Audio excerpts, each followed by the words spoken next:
Okay. You sure easiest or not? Easy or hard? Best looking player. This one eh. Handsome boy. Handsome boy. Ken from Vanguard. I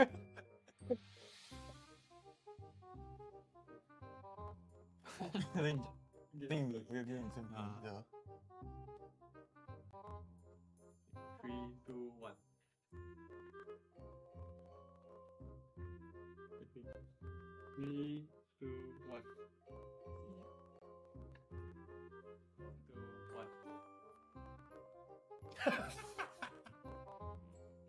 这个哟，这个 I don't know what to say. 3, 2, 1.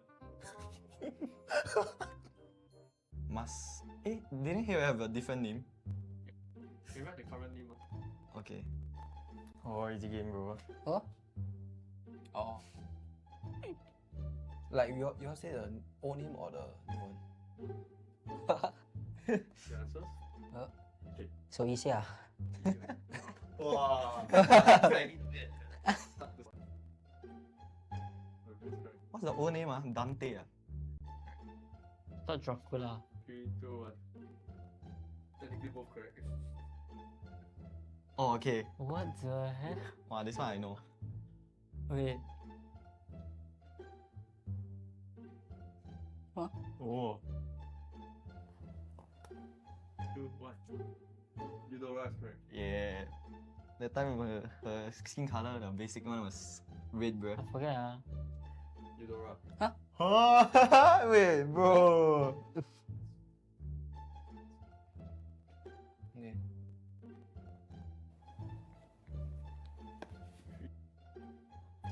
The picture connects so. Ah, done. 3, 2, 1. Slow. Oh yeah, I was thinking of this skin, bro. But then I'm like, looks like a girl skin. But it's veiled because of the wind. Oh. There's no way. There's not too long.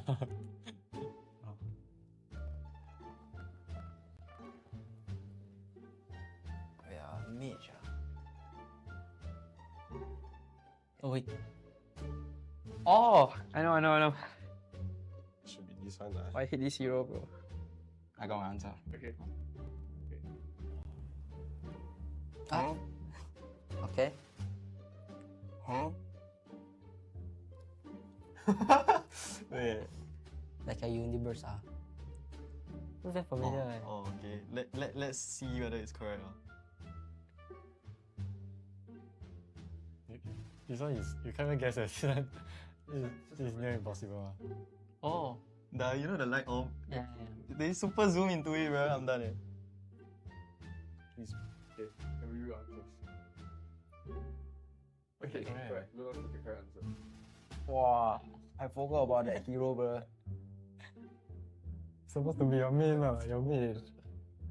Because he got one. I wanted to guess the Ellie special skin, but then like I realized he that said the powers was not like featured in the password. Yeah, but he said it was default skin ah.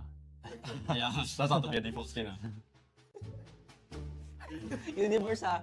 Do not Ah. Bro, I thought it's Cyclops. See, bro. Oh. Oh, deluxe. Okay. the first player to guess blue. I don't think to guess blue. Yeah. Because of the yellow skin, right? Oh. Why you don't know? Yeah, Linux mean. A crispier chicken McCrispy? So much crispier. Bite into an even crispier crunch with the improved Chicken McCrispy. Now, wouldn't that be nice?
Osim.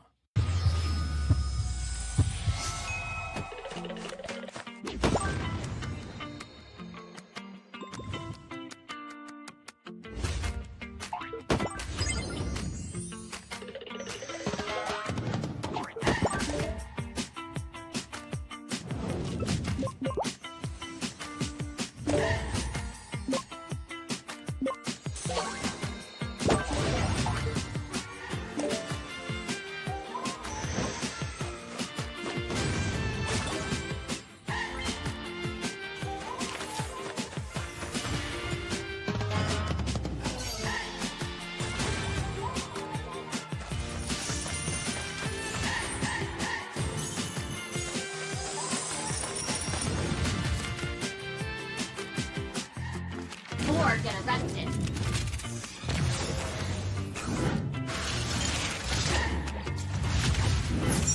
This will sting. You have my word.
Who is the best looking player in MPL SG? Oh wait. I know. I know. No, I know this one is the goat. Oh, this is the goat.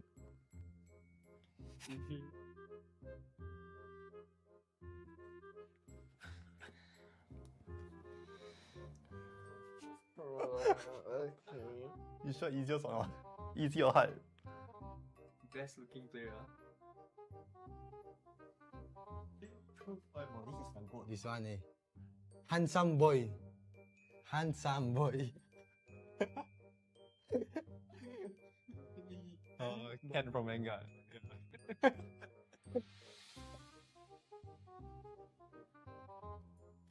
think we're getting same thing. Yeah. 3, 2, 1.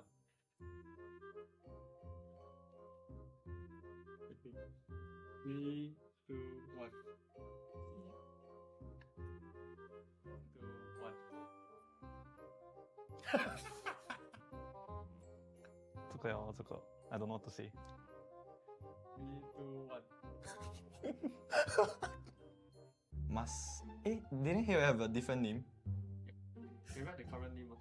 Okay. Oh, easy game, bro. Oh, Oh. Like you all say the old name or the new one? The answers? so easy ah. Wow. What's the old name? Dante. Thought Dracula. 3, 2, 1. Technically both correct. Oh, okay. What the heck? Wow, this one I know. Wait. Oh. 2, 1. Eudora is correct. Yeah. That time her skin color, the basic one was red, bro. I forget ah. Eudora. Oh, wait, bro. Okay.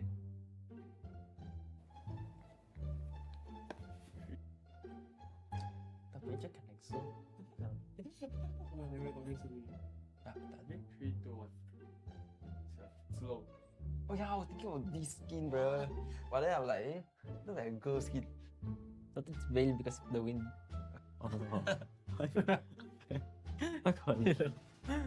There's no way. There's not too long.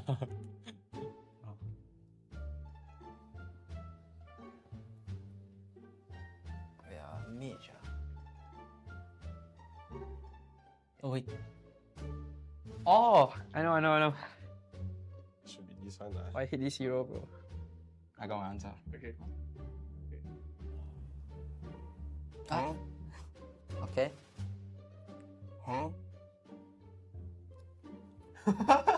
Wait. Like a universe ah. Looks very familiar. eh. Oh, okay. Let's see whether it's correct. This one is, you can't even guess it. This is near impossible. Oh. You know the light orb? Yeah. They super zoom into it, bro. I'm done. Please. Okay. Can we read answers? Okay, Correct. correct. We'll look at the correct answer. Wow, I forgot about that hero, bro. Supposed to be your main, your main. Because he got one. I wanted, okay, I wanted to guess the Ellie special skin, but then like I realized he that said the flowers was not like featured in the poster. Yeah, but he said it was default skin ah. Yeah, that's not to be a default skin. Universe ah. Do not say Ah. Bro, I thought it's Cyclops. See bro. Oh. Oh, it looks. Okay. the first player to guess 2 eh. The first player to guess 2. Yeah. Because of the yellow skin, right? Oh. Why you don't know it? Yeah, it knocks me. A crispier chicken McCrispy? So much crispier. Bite into an even crispier crunch with the improved Chicken McCrispy. Now, wouldn't that be nice?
MPL SG Season 7 is brought to you by Moontan Games and Zenway Productions.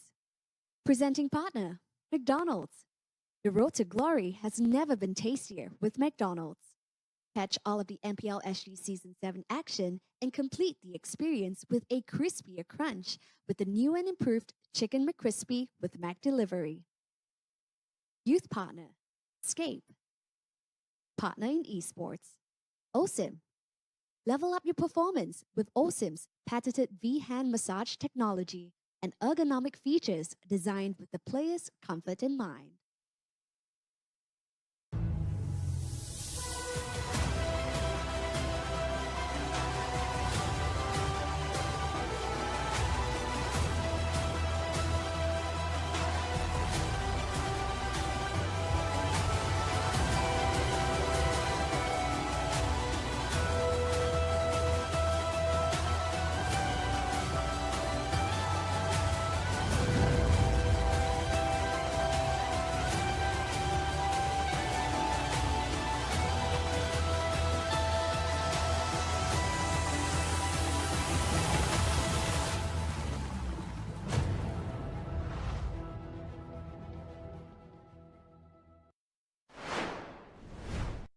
Welcome one and all to MPL SG Season 7 Playoffs Day 2. Now, as we approach the playoffs, we see 6 of the top teams right here in Singapore duke it out. And yesterday, we have sadly said goodbye to 2 of our teams, and that is Evil as well as Vanguard Esports. Now, the top 4 teams stand before us, and unfortunately, by the end of today, we will be saying goodbye to 1 more of our team here at MPL SG. So, who will emerge victorious and vie for that crown? And that is the champion of MPL SG. And head on over to the MSC 2024. We can only find out on Sunday. Now, we're located right here at Scape. Now, this is in the hearts of the iconic Orchard Road. So, if you're watching stream right now, head on over and join us here in the crowd to feel the buzzing energy that we have. And that is the live playoffs that's currently happening today and tomorrow. Now, the first matches that are going to come up real soon, we'll be seeing them in a few moments time. But first, let's take a look at the match schedule.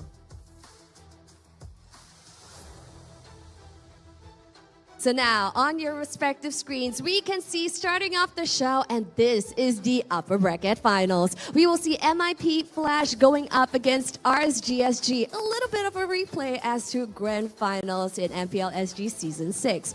Now, match 6 will be the lower bracket semifinals, where we see Asteris going up against Bleed Esports, happening at 5 p.m. today. Wow, we want a matchup for today, and it is a promise. Close fights with high-octane gameplays. It's going to be happening at the Land of Dawn. Definitely matches that you don't want to miss, as we see for our boys vie for hashtag our pride, our passion. So without further ado, introducing to you guys match 1 for the day. A little bit of a recap as to what happened in playoffs of MPL SG Season 6 Grand Finals. We see the same 2 teams, NIP Flash going up against RSGSG. But this time round, if you think you know the outcome, both teams now have brand new different rosters, exciting gameplays, and more to offer. And this is why it's a match that you don't want to miss. Starting off with the familiar faces of NIP Flash.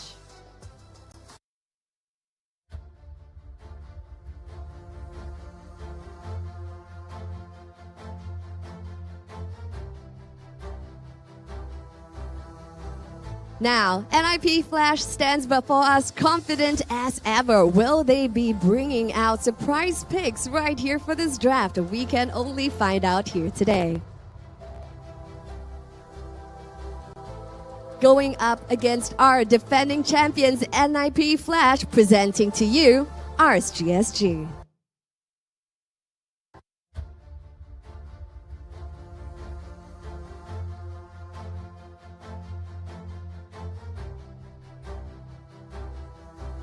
So yes, RSGSG has made a wonderful win earlier on yesterday for match 2, pushing Bleed Esports down to the lower brackets. Now, will they steamroll on this victory from yesterday and take this match against NIP Flash? Let's find out, ladies and gentlemen, presenting to you match 1 for the day.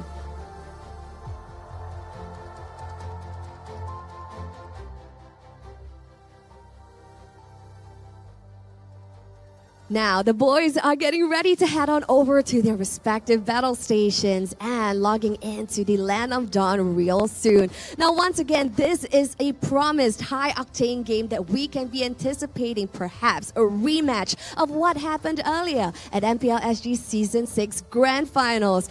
How would the tides turn? I don't know, but we're definitely excited to find out. So let's hand our time over to the casters to find out more. Take it away, boys.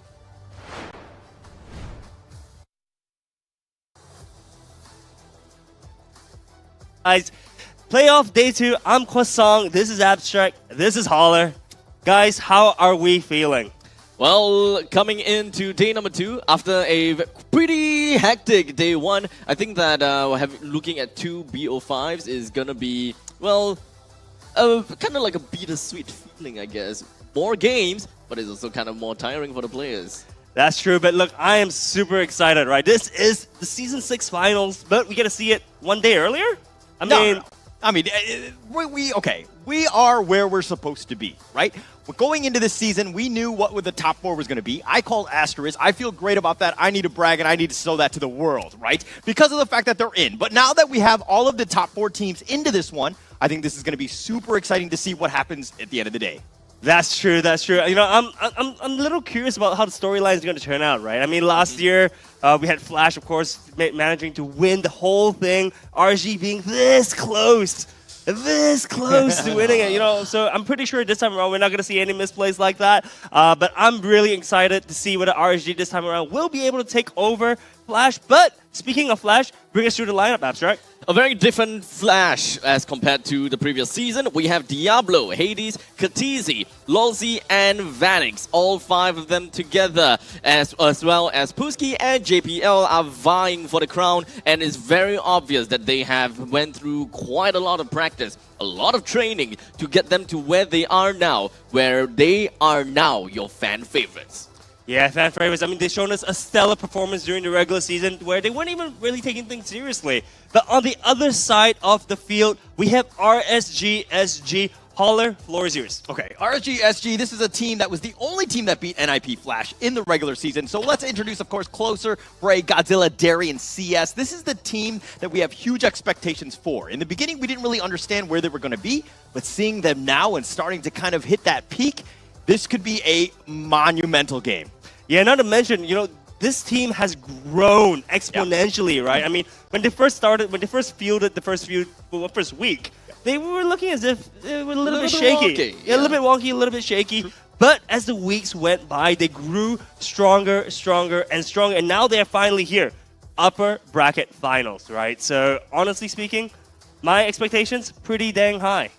I do want to see a little bit of a flip of the script because we have saw before between RSG and Bleed. I mean, we know that RSG definitely played a very strong game, and of course they have practiced a lot in order to make sure that they don't lose to Bleed again. But are they going to be doing the same thing whereby they will be able to hold themselves against Team Flash? Yeah, that is true. Now, taking a look at NIP Flash's stats at this point in time, guys, Vanix 806 GPM. This is actually an improvement from yesterday. Yeah, it is. It is definitely better by, I mean, probably like 20 or 30 GPM, but that 20-30 GPM is a big amount. It's a big difference, especially when you're crossing over the 700 GPM threshold, right? So honestly, Lord Vanix is epic when it comes into the gold lane. So all eyes will be on Vanix versus CS, in my opinion. But not to mention, we also have other players like Lolzy, Katizi, Hades, and Diablo. Lolzy yesterday, he was on fire. His kill participation, 71.58%. You know, not the highest, but like I mentioned yesterday, he could just be that statue. He just needs to maintain his zone control of protection for his team. It's I mean, this is quite literally an all-star team, right? When we're talking about Vanix as well as Lolzy, we also can't forget about the fact that Khaleesi is extremely consistent. Hades and Diablo very flexible when it comes down to being who is the win condition of each different series and games. Of course, but looking at RSG SG, you know, we also have, you know, CS. I mentioned before, CS and Vanix, that's my kind of focus for today. His GPN not as high as Vanix. KD 5.11, very respectable. But any of these players stand out to you, Holler? Derry. This is a guy where RSG, when they are flying high, it's when Derry is doing well. Okay, it tends to, when they play poorly, Derry tends to have an off game, right? So there's a lot of pressure on him. I think that a lot of the other players are very consistent. They know what they need to do. But I think that really, if Derry shines, this team is really going to make some waves.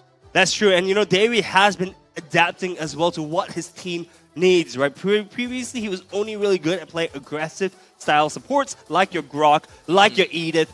But as of late, he's also switched to the Enchanter style of supports, where he's been playing the Rafaela, he's been playing, I think, the Matilda as well, you know. So honestly speaking, this team, both teams, having extremely strong lineups. So I'm really interested to see how they're going to be crafting the games to get together today. I'm excited to see their growth, let's be honest here.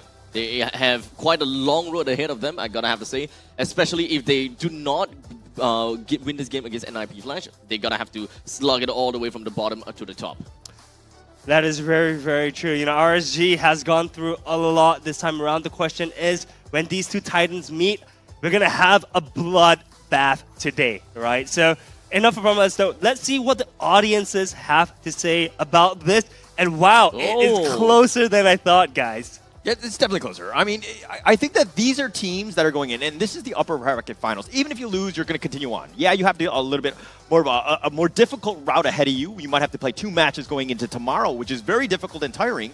But this is the thing where, are you saving strats for this one? Or do you want to just go out and make sure that you're in the top 2 and get yourself into that grand finals? Or are you going to kind of play it safe a little bit? That is very true. But looking at us today, guys, what this...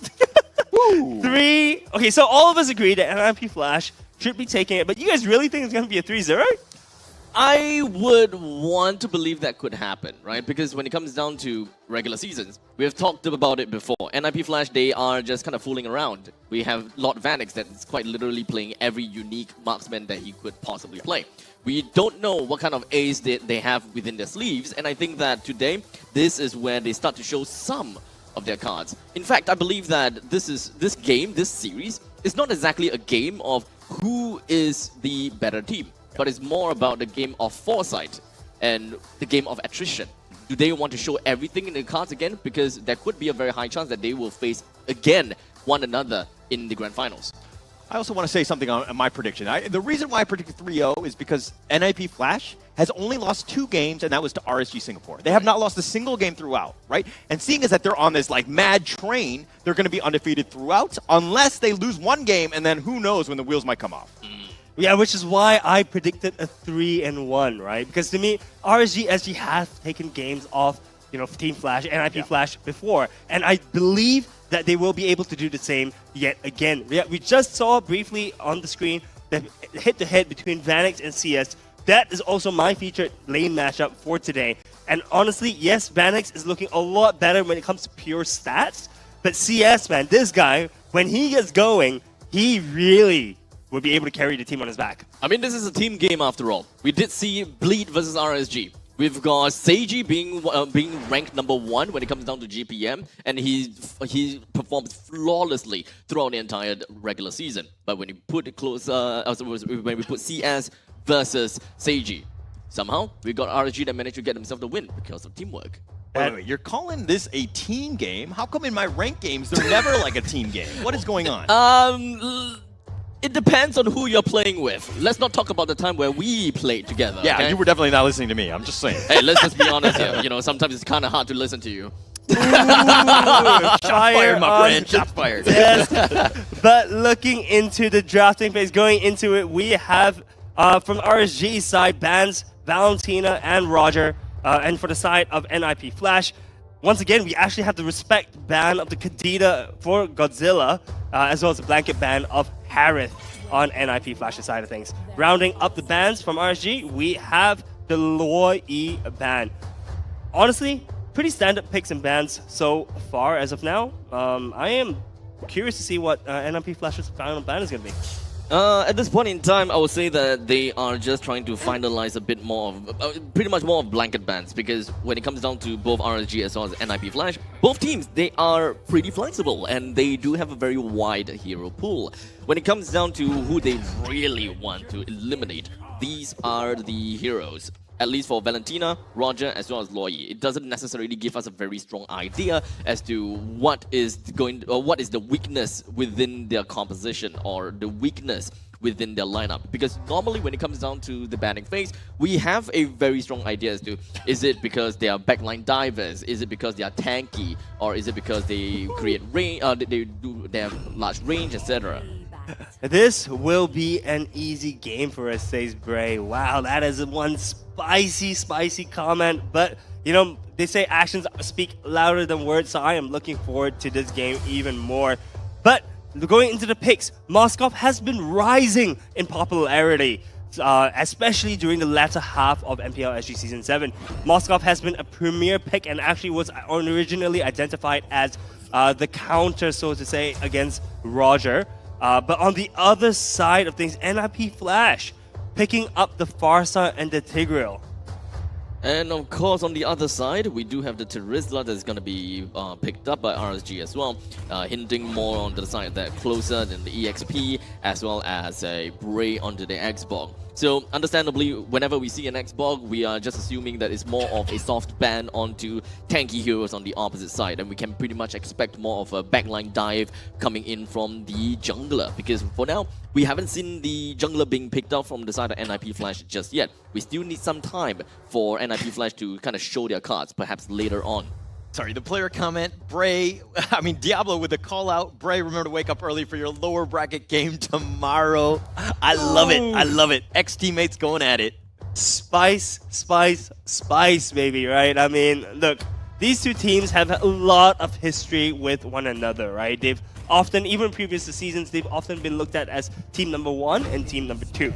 Right, so honestly, like I said, going to today feels like one of the matches to watch. If you don't tune in for any other of the matches, throughout the season, this is the match to watch, right?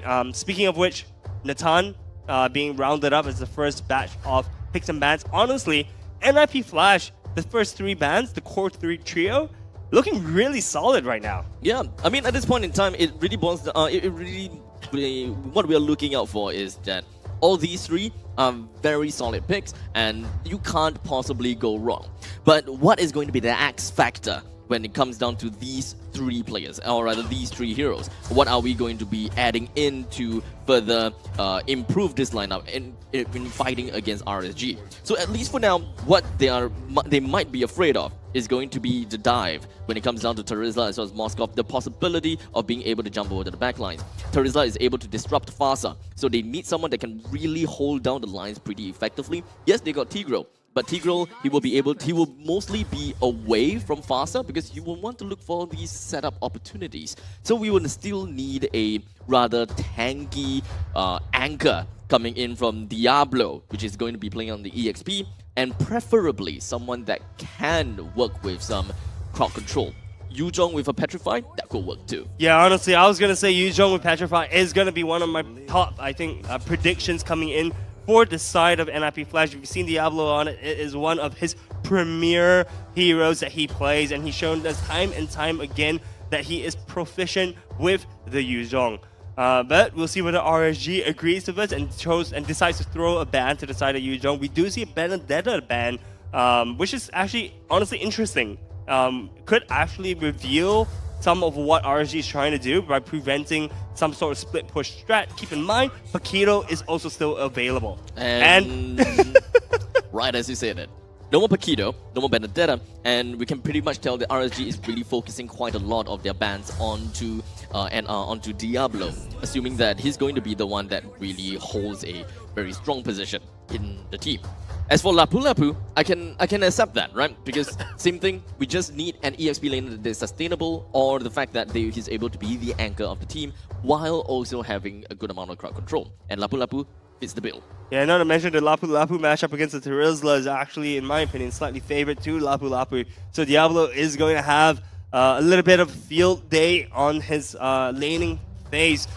Keep in mind, on the RSG SG side of things, we are still looking for the roam as well as the mid laner for the side of RSG SG. Going to be interesting to see how they want to play against the Farsa, because keep in mind, Farsa moves around the map. She's able to freely move around and have a lot of mobility.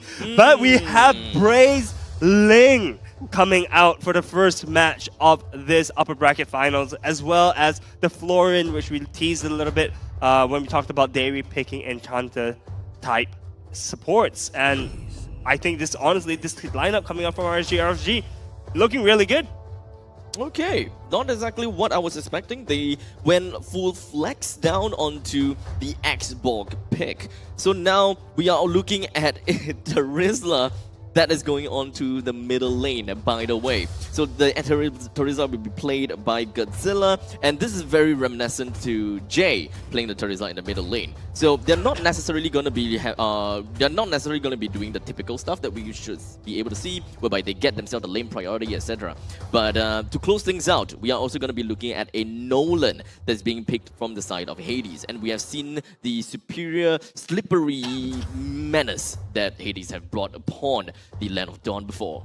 Honestly, Nolan is one of the premier picks all across MPLs, even in Philippines, even in Indonesia. Nolan is one of the highest picked heroes, and I'm so happy to see Hades piloting this in the first match of today. Speaking of which, we are heading straight into Game 1 of the upper bracket finals for MPL SG Season 7 RSG SG versus NIP Flash.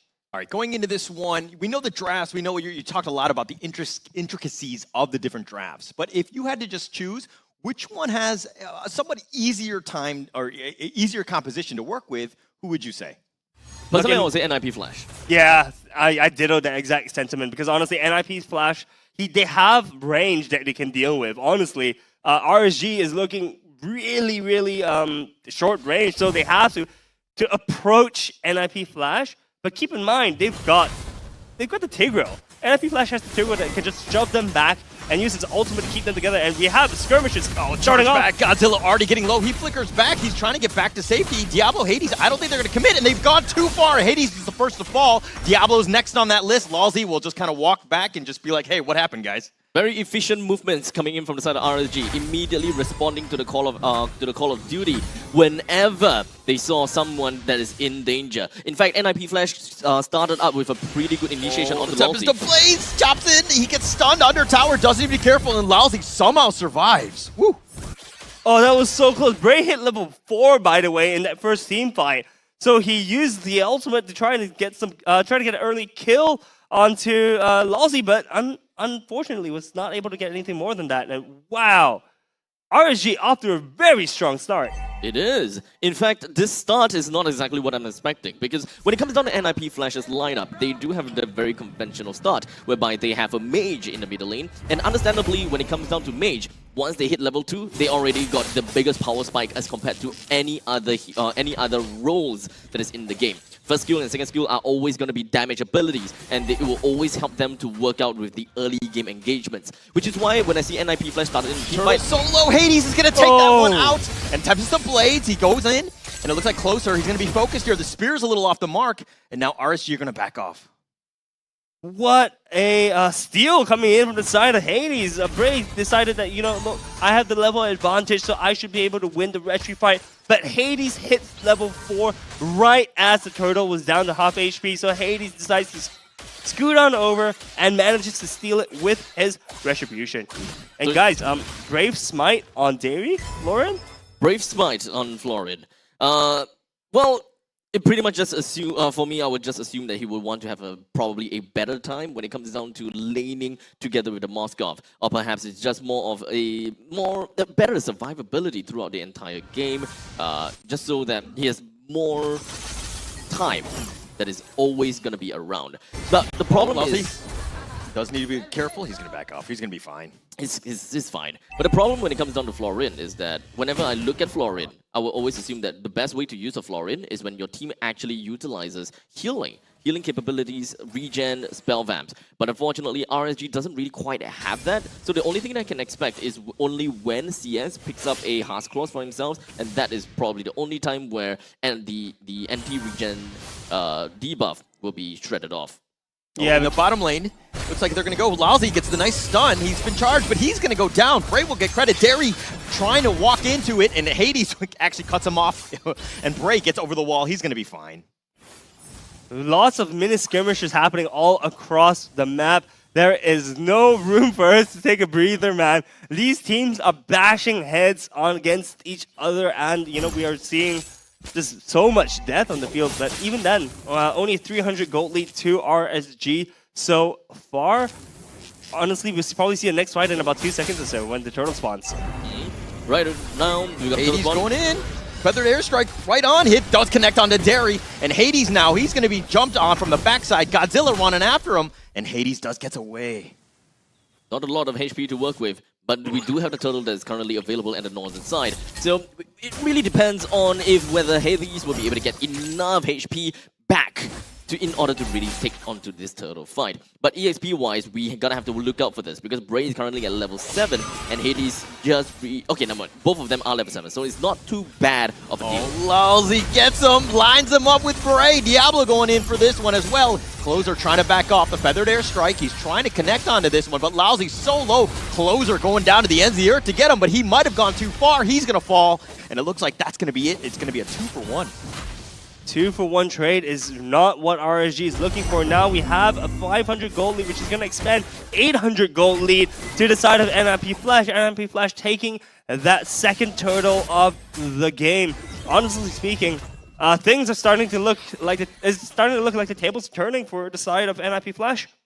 It will definitely be a lot more difficult for RSG to execute their game as compared to NIP Flash. But I will say that right off the start, they're actually doing a pretty darn good job. I am pretty much expecting that the amount of skilling and of course the farm from RSG is going to slowly and very gradually work out for Bray. Bray is understandably going to be one of the main heroes that we need to look out for, and he needs to snipe down onto Curtizi. Godzilla understandably have some other jobs that he gotta have to work out on, because Vanix understandably is super slippery.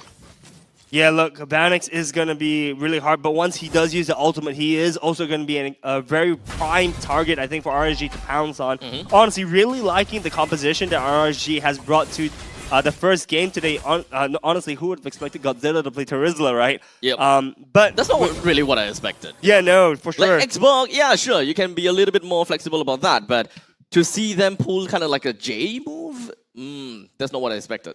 No, but I love it, right? Because this composition makes sense. It allows them a tanky front. It gives them a tanky front line in Xborg as well as the Terizla, but it also gives them opportunities to pounce the back line with the Ling, with the potential Xborg as well, and you also have sustain in the Florin, right? Not to mention Moskov as well. He just does his own thing, right? He just shreds through the entire team with his spears.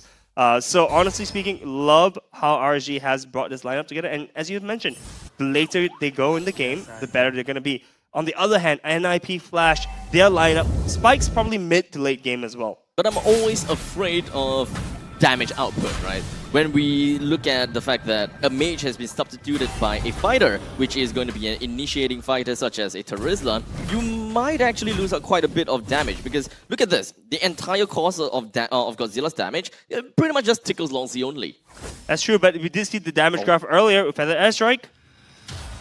Doesn't seem like they will be able to take much of a fight from this point on. Curtizi already don't have the Feathered Airstrike. The Turtle is currently available for the picking as well. So when it comes down to the ultimate economy, understandably, the NIP Flash would have a rougher time for this taking. Yeah, but I don't think it's going to stop them. Actually, RSG opting not to contest for this third turtle, opting to take a fight in the upper river for some reason. Yeah, they're going to get the stun here. They do have it with the feathered airstrike. They're going to snipe him down. Godzilla, though, sticking around. Diablo and Curtsy are just going to scurry him away. That's what they have, right? NIP Flash. Burst damage. And RSG doesn't really quite have that. honestly a little bit confused as to why RSG are taking these fights. Honestly speaking, they should be targeting for objectives like the turtle. They opted to fight for the first one. Second and third one, they just kind of gave it away, and they didn't do any kind of cross plays. You know, oftentimes we see teams, when they give up the turtle, they often choose to take another objective on the other side of the map, such as a tower push or perhaps a jungle invade. But we saw none of that so far. Bray gets sniped out. Hades with the outplay. I mean, he's got the level advantage, so that made it much easier, but Bray did not expect that one. And Bray just, look, deaths like this should need to stop happening for the side of RSG, right? They're losing players, they're losing life for no good reason. And at this point of the game, right, NIP Flash, this is where their power spike hits. This is where, if they are given, if they're given leniency of the game, if they're given full control, it's going to be really hard for RSG to come back. NIP Flash, what they want is team fight. They just want to fight, fight, and fight, because understandably, they are really strong in that very aspect. But RSG, though, that is not their forte at all. What they want to do is they want to create diversions. They want to play the map a lot more. They want to play onto the macro game and just go for split pushes. Yeah, Lalzi up front. He gets the charge. He's got the knock up as well. But all of this for the Fenrir, it seems like it's quite a bit on the backside. The Feathered Airstrike, Vanix and Lalzi's are still there. Bray getting focused here. He's going to be killed. Diablo will take credit for that one now. Lalzi's on the run. He needs to back off. He's getting sniped out by CS, who's going for this. He does get the kill. He wants Diablo as well. He's gotten a double kill. And continuing on, it looks like Hades continuing forward. Godzilla will then flicker back, and that's going to end most of this fight here. Katizi still trying to look for something, perhaps just wanting to get vision, I suppose. But the first Lord has been started for the side of NIP Flash. Once again, I'm a little surprised that RSG is not trying to contest with this at all. It's once again given. Yeah, I don't think they can. can't It's not that they don't want to, it's just that Bray was down, they didn't really have the retribution, so you're kind of in a bad spot to begin with. I can kind of understand what NIP Flash was trying to do at that point in time. They did manage to kind of go in for a team fight that favored them a lot because of the amount of real estate that RSG can maneuver around with, which actually inhibits the growth of a Moskov, because positioning is key when it comes down to Moskov. But it also plays a very difficult part for NIP Flash. The moment that they are all huddled together, it actually also helps Moskov. So by the end of the day, NIP Flash, they went in, they found Bray, they got him they got a kill off of him, and they're like, okay, there's a lot as well. The moment that Bray goes down, we can focus on the standing up onto neutral objectives, which is exactly what NIP Flash did. But by doing that, they backed off and lost 2. Oh, the Feathered Airstrike, in addition to the Lord, making it difficult for them to even get to it. Yeah, they did a little chip damage on the T3, but that's the first Lord. They'll take that. Yeah, the first Lord doing damage to the tier 3 turret is definitely what NIP Flash is looking for. Diablo being a little bit cheeky. Lost the flicker. Force the flicker, that's pretty much it. But the Feathered Airstrike, right back off on cooldown. He's going to go for this. They get the T3 bottom. That is an opening. That's what you want as NIP Flash. That is great. Especially since this is the first Lord. Yeah, not to mention that they're up also 6.4k gold. That's 2 entire items right now. The gold, keep in mind, guys, just about 2 to 3 minutes ago was very, very close. And right now, the game has blown wide open to... Sorry, the game has flown to NIP Flash's side. At this point, NIP Flash looking extremely dominant. Itemizations-wise, we do have Vanix that has pretty much gotten themselves with a total of 3 items, the Feather of Heaven, the Scythe, as well as a Holy Crystal. While Hades, he's got 3 items as well, with the Hunter Strike, Malefic Roar, as well as the Blade of Destruction, almost with the Endless Battle. So from maybe about 2 minutes from now, it's pretty fair to say that NIP Flash would have quite a lot of lead, and they would have a full item away from their counterparts. Yeah, things are looking a little bit grim for the side of RSG, but the silver lining is that CS has completed his Holy Trinity and looks as if he's building towards potentially a Has Clause. So honestly speaking, I think CS is going to be the saving grace for the side of RSG. I mean, they can rely on Bray, right? They're trying to funnel as much as possible. He hasn't had the greatest of games. He's died 3 times already. He's 2 levels behind Hades. So this is a pretty sizable advantage that they need to overcome. And RSG right now, they don't really have a whole lot of farm. They're getting choked out. It's going to be very difficult for RSG to get back in this game. But with that all said, RSG's game will only really start when Ling is at level 15. That is when they will be able to play on more of that macro game. They will play around the Lord's Dance and take the opportunity of putting and applying pressure on the opposite sides of the map. Because right now, there's still a lot of pockets of gold in the MNIP Flash's territory, right? We have a total of 5 standing objectives that is still available for the picking. However, RSG, they don't have that kind of opportunity to create space and to make some diversions because of the fact that they just cannot fight for the Lord. This is so difficult to watch as an RSG fan. If you're watching here, you're just watching them just like sitting around waiting for the next jungle cramps to spawn. Like, it's a very difficult situation because you've been pushed back, you have nothing. You are literally so hungry, you're starving, you have nothing to eat, so to speak. Yeah, and look at that. Diablo is just walking in, trying to steal as many jungle camps as he can, choking RSG out even further. Honestly, this is, as you mentioned, painful to watch, Holler. I mean, it's as an RSG fan, this is not what you want to see for your first game, especially with how things were looking at the start of this game, right? Now, NIP Flash up 8.6k gold. Feathered airstrike, more to zone, but they're going to take this T3 middle. Diablo getting a little bit low. He does need to be careful. He's going to be focused in, and they do get the kill, and that's a good start. Closer will take credit for that, but they do trade the middle and the top T3 for that. Now, NIP Flash still sticking around. The Lord is still up there. The Tempest the Blades. He wants to go for Hades. He's not able to get the snipe out, and it looks like they're going to back off NIP Flash. Very worth it, to be honest. Only 1 death on themselves while getting a total of 3 inhibitor turrets? I'll take that any day. Oh, but Lalzi all up in front. Yeah, he charges. He's got the knock-up as well, and Godzilla taking most of that. The penalty zone, but he might have gone too far, and he does fall in the end. CS is going to be next on that list. Closer getting focused now as well, and NIP have found that opening all off the somewhat greed, so to speak, of Godzilla on that one. The base wide open. They're going to wait for the next minions. It's just a matter of time. Bray is just going to try to do what he can, but with the base wide open, they do chase him out. Ex-teammates, the Feathered Airstrike, they're going to take game 1. Oh, what a way to close the game, unfortunately for RSG. I don't believe that Godzilla's intention was to jump onto that Tigreal with his penalty zone. I am almost 60-70% sure that he wanted to use his penalty zone to actually go back to base, but accidentally tapped on it instead. Because he was zeroed in directly onto a Tigreal. When there's still quite a lot of space to work around with, you could hit the small little pixel bush right next to Tigreal as well, but he just intended to just zero in onto the Tigreal. So that's my conclusion. It was a big blunder. Yikes, a misplay to end the first game of the day. Feels kind of bad, but you know, I think regardless of whether the misplay actually happened, RSG, I don't think there was a way for them to come back. They still could. The game really starts when Ling is level 15, when they can really start to play around, dance with the Lord, and Godzilla is pretty tanky as well, we have saw before. So the moment that he starts to become tanky, you can just kind of like pull and push on the Lord, and then you can expect Ling going all the way to the bottom lane, split pushing, and then slowly getting all these pockets of gold out of turrets. Potentially, so many what-ifs, but unfortunately we won't get to see any of them happen. We will go straight into Game 2 in just a bit. But guys, for Game 1, who is your MVP? Holler.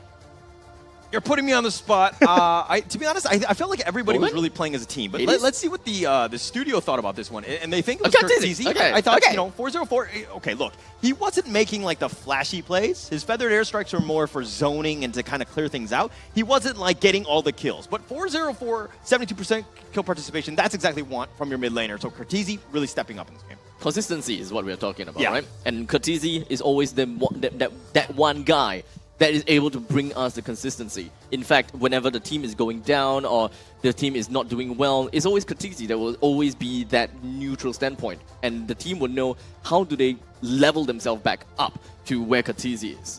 Yeah, not to mention as well, right? I think you mentioned zone control. Zone control is very, very key, right? We saw Curtizi using the feather airstrikes to, for example, push into turrets, right? If you use a feather airstrike, you are dissuading RSG from coming in to defend the turret, because if they do defend, they're going to get chunked out. And if they do get chunked out, they can't defend. Yeah. So it's a lose-lose situation for the side of RSG. So unfortunately, that is one of the main things that RSG don't have to deal with the high ground or to use a high ground for themselves. In fact, the highlights that is upcoming up will most definitely be able to tell us a bigger story as to the advancements of NIP Flash. Why did they got to this specific point, despite not having a very good start? In fact, having giving 3 kills right off to the RSG at 3 minutes in. Yeah, so looking at the highlights, you see just, as we mentioned earlier, a lot of skirmishes happening at the early game. And honestly speaking, initially, RSG had the advantage. They had the first 3 kills of the game, but then they started giving away kills in the middle of the game for free. They started giving away turtles for free. So as we see here, these skirmishes start to pay in favor towards NIP Flash. This is actually where we see CS starting to pop off just a little bit, managing to get 2 kills off Diablo as well as Lalzi. But unfortunately, even with those 2 kills, was not able to do anything with it. Right, so honestly speaking, and this is the play that we saw could potentially have been a misplay, which actually ended the game for RSG SG. Yep, I am a lot more sure that it was a big mistake.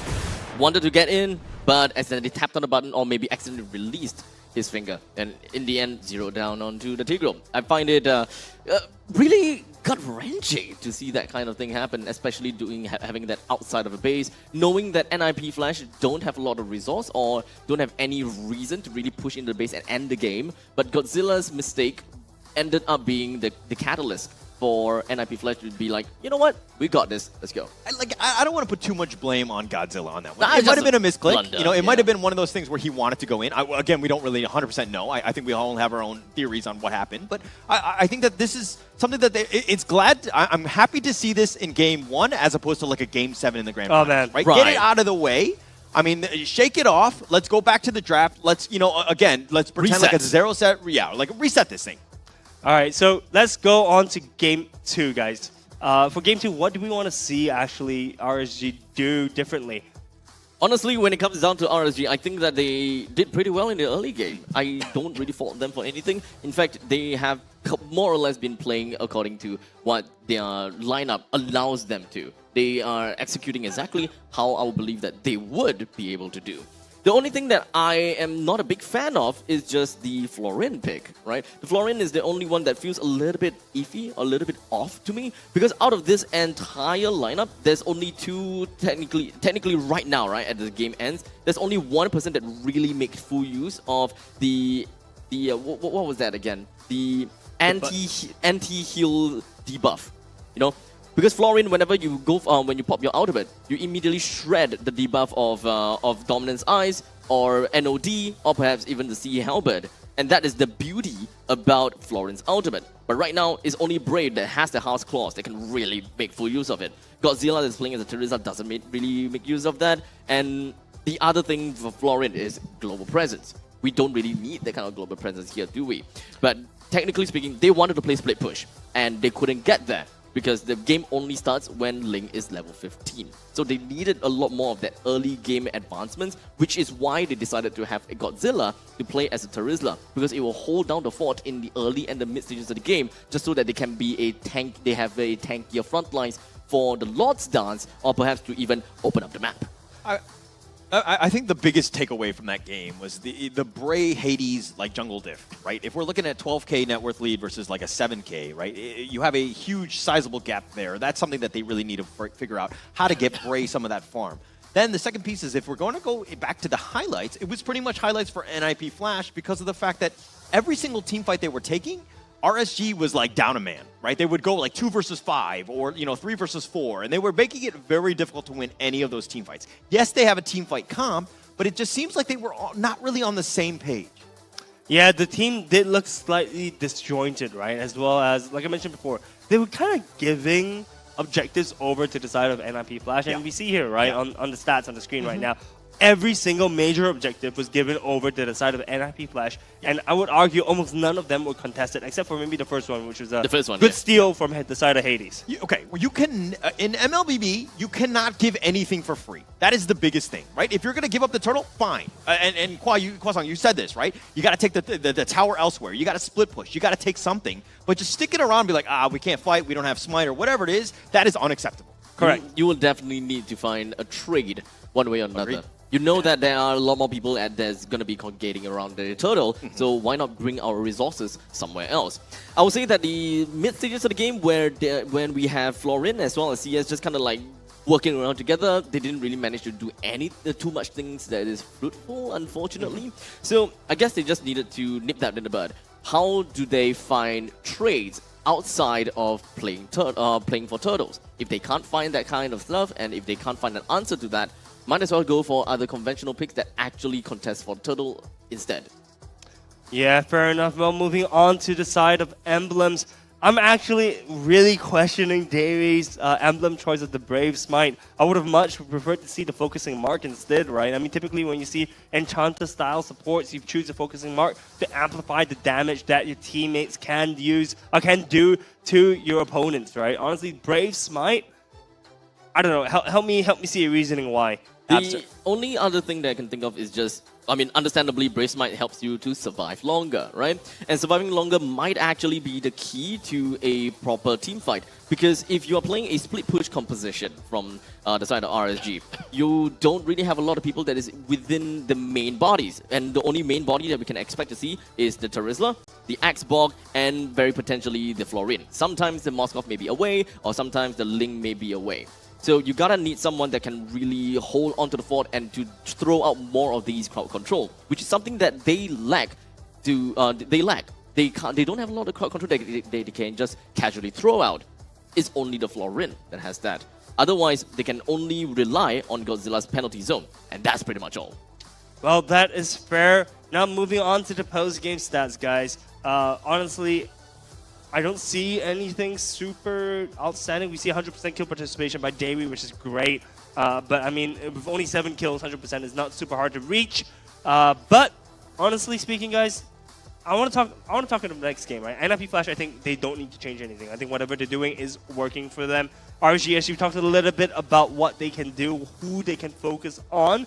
The question that I want to throw to you guys is, do we want to see a mage mid again, or do we want to see them trying out this Terizla? They picked it first, right? In the far side, right? So they kind of shoehorned themselves into this sort of draft. I think that was kind of a difficult situation to be in, especially for Cartesi, right? But it's one of those things where RSG, they need to kind of figure out ways to get some sort of objective-based damage in, right? They need to kind of, again, just group elsewhere. They need to figure it out. I mean, if we're looking at turret damage alone, it was all NIP Flash. RSG really had no answer to that. But their draft, you talk about Florin, but it had sustain, and they have potential, but they weren't really clicking, right? The spears were off the mark. Bray was kind of going in solo at times. There was no real, like, wombo combo that this RSG lineup can really do.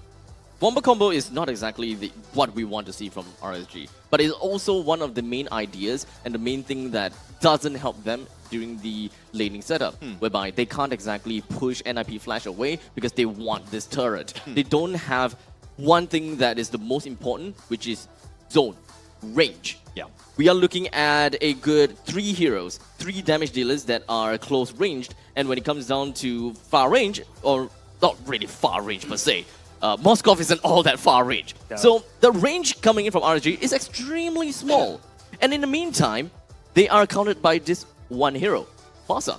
Just a single feather airstrike, and no one can be touched from the side of NIP Flash. I mean, it's not only the Farsa, right? The Tigreal. Dude, if you step close to the Farsa, he's going to just shove you all the way back, and you're just in CC land. You're in the bouncy castle, basically. Right? You're not allowed to move. You're up in the air, and then suddenly you get implosion in the face, and then you're just grouped up together. And the feather airstrike is, by the way, just bombarding you at every possible second of the time. Which is why it's kind of sad. Or not say sad, but it's rather unfortunate. Because I do like split push. And when it comes down to split push, it's basically a rock, paper, scissors game against a dev comp, right? You play split push, the dev comp gotta have to split up. And they lost the main identity of that comp. Unfortunately, because they couldn't exactly pave the way for the level 15 game for them to actually execute that kind of split push, solely because of the fact that they have small range and countered by the Farsa. If the Farsa wasn't introduced in the game, I'm pretty sure that RSG would have done so much better. Yeah, honestly speaking, I love spicy picks and spicy team compositions like that because honestly speaking, we don't. Like I said, split push is great, but having the Terizla in mid is super spicy. You know what else is spicy there? Chicken McCrispy. Chicken McCrispy. It's the McSpicy, not the McCrispy. But nonetheless, you know, I think there was a lot for this one. I think, you know, we're not just talking about spicy foods from McDonald's, but we're also talking about, you know, just a spicier team comp, I think. Yeah, that's true. That's true. But, you know, with the Chicken McCrispy, right, the bite, the crunch that you can get from it is almost as good as the team fights that we saw just now. I think I can still taste the Chicken McCrispy in my mouth right now. You just had lunch, man. Did you have it for lunch? Yeah, I You had just this. Okay. Yeah, I had it for lunch. Well, I can still taste the spice. And the crisp. Well, guys, if you guys are hungry for more matches like these, you know, you can always key in. TMC XMLBB. He still remembers it. This guy, like, he said it once and he just memorized it the entire time. You know what else I remember? Is that with 850 points, I believe, in the McDonald's app, you will be able to get $4.50 off for your next McDelivery order. Yo, this guy is the walking McDonald's outlet. This guy. That's what we're doing. I have no idea why I know that. Well, but that's also my happy place. So go up to the McDelivery, you know, McDonald's app and play the My Happy Place, and you could be able to get yourself a couple of deals over there as well. I love it. I Sponsor love me. it. Okay, McDonald's. let's look at the draft, guys, and let's see. Let's kind of break it down and let's see how things could have been slightly different. Honestly speaking, for the side of RSG SG, I think they actually didn't shoehorn. Didn't plan on putting Terizla in mid. Right? I think it was more of an adaptation that they took later in the game once they saw Farsa, once they saw what I guess the NIP Flash was trying to do. Is it worth it though? It doesn't really lose in lane. It has so much sustain so that even if you get ganked, Godzilla's going to be fine. So that lane can be independent, but it's one of those things where I think it's more towards the last two picks of the Florin and the Ling, right? Bray really had a hard time getting anything going. His jungle was constantly getting invaded. Just a very difficult situation. I think that if they go with the first three picks of Moscow, Terizla, and Xborg, but they kind of round out the draft with the other two heroes, I think that they would have a lot more success. So, looking at the picking order, right? When it comes down to Moskov, Xborg, and Terizla, it doesn't necessarily tell us that, well, we want to play split push. Or, in fact, it kind of tells us a little bit more that we can play Death Ball. Yeah. Because understandably, right, we are looking at Terizla, Penalty Zone, Xborg with the Last Insanity. They are great in small little encased areas. But only when the Ling and Florin popped up, that was when the team went an entire 180 degrees change, whereby, okay, so we have a secondary body that will tank the front lines, and then we have a Ling that can actually go for split pushes. And only because the Ling popped up and the Florin popped up, they wanted to play all around the map. So the draft of RSG is only finalized literally on the 4th and the 5th pick. While in the meantime, for the side of our friends here in NIP Flash, right off the start, they picked up the Fasa and the Tigro. There's no way that you can kind of pivot off of that anymore. So they just pretty much went all in, but their X factor here is to pick up a jungler that have the mobility to really match that of Link's, which is Nolan. Nolan has so many dashes that is currently available on his kit, solely because of the purple buff. Purple buff, I believe you can get like, what, 6 or 7 dashes in a row? Yeah, something like that. So you do have the mobility that you can actually go for split push because Ling is a jungler.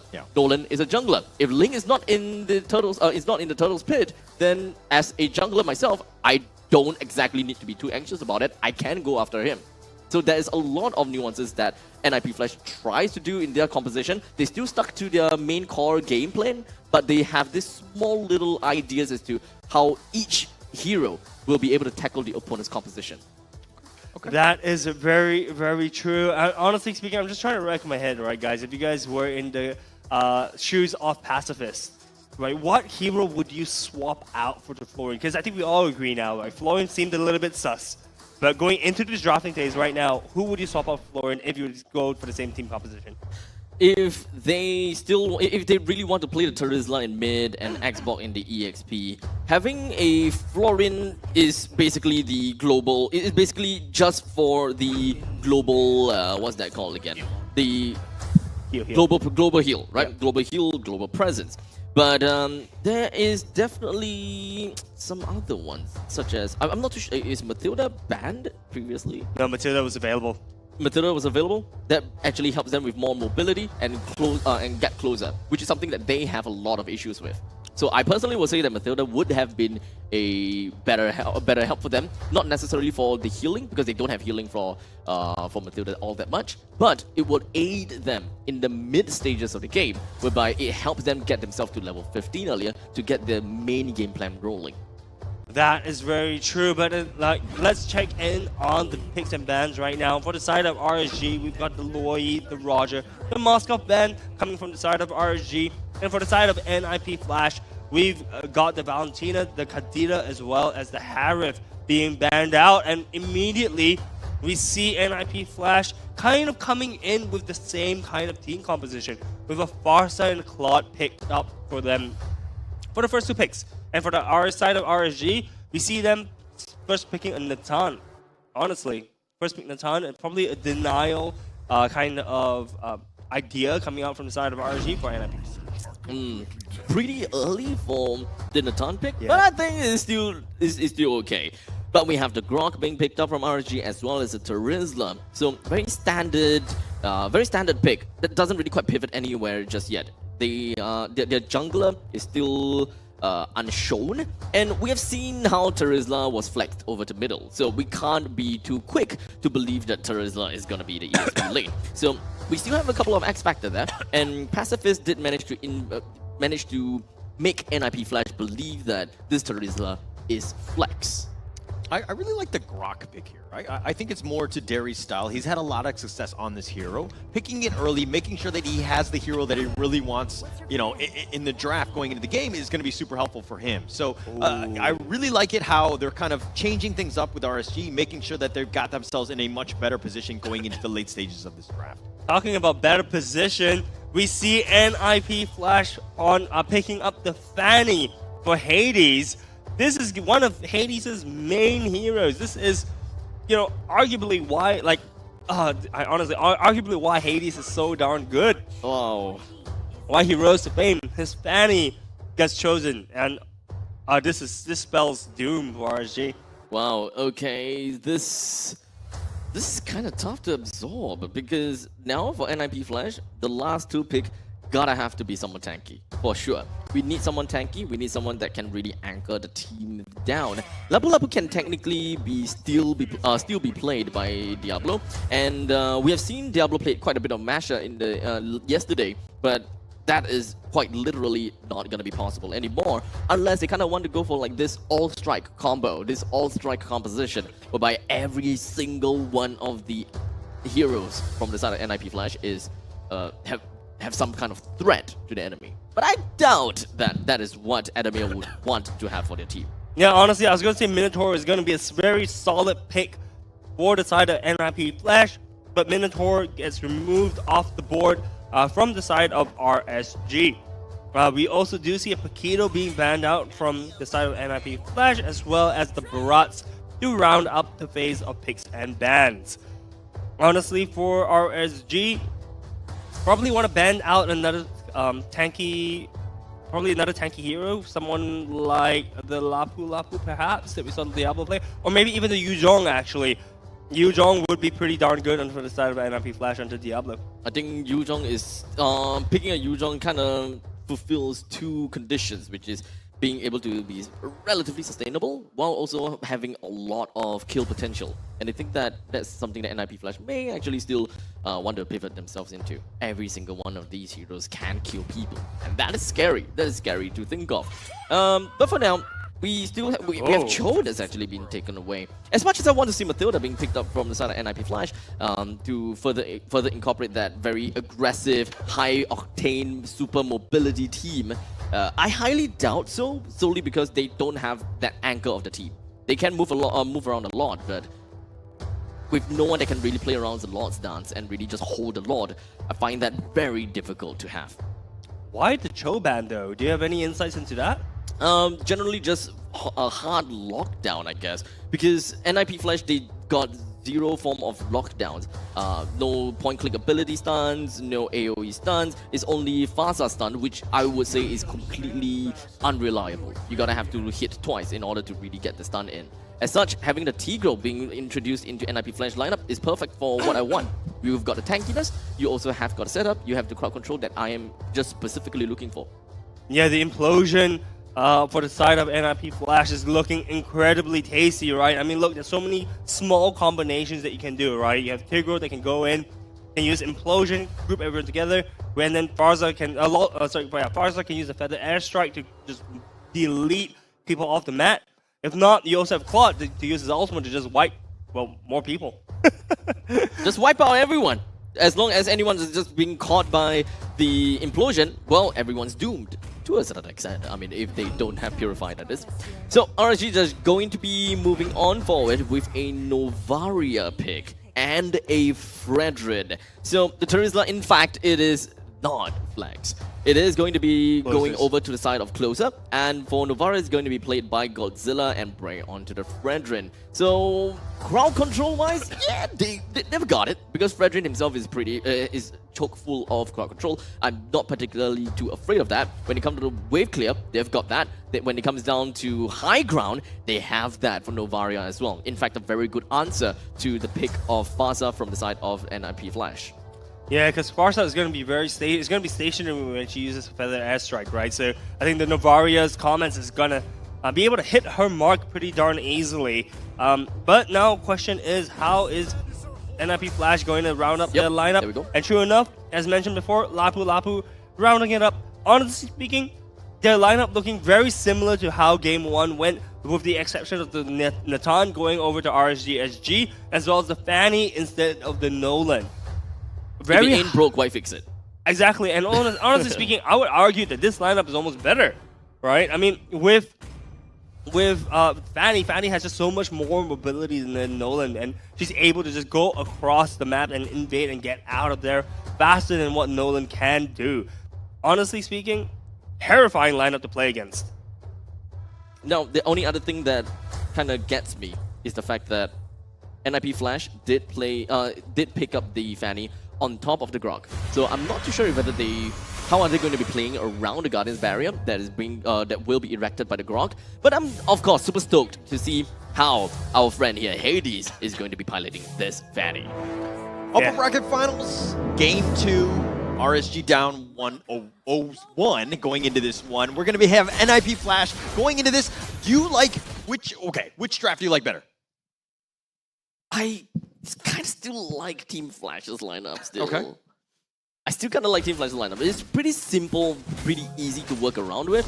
But in the meantime, RSG, sure, they do have quite a lot of problems that is filled up already. In fact, it's a pretty balanced draft. However, one of the main damage dealer is a sniping hero. It's all about skill shot, being Godzilla. So this game's outcome is also very heavily dependent on if whether Godzilla hits his Star Shatter. Okay, you say that it's a simple lineup. Are you saying that NIP Flash are not smart enough to play a more complex lineup? Such abstract?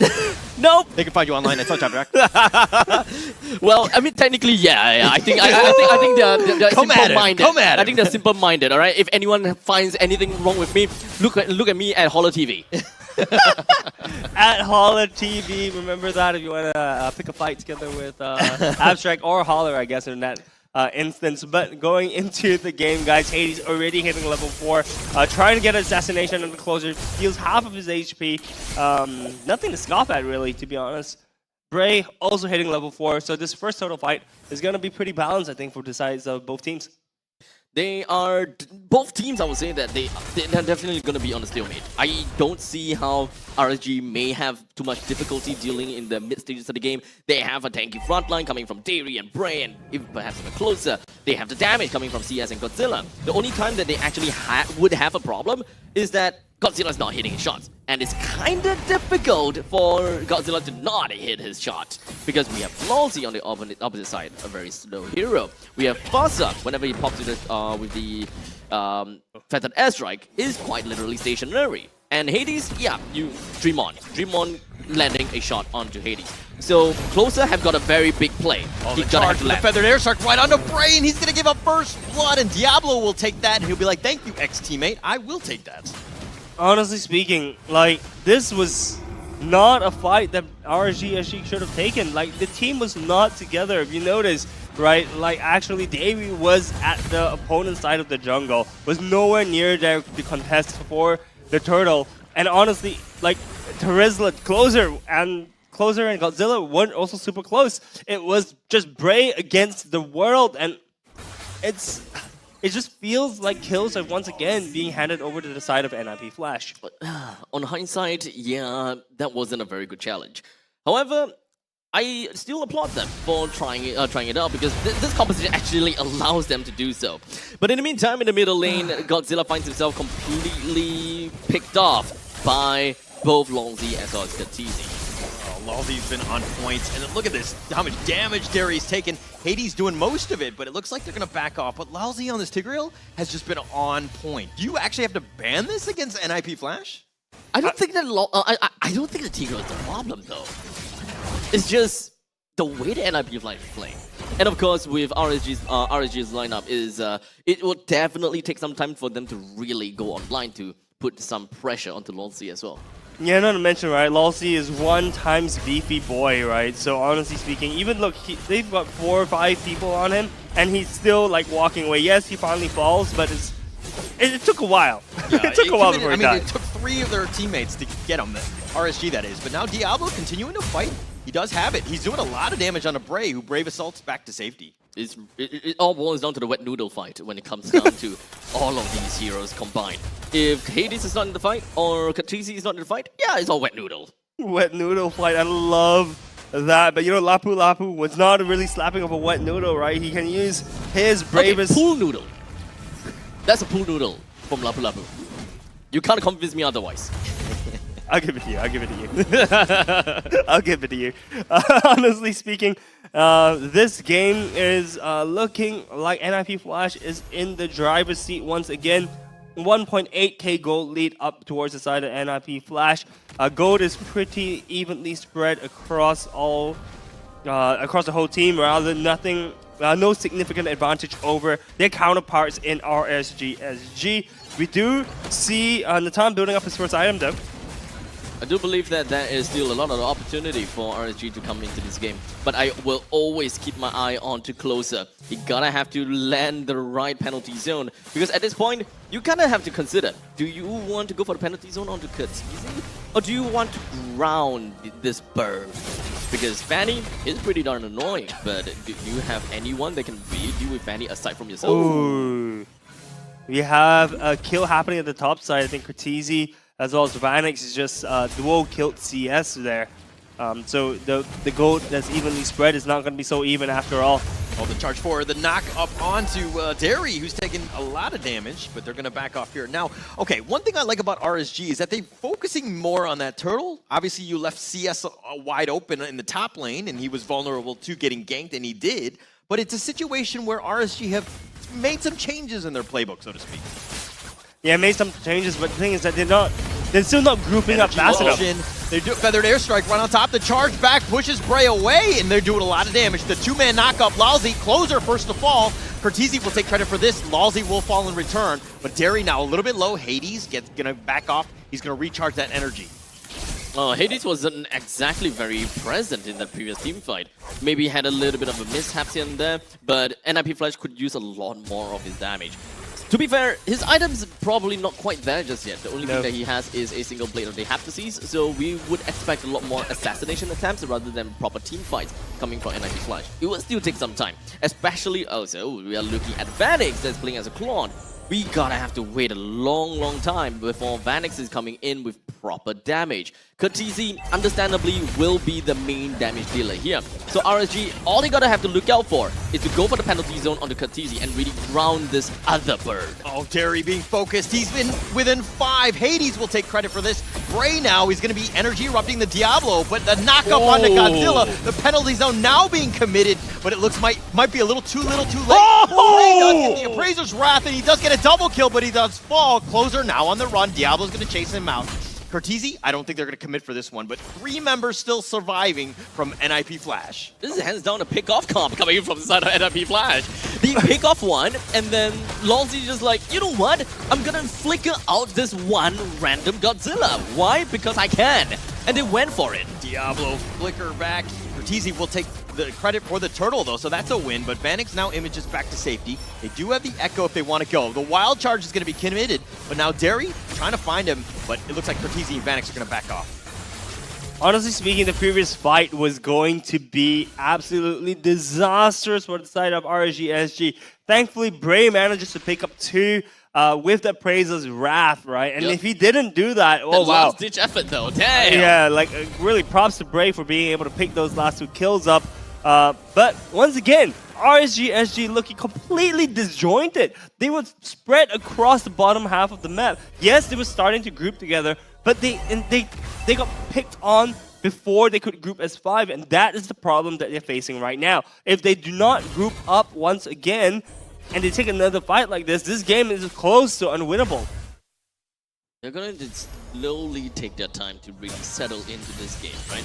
They are about 5,000 gold behind of NIP Flash, and when it comes down to items, they can't really go for fights. But in the meantime, we do have the Feathered Airstrike that somehow managed to hit quite a lot on the Godzilla, and I believe that is all about the lethal ignition that burned him out. Oh, they've got the knockoff, the 2-man, what they want. They got Derry, they're going to take him out. Vanix joins the fray. He's got his blazing duets, and he's going to flex, but he's taking a lot of damage. But Hades on the backside cuts him off. All members still up, 4 members down from RSG.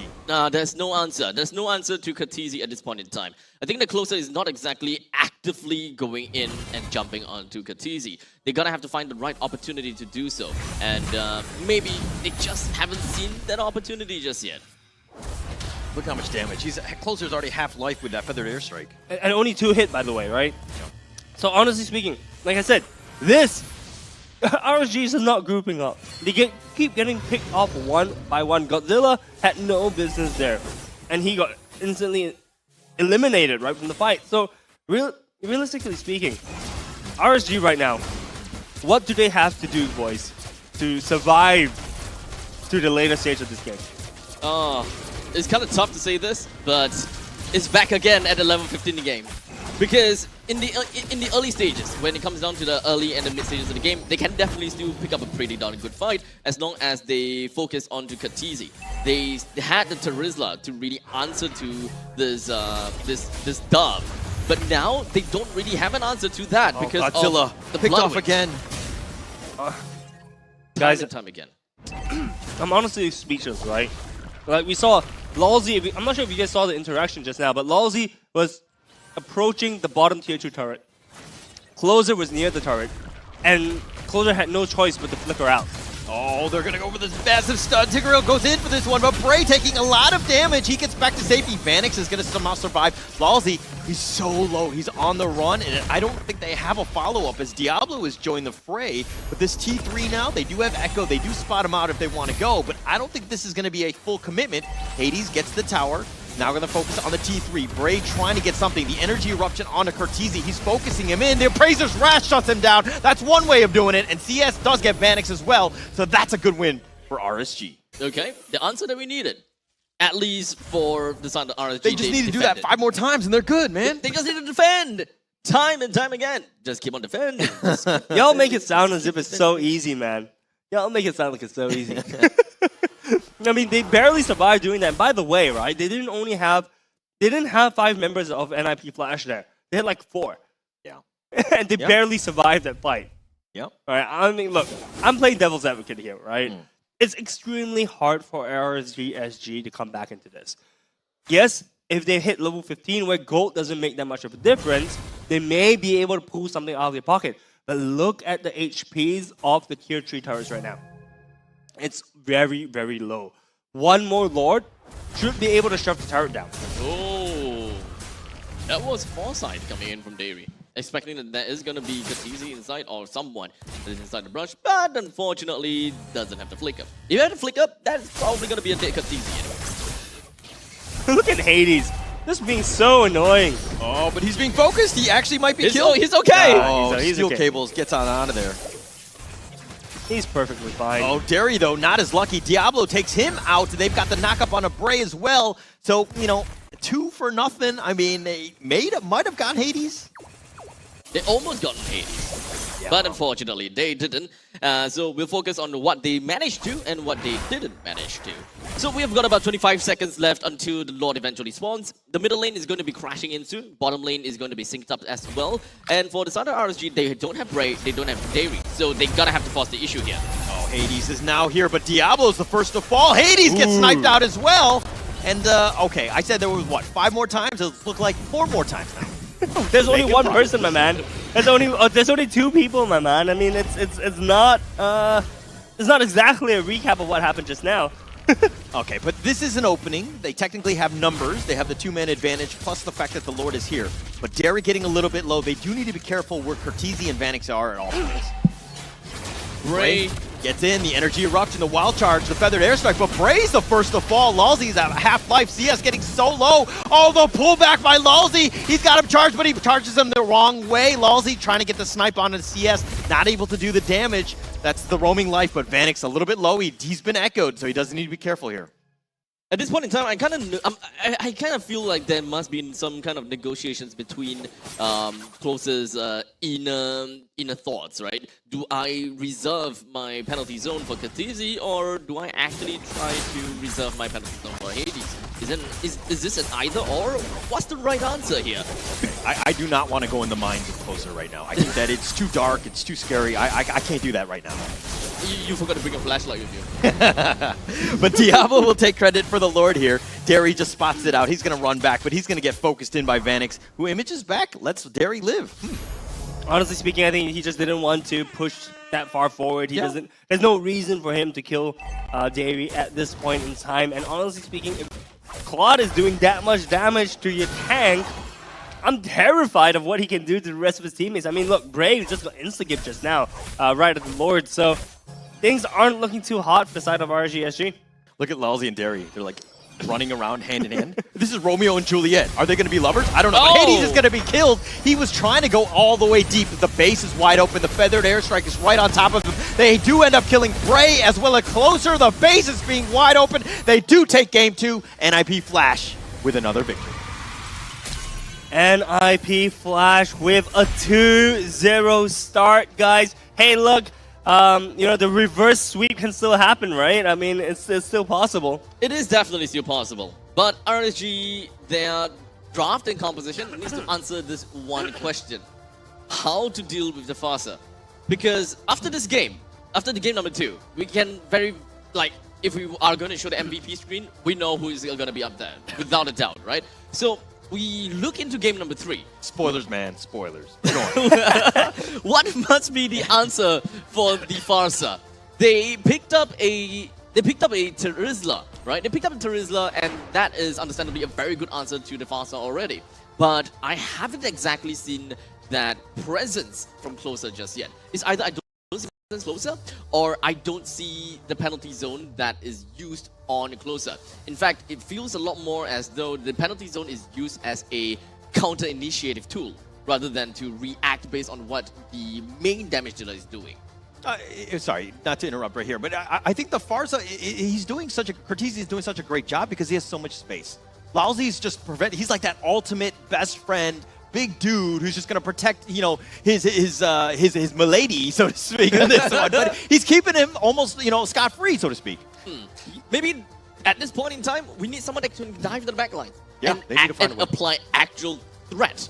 So, congratulations over to Cortese for an MVP. Wait, I called it out. The big bully, the best friend is the way you want to do it. It's the Rome life. I love it. And then Lalzi, I mean, he was on point. He completely protected everybody else. And he was, you know, again, it's 0-3-12. I mean, the 70% kill participation, that's exactly what you want out of the Tigreal. Yeah, you know, and I want to add on to what I said yesterday. So yesterday I was calling Lalzi the statue, right? He's like that bodyguard. The statue just stands there and just prevents people from coming in. Stand there and look pretty, huh? Well, I guess look menacing, right? Right, I mean, because the thing is, I mean, are look you at saying this Lalzi's not guy. pretty? Are you saying Lalzi's not pretty? He's pretty and menacing. Right. Oh, I guess you could say that he's pretty menacing. Hey! No, but look, I mean, in all seriousness, right? He's playing these heroes. If you notice, what do Minotaur and Tigreal have in common? Is this a joke? No, the CC bots. Oh, okay. Yeah. I thought we were talking like sex appeal or something. Yeah, I was kind of like, expecting some kind of joke. Minotaur, coming some out, people yeah. are kind of... Minotaur, Grok, they are big boys. I mean, not wrong, guys. You guys aren't really wrong there, so I'm not going to dispute that fact. But what I am... So you're into Minotaurs? Oh, so you know right, about you're that. going that way. Maybe. For me to know, for you guys to find out. But like I said, CC bots. Tigreal, Minotaur, right? These guys, they prevent people from coming in. And if we see in these MPVP highlights, right, that at all times, look at where Lawsy... Okay, maybe not this one.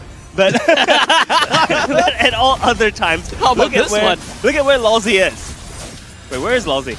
I don't know. Oh, there he is. Look, he just imploded. in the middle. He just imploded everyone together and gave everyone the space they needed to, continue the fight without having to worry about getting crowd control. Honestly speaking, I don't think banning out Lawsy is going to be possible for the side of RSG SG. Potentially banning out the Farsa at this point in time could be what RSG SG wants to look at. Once again, it's a problem if Farsa is able to use the Feather Airstrike the entire duration without worrying about getting CC'd or getting destroyed, right? Farsa is squishy. You could go for a full dive composition or just ban out the Farsa. The amount of crowd control duration is actually pretty darn long. Not gonna lie, coming from the Tigreal. So technically speaking, maybe Tigreal is the problem, right? They have been locked down for an extended period of time. Maybe there should be some respect to the amount of crowd control that Lawsy is able to bring out. So Purify might be one of a good idea, one of the good battle spells that you may actually have to consider. No, but I mean, keep in mind, right? If you're planning on banning the Tigreal, you need to ban out the Minotaur. Because if you don't leave either of them open, Unless you're gonna get first picked. pick, I guess. Yeah. So, but are you gonna first pick Minotaur or Tigreal? Why not? I mean, then the opponent can just pick Diggy. Yeah, let him. Change it up. Challenge NIP Flash. That's what you're telling me. Yes. Yes. Yes. All right. So looking into the item builds, lads. Does anything immediately stand out to you guys? I wouldn't say really stand out, but I do highly appreciate the Blood Wings that's being picked by Kha'Zix very early into the game. Understanding that he is one of the pivotal player of NIP Flash at that point in time. Mid-game, Kha'Zix, full-on damage.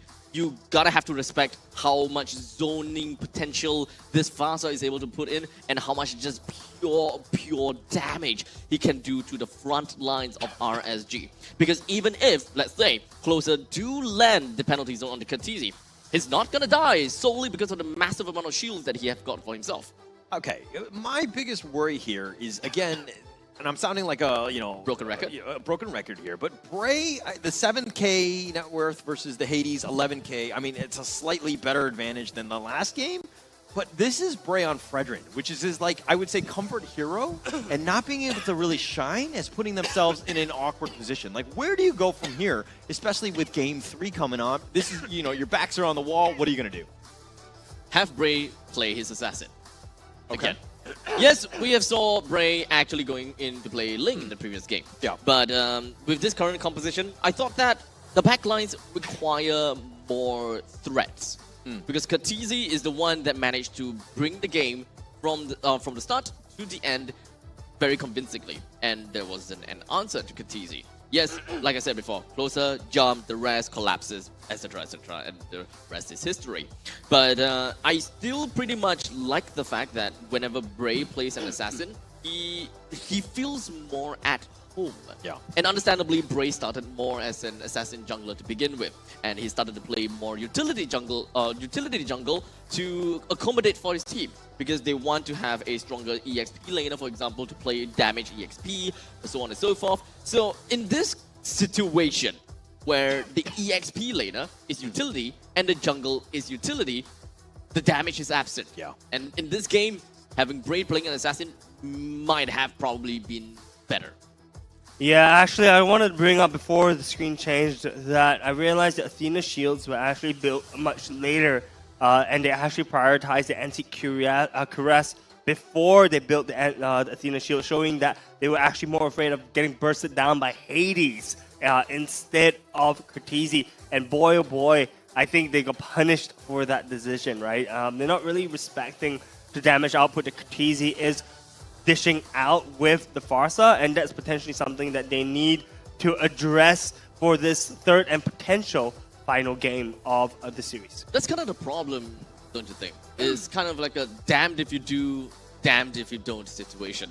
Do you build the Dreadnought armor to deal with Hades? Do you upgrade the Dreadnought armor into Anticuras to really deal with Hades? Or do you build the Athena shield to deal with Cortese? But in the meantime, have a probability that you can just be completely, well, wiped out by a random flying Fanny. So, at that point in time, they're gonna have to make a decision. And the decision is that they respect the Fanny more. But in this, it gives Cortese and it powers up Cortese and enables him to be the one that really goes the team way.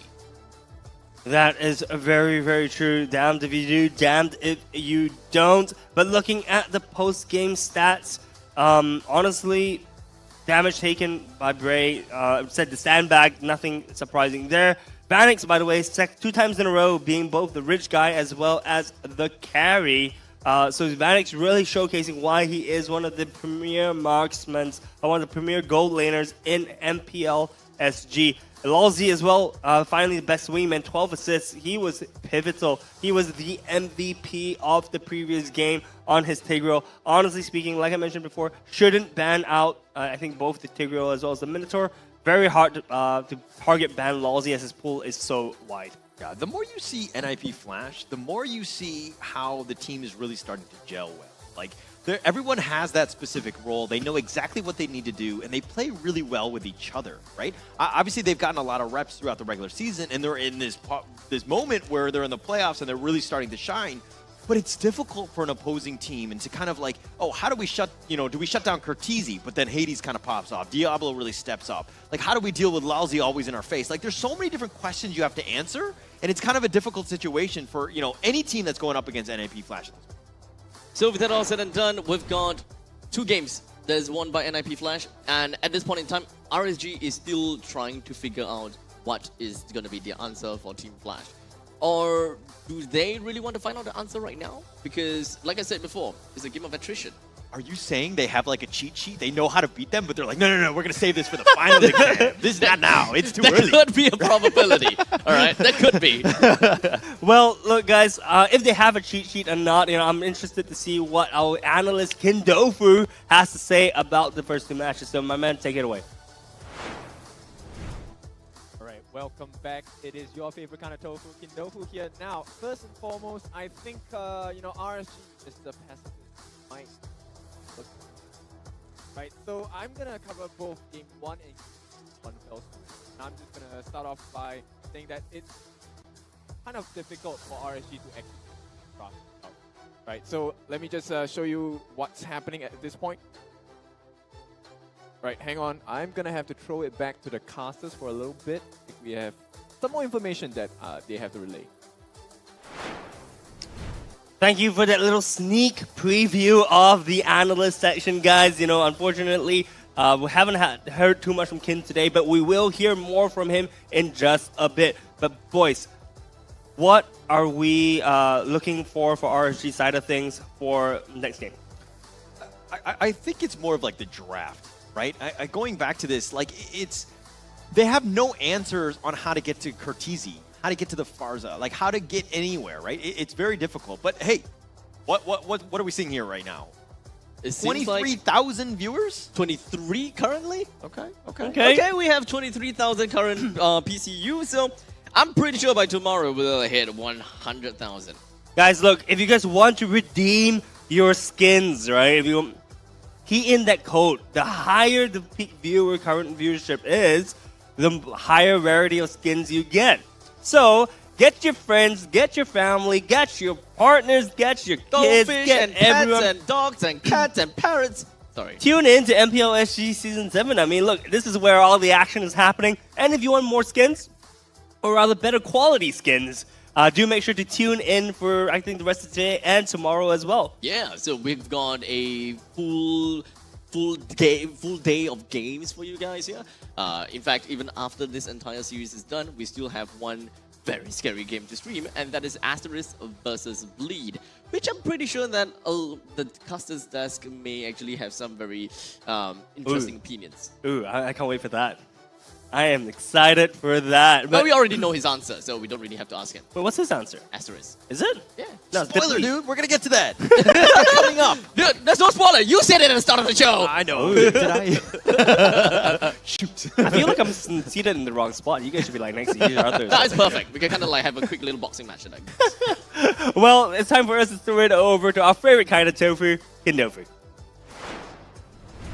All right, welcome back. So let's kickstart the analyst here. So first and foremost, I want you to keep your eyes on to Godzilla here. He actually missed his penalty zone, landed only on the one guy, which is going to be Lawsy, and he is the worst target you actually want to catch if you're from RSG. Now what's going to happen next is a series of unfortunate events here. First and foremost, CS gets caught out. He's the main damage dealer here on that Moskov. Unfortunately, he gets caught out by two big ultimates here. It's going to be the implosion into the feather airstrike, and I mean, I wouldn't want to be in his shoes at this point.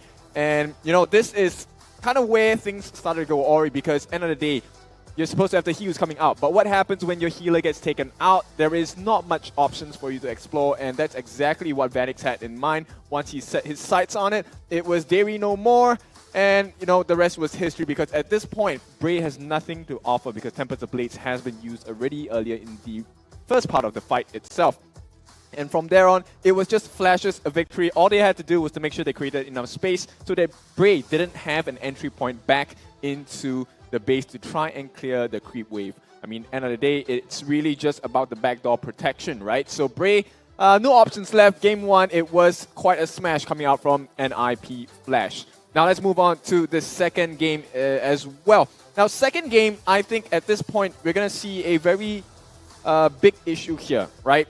The strength of RSG's draft is the fact that they have very strong AoE crowd control skills and huge ultimates that play off big team fights. But at this point, the way that NIP Flash plays, they can play as each individual. And so you have a lot of strength on one side for the side of RSG, but they're extremely weak on the other, which is individual team fights.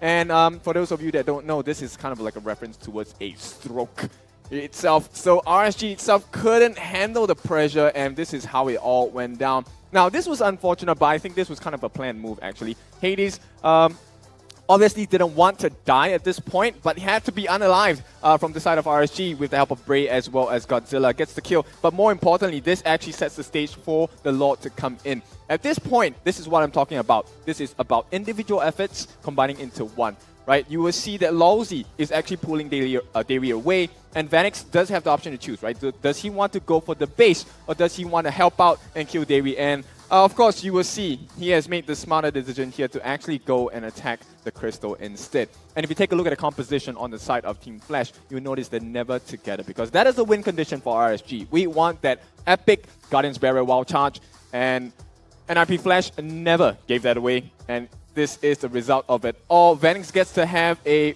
free hitting session here, while Lawsy, our lovely Trigo here, gets that 3-man implosion combined with the courtesy fat air strike, and the rest is history as NIP Flash take game number 2.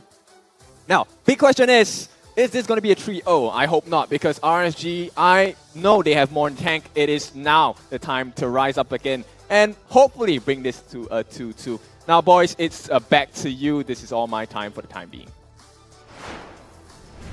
Thank you for breaking that down to us, Kindofu. As you mentioned before, I think NIP Flash looking very much like a cohesive team, right? Especially when Lawsy, redirects attention to him, and then Vanix is off to do his own thing. That summarizes this first 2 games up really, really well. It seems that RSG is not on the same page yet, actually. It feels like they're writing different essays with each other. Yeah. At this point, though, are you worried? Because your prediction was 3-1, right? Yeah. Both of us were 3-0. I think we're sitting very happy. I'm very happy with how things are going. But how about you? Do you think they're going to pull off one game? at this stage, honestly, a little bit nervous, not gonna lie. It's not looking super hot right now. Yeah. But I do have the confidence in the RSG boys to pull up a pocket trick. Because if there's any time to pull off a surprise pick or a surprise composition, this is the time. Because honestly speaking, yes, you guys mentioned, oh, this is not the finals, you know, they could still win from the bottom and go back up to the top. But that's such a tiring route to go, right? Honestly speaking, would not, and that's all the games are happening tomorrow, right? So they're going to be extremely tired if they were to have to go through the bottom bracket. So realistically speaking, I believe this is the time to pull up a surprise draft if they have one for us. Which one is more important? Winning the entire show or just being or just not winning the entire show? Technically speaking, where I'm getting at too is that even if RSG were to lose this game, it's okay because they can still come back to it again and really just evaluate what has been going on between their game versus NIP Flash. They can come back again tomorrow and try to beat them with it again. Yeah, I mean, it's going to be a best of 5 in the morning. I mean, the biggest issue that they might have, whichever team does drop here, is the fact that they have to wake up super early tomorrow morning. That's like the only thing, that's like the most difficult thing. Playing the game is not a problem. You know what's the advantage of not winning here for RSG?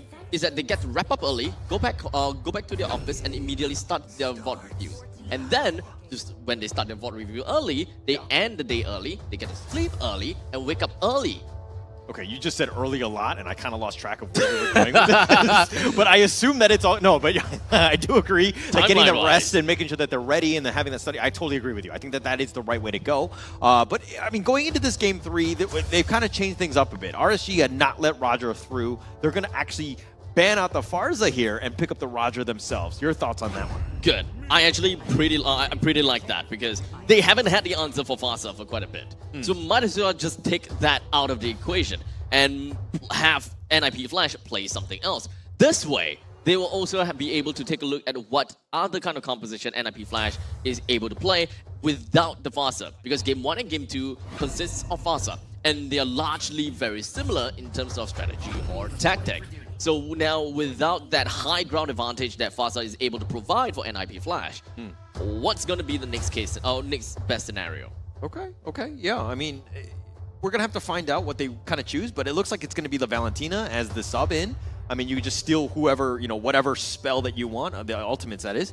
But now Lousy has picked up the Minotaur. Maybe they were listening into the break when we were talking about the fact that he's like a, you know, he's playing both of these heroes at a very high level. He's changing it up and just trying, maybe looking to flex here going into this Game 3. But if we're looking at RSG, they go back to this X-Borg and the Terizla. They picked this in Game 1, didn't really have a whole lot of success. But we keep seeing the Terizla. They're focusing on it. They want it going into like all 3 games now. But your thoughts on this hero? Terizla is my personal favorite hero. Or rather, he kind of is like a jack of all trades. Perhaps master of none.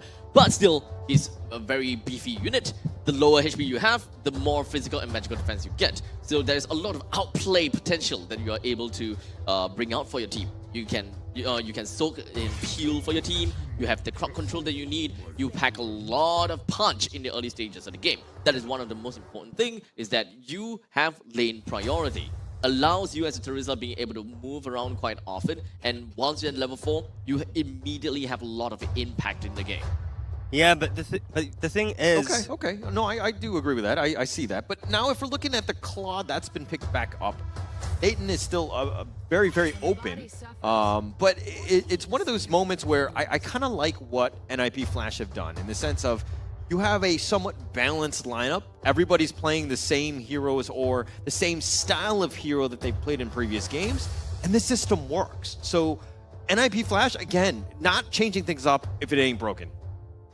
Yeah, but the thing is, with the Terizla pick, I want to go back into that a little bit, right? Because the thing is that we've seen Closer play Terizla twice already today, and honestly, this reminds me a lot of the Closer playing Terizla at the start of the season. He looked as if he wasn't really contributing much to the team. He was just playing on the fringes. But the thing is that Terizla needs to be in the middle of a fight, right? And so far, haven't seen Closer quite do that just yet. So honestly, putting all the eggs in the Terizla basket for Closer seems a little bit sus coming out from the side of RSG. But maybe CS playing Roger may show something slightly different. Okay, so now that I'm looking at things, RSG, they do have quite a balanced draft, at least for now.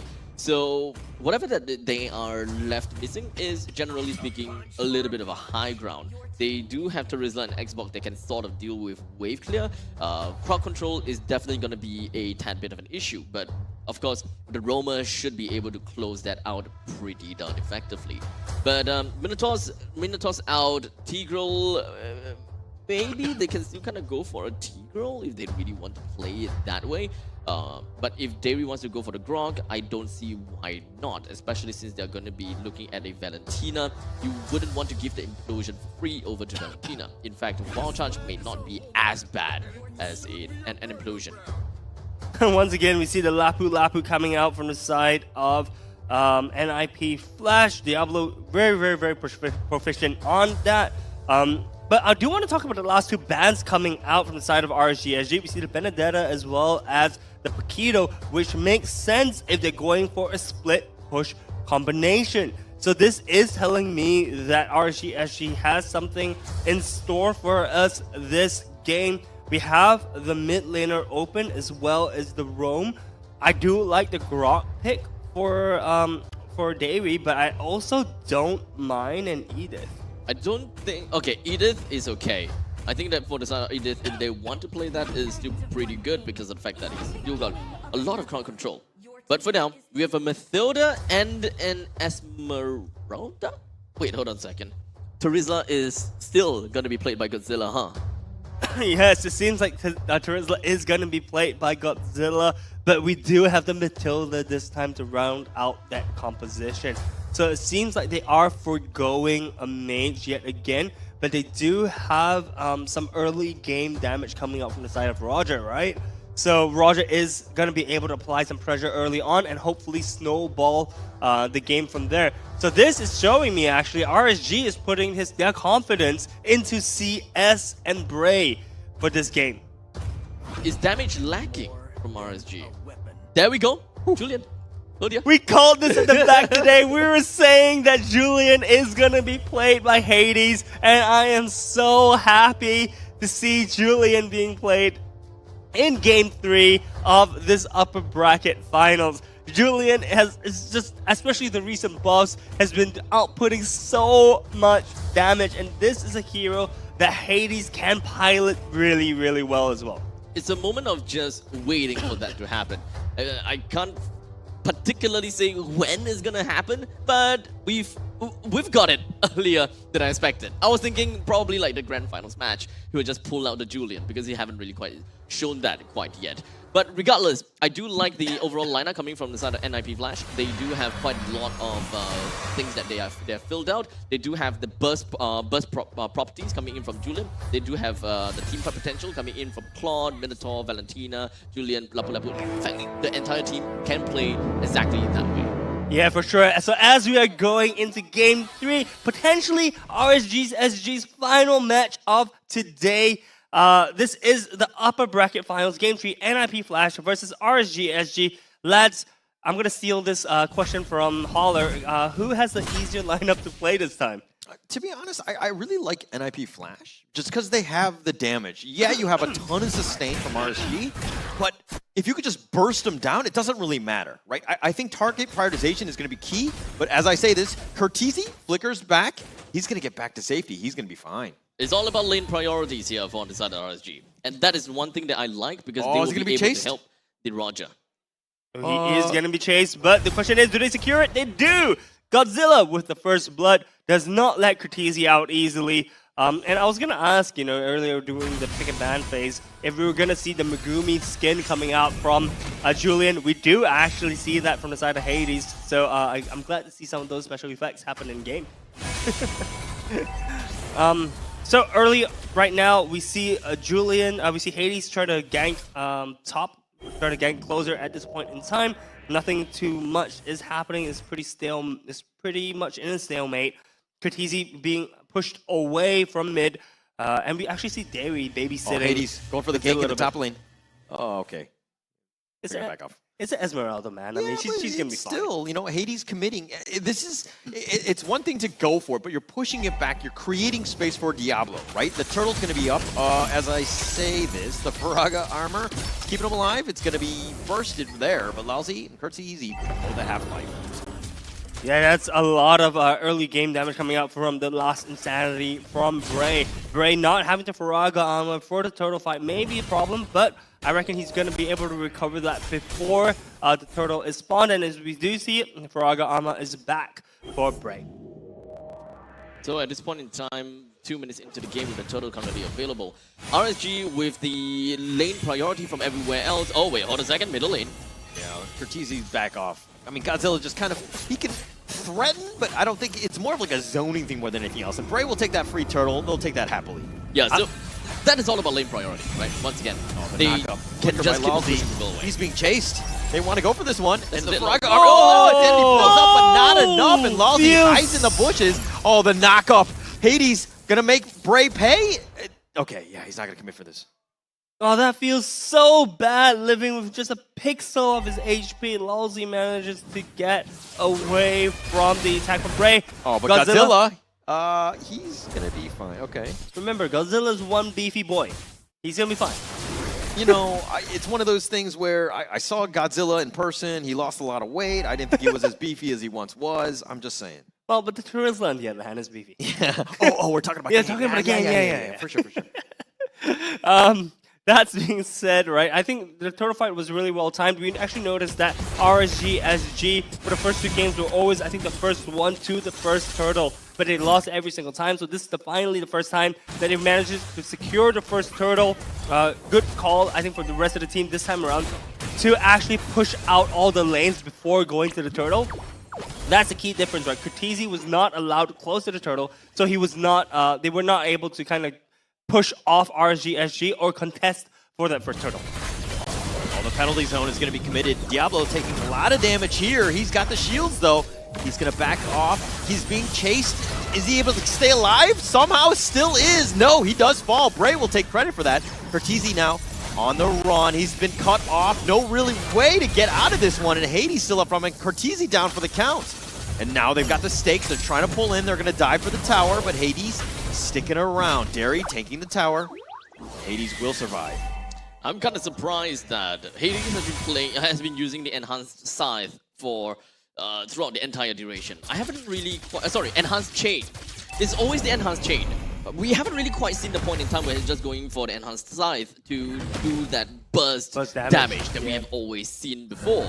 So perhaps, you know, maybe it would take some time before that would actually happen. Maybe once he gets himself maybe the Stadium Scythe or something along those lines. But it's gonna take some time, definitely. Yeah, but the Circling Eagle does connect Lousy and Hades on that side. The stomp in return. Curtsizi getting a little bit low. Does need to be careful. They do have Lousy. He gets the stomp, the flicker back. He's fine for now, but CS taking a lot of damage, and Curtsizi will take credit for this one. Godzilla still fighting with Diablo. They do have that, and NIP Flash are forcing the T1 mid, but the stomp from Godzilla, the penalty zone is going to be committed. Everybody is so low, and finally Lousy does go down. Hades going to be next on that list. Hades is killed, and that's going to be a double kill. Holy crap, Godzilla's cracked! No, I was going to say Derry's cracked. He's been so instrumental in all these fights. Oh, Curtsizi, the flicker back. He's being chased, though, and Bray's like, not this time, my friend. He takes him down. Bray's going to invade the enemy jungle. I think that this game is very micro-intensive for RSG. In fact, I'm mostly looking at Godzilla. You have mostly been looking at Derry. The both of them is really just putting themselves quite a really good game. And this is quite a testament to what Hollis said before. Once RSG have got a good game, Derry just pops off. Yep, Derry is essential to RSG SG having a good game, and we see it finally with him on the Matilda. He has been instrumental so far, being able to pull back or pull his teammates towards the fight. Yes, Godzilla has finally been letting good penalties though. He's being focused with the outplay. He does get Bray. The Frog armor's nothing, and Hades will go slice you down. And they've gotten for Godzilla. They're trying to go. Lousy gets knocked up. Returned by Godzilla. He does have the penalty zone, but they did get Lousy, so they did get something in return. RSG now, they do have a bit of an opening as they're looking to push this bottom T1. Finally, we see action happen. We see signs of duet. light. Phoenix, Godzilla taking most of this one. He images back. Yeah, there was no way he was going to take that fight squeeze a safely. recall in between before he BMI's back. Yeah, there was no way Vanix had any business to try to do anything there, man. I mean, it was a 3v1 situation. I at this point in time, I really like what Godzilla is doing. Oh, Hades. Oh, the chain onto Derry. He takes so much damage. Derry's just like, I'm out of here. Yeah, I mean, look, that is the power of Julian right now, lads. Julian looking really strong as you see another skirmish happening in the mid. Or not. Or not. I mean, RSG, this is the thing. They have beefy, tanky boys, right? They want to fight. They don't really have a whole lot of damage, so it's one of those things where if they can get that pick off, they're going to have a great time. But RSG having a much better game. This is 7-3. They're up 2K in terms of the lead. And this is exactly where they want to be. They want to be in the driver's seat going into the mid game. Yeah, RSG looking much more in the driver's seat with 2.3k gold. That's about a whole item up. And we see Diablo perhaps going to be ganked by CS and Derry, but CS not being able to get through the turret initially calls this a failed gank and decides to move up towards the turtle. Oh, Bray taking a lot of this one. Godzilla going in for the penalty zone. Connects onto 2, though. The Frog of Armor, and they have a knock-up again onto Godzilla. Curtizi gets back. And now it looks like RSG have committed for this turtle. They're going to take the third one of the game. Very, very good call by the side of RSG. At first it was, I think, a 4v3 and then became a 5v4. So RSG finally looking like they're playing as a team at this point. Manages to secure 3 turtles, 3k gold lead up. Okay. All right. Now I'm starting to get worried, right? Normally, when it comes to predictions, I'm right like 67% of the time, right? That's which is not like really all the that time, high. let's be honest. But this one, I predicted a 3-0 and RSG really coming back. This has got me worried. Well, look, all I can say is I called it. I mean, look, the game's not over yet, right? Yeah, it's not over, but it's not looking good. But it looks like they want to go for this one. Diablo about half-life. Curtizi gets back. Hades is getting a little bit low and too far in, and Bray will take him down. Lalzi's down as well, and CS gets that first kill. I think RSG has been starting to be a lot more decisive with their movements. When they call for something, they are going for something together. They're working as a unit. And at this point in time, with all of that is given, we have a total of 4,400 gold that is in favor for RSG. NIP Flash is definitely suffering just a tad little bit. In the meantime, take a look at the amount of damage that Godzilla is able to, or rather has already inflicted over to the enemies. 44,000 damage, and understandable. He's been doing a very crucial job in the middle lane, constantly just pushing Curtizi away. Remember how we talked about the fact that Curtizi was quite literally the pivot of Team NIP Flash for the first 2 games with the Vasa? Yeah, so it kind of feels that way now. Oh, Diablo getting dove on here. Derry taking a lot of damage. The Howl, they're doing a lot of damage. The shields one last time. Diablo does go down. CS just with too much damage at this stage of the game. Remember what I said earlier? It's about how you funnel gold into CS as another fight breaks out. Lalzi flickers back. He's gonna be fine. Sorry, continue. The fight was more important, but as I was saying, it's all about how they can funnel gold into CS. CS is going to be the main carry of this game. Yes, Godzilla is putting in the work, but we're seeing CS finally starting to pop up. 2-1 and 2, 10 minutes in the game. Not as many kills as you would like, but he has already built up, I believe, 2 of his core items. He is going 3 of his core items. He's going in for that executioner style build, which works perfectly in this lineup, right? This is not the Holy Trinity build. This is not about shredding tanks. This is about cleaning up. And he's able to do that with the Turisla in his team, with the X-Borg in his team as well. This seems to be kind of like RSG has gone in. They put weights, body weights on, and they're just going into the gym. Like they're going out at, right? But now they've taken that off, so to speak, in the sense that they didn't ban the Roger, and they picked up the Roger themselves. But let me continue on that with a nice circling eagle. Hades taking a lot of damage. He's going to be bursted. CS will get credit for this one. Godzilla, he's going to be back for life number 2. Diablo continue to stand up front, but he's taking a lot of damage. Closer has now joined the fray. They do have the stakes. They pull back Curtizi. Derry going in for this one. Wow. But he's going to be killed, and Vanix will get credit. Curtizi and Vanix do need to be careful, but they have a what? 2-for-1 trade.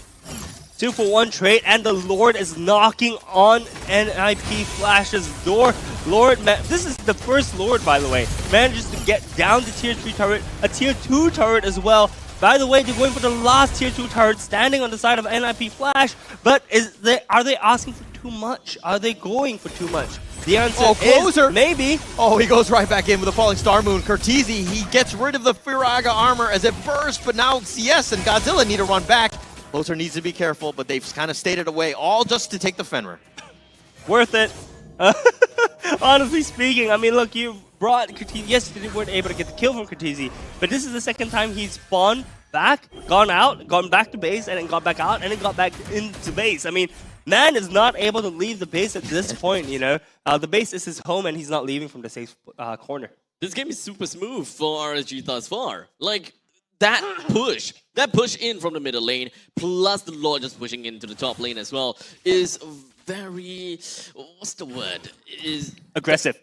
Yes. I was going to say stupid, but okay, aggressive works. Very aggressive. And it worked out. So I'm kind of surprised that the Lord didn't just die right by the inhibitor turret, but it destroyed the entirety of the inhibitor turret and even made its way over to the crystal. It just shows how RSG is number 1 tanky, and number 2 they had a great setup. So huge shout out over to Dairy with that 3-man knockup with the circling eagle. That was very well placed, well made, together with the guiding wind that allowed RSG to just jump straight into the midst of the battle.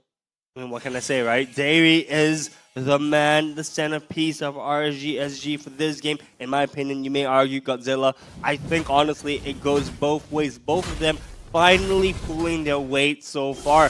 But I have a question, guys, as we see a fight happening top. Maybe, nope, Closer just walking that off. No, so my question to you guys, right, is NIP Flash just taking it easy on them this game? No, no. Remember previous game I said that they should pay more attention to crowd control and perhaps get a purifier or 2. Now they have respected that.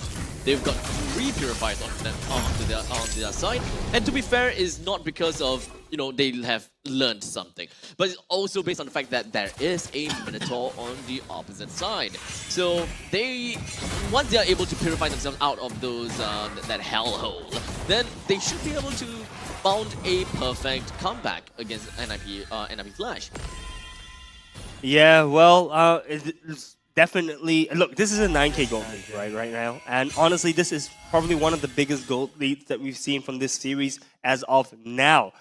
Except this time around, it's RSG SG in the driver's seat. They have a Lord shoving in the top lane, and we see all minion waves pushing in. Godzilla just clearing up that middle lane wave, and it's going to be a 3-way push coming out from the side of RSG SG. Oh, Circling Eagle connects onto Diablo. He's going to back in, but the Lord is in the top lane. So again, you talk about pressure, it's in all 3 lanes. Closer doing a lot.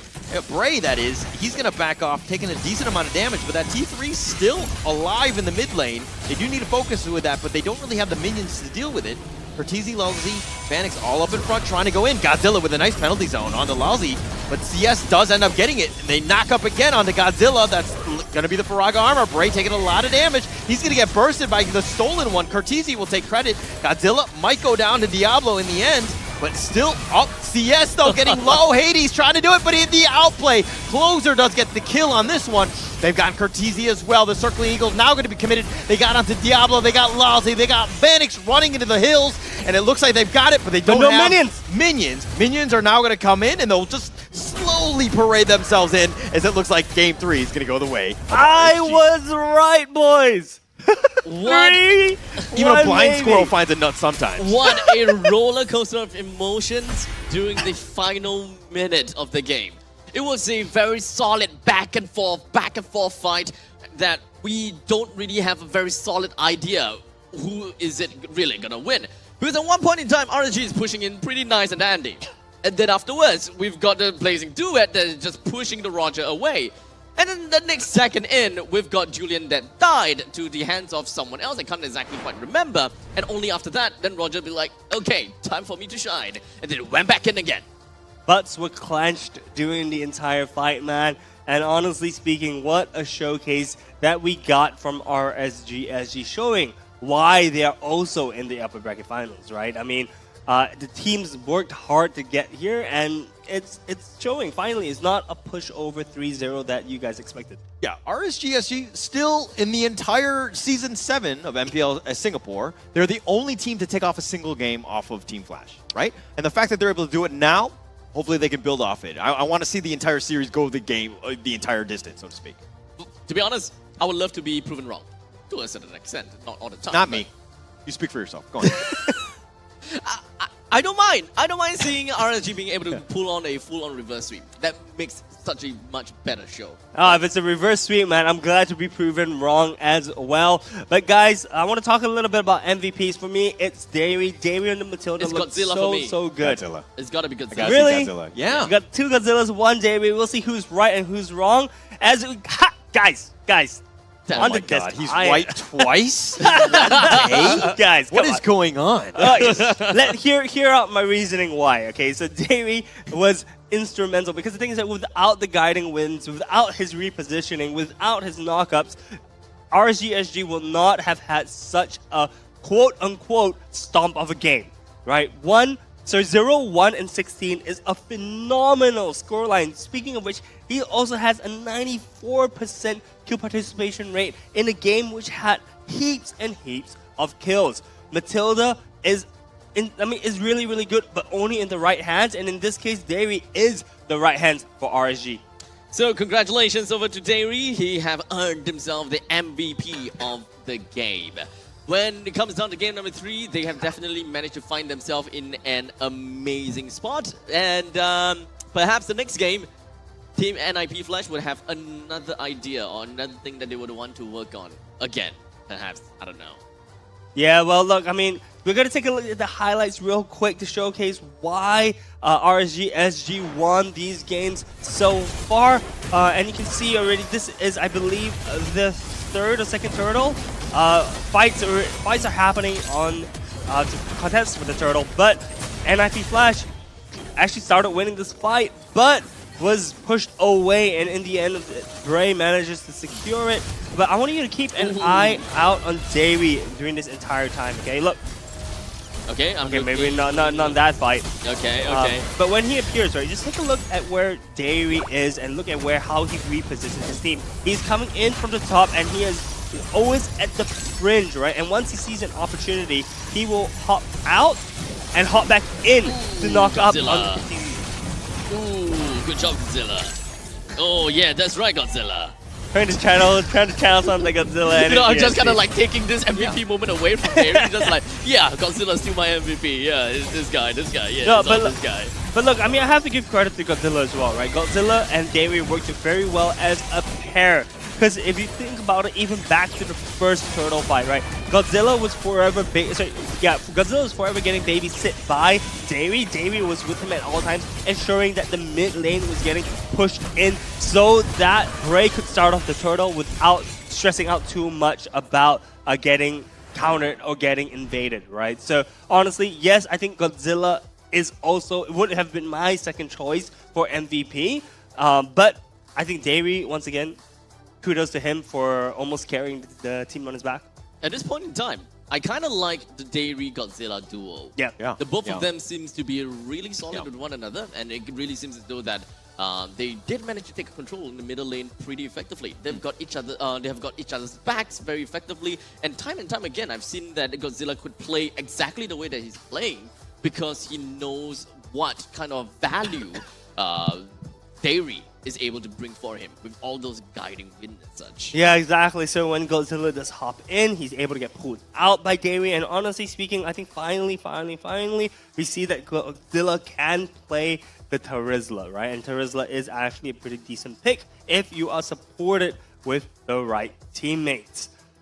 Going into item build, I just want to point out that yes, CS managed to have success with this executioner style Garrocha build that we've seen some of the other players try to pull off, but not succeed with it. The key difference is that this time around he had kills earlier in the game and he was able to kind of snowball that advantage. We saw in the last fight when finally when the side of NIP Flash was low, he was able to go in, sweep in, and clean up on Isle mid lane. Yeah, and I think that the RSG, the biggest difference was the fact that, I mean, they didn't ban the Roger, they picked it themselves, but the Roger impact was quite there, right? Like, the entire team wants to run at you, and having that Roger that just kind of pounces on you, cleans things up, and just, gets the 6 kills that you need to really put yourself over the top. I mean, Godzilla and Derry had great games, but you need somebody that does all of, the damage, so to speak. And he had the farm, he had everything that you wanted. And again, RSG really, changing things up and having a really good draft in that game. So with that all said and done, we've got RSG clinching a win for the 3rd game by having a very flawless neutral objective game. And even when you're talking about the standing objective, things are looking to be pretty darn good either, with a total of 8 turrets taken down versus NIP Flash's total of 2. And from this point onwards, when it comes down to the itemizations, it's pretty fair to say that all of these players have got pretty much the idea that they want. And for those people that wanted to see how a Julian builds, this is what Hades builds for his Julian, with a Holy Crystal, Divine Glaive, a Genius Wand. And now, of course, the final item that he's actually trying to go for is going to be the Feather of Heaven. The last item, understandably, should be an Immortality or a Winter Trunket. Really depends on how he will want to do things. Yeah, now as we shift our focus over to the side of emblems, I don't see anything that stands out super interestingly to me. I think the Quantum Charger on Vanix makes perfect sense, as he also picks up the sprint. The sprint. Yes, so that he wants to go in and out of the Blazing Duet, right? He wants the mobility, he wants the extra movement speed that he will be able, so that he will be able to go in and out of team fights as and when he chooses to. But other than that, nothing that's pretty much stands out to me. Let's see. I gotta have to look at it. Okay, Thrill coming in from Bray's Xbox. That's all fine and dandy. Hades have decided to pick up Swift for his level 1 emblem. So it's understandable since Julian is understandably really slow in the level 1s when he's jungling, right? And it takes some time before Julian can be fast and efficient while he's jungling. He also picked up an Impure Rage for himself for the mana capabilities, and that's all nice. Of course, when it comes down to the rest of the stats that is coming in between these two teams, RSG understandably would have a massive overhaul in damage dealt. 250,000 damage as compared to NIP Flashes with a total of 175,000. They're pretty much bleeding red throughout the entirety of the board with very high turret damage, as well as pretty effective heals as well.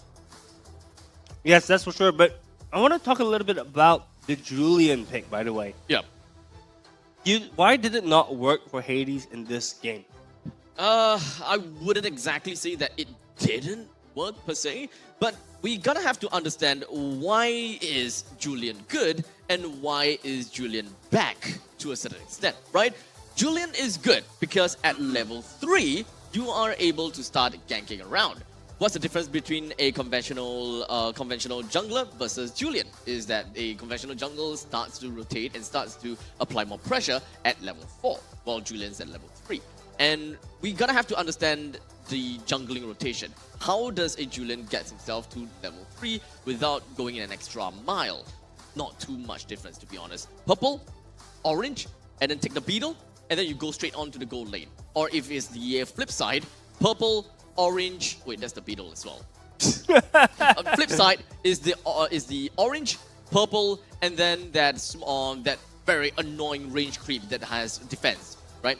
And from that point on, you should have level 3, and you can immediately make your way over to the gold lane or the EXP for a quick little jump. You are always ahead of the enemies, and for NIP Flash teamwork competition to work out, they need to be ahead, and they need to be the one that sets the pace. They need to initiate.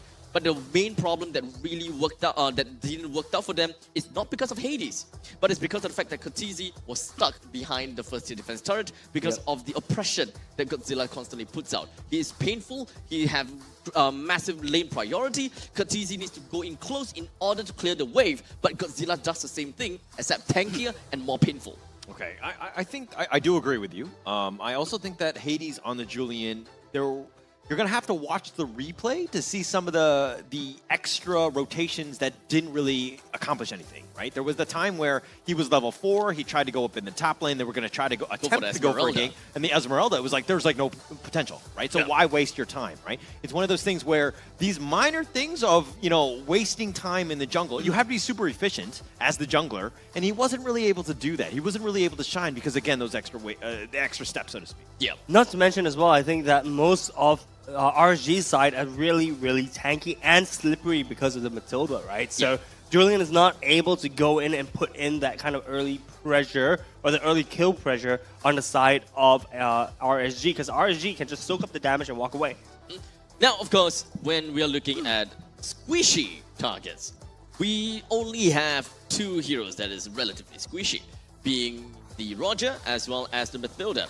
If you try to go for a kill on the Roger, then you're gonna have to expect that the Matilda must not be around. Yep. Because the moment that Matilda is around, okay, goodbye. Guiding wind. You are not gonna be doing anything. Even if you are using enhanced scythe, no, enhanced chain, enhanced scythe, whatever it is, you might not be able to get early kills unless you pick up a Genius Swan super early into the game. Yeah, and it's going to be really, really rough if you do that, because, I mean, you need to be ahead, you need to get the kill pressure, and then if you get the kill pressure, then it's... Wait a second, wait, you can't even get the kill pressure because they're tanky. Yeah. Right, so therein lies the problem. All right, so we've broken down the game slightly for you, but for the full breakdown, we're going to throw it over to Kinzofu. Take it away. All right, it's my turn now, and what a game by RSG here. Dairy, especially the MVP of the day. I'm going to show you why he is the MVP with the amount of saves, amount of deterrence, and amount of aggression. Something that Matilda has in her kit, and exactly what Dairy displayed the entire duration of this fight. This clip is a minute long, but yeah, I'm going to try and rush through it here. So first and foremost, there are 3 lanes that are being taken down by RSG at this point. First and foremost, here is the Guiding Wind coming out from the Matilda, which is going to transition into the Circling Eagle. Diablo actually expends his ulti here, the Bravest Fighter itself, but this small movement by Dairy actually pushes Vanix back a little bit. That slight delay in timing actually helped out RSG a little bit later on. Right, so Circling Eagle onto Diablo, and this is going to cause Diablo to call for help, right? And this is where Lawsy and Cortese are going to hit down. But I think at the same time, Hades was calling for help as well because he wanted to burst down Bray. So there was a lot of confusion on the backlines on the side of NIP Flash. And, you know, when you give RSG an advantage, you know they will take it for sure. Right here, with the 3-lane pressure, most teams will say, hey, let's just try and focus on 3 different things at the same time. But RSG made a very clever call to say, let's just put where our focus should be. Let's move towards the top lane here.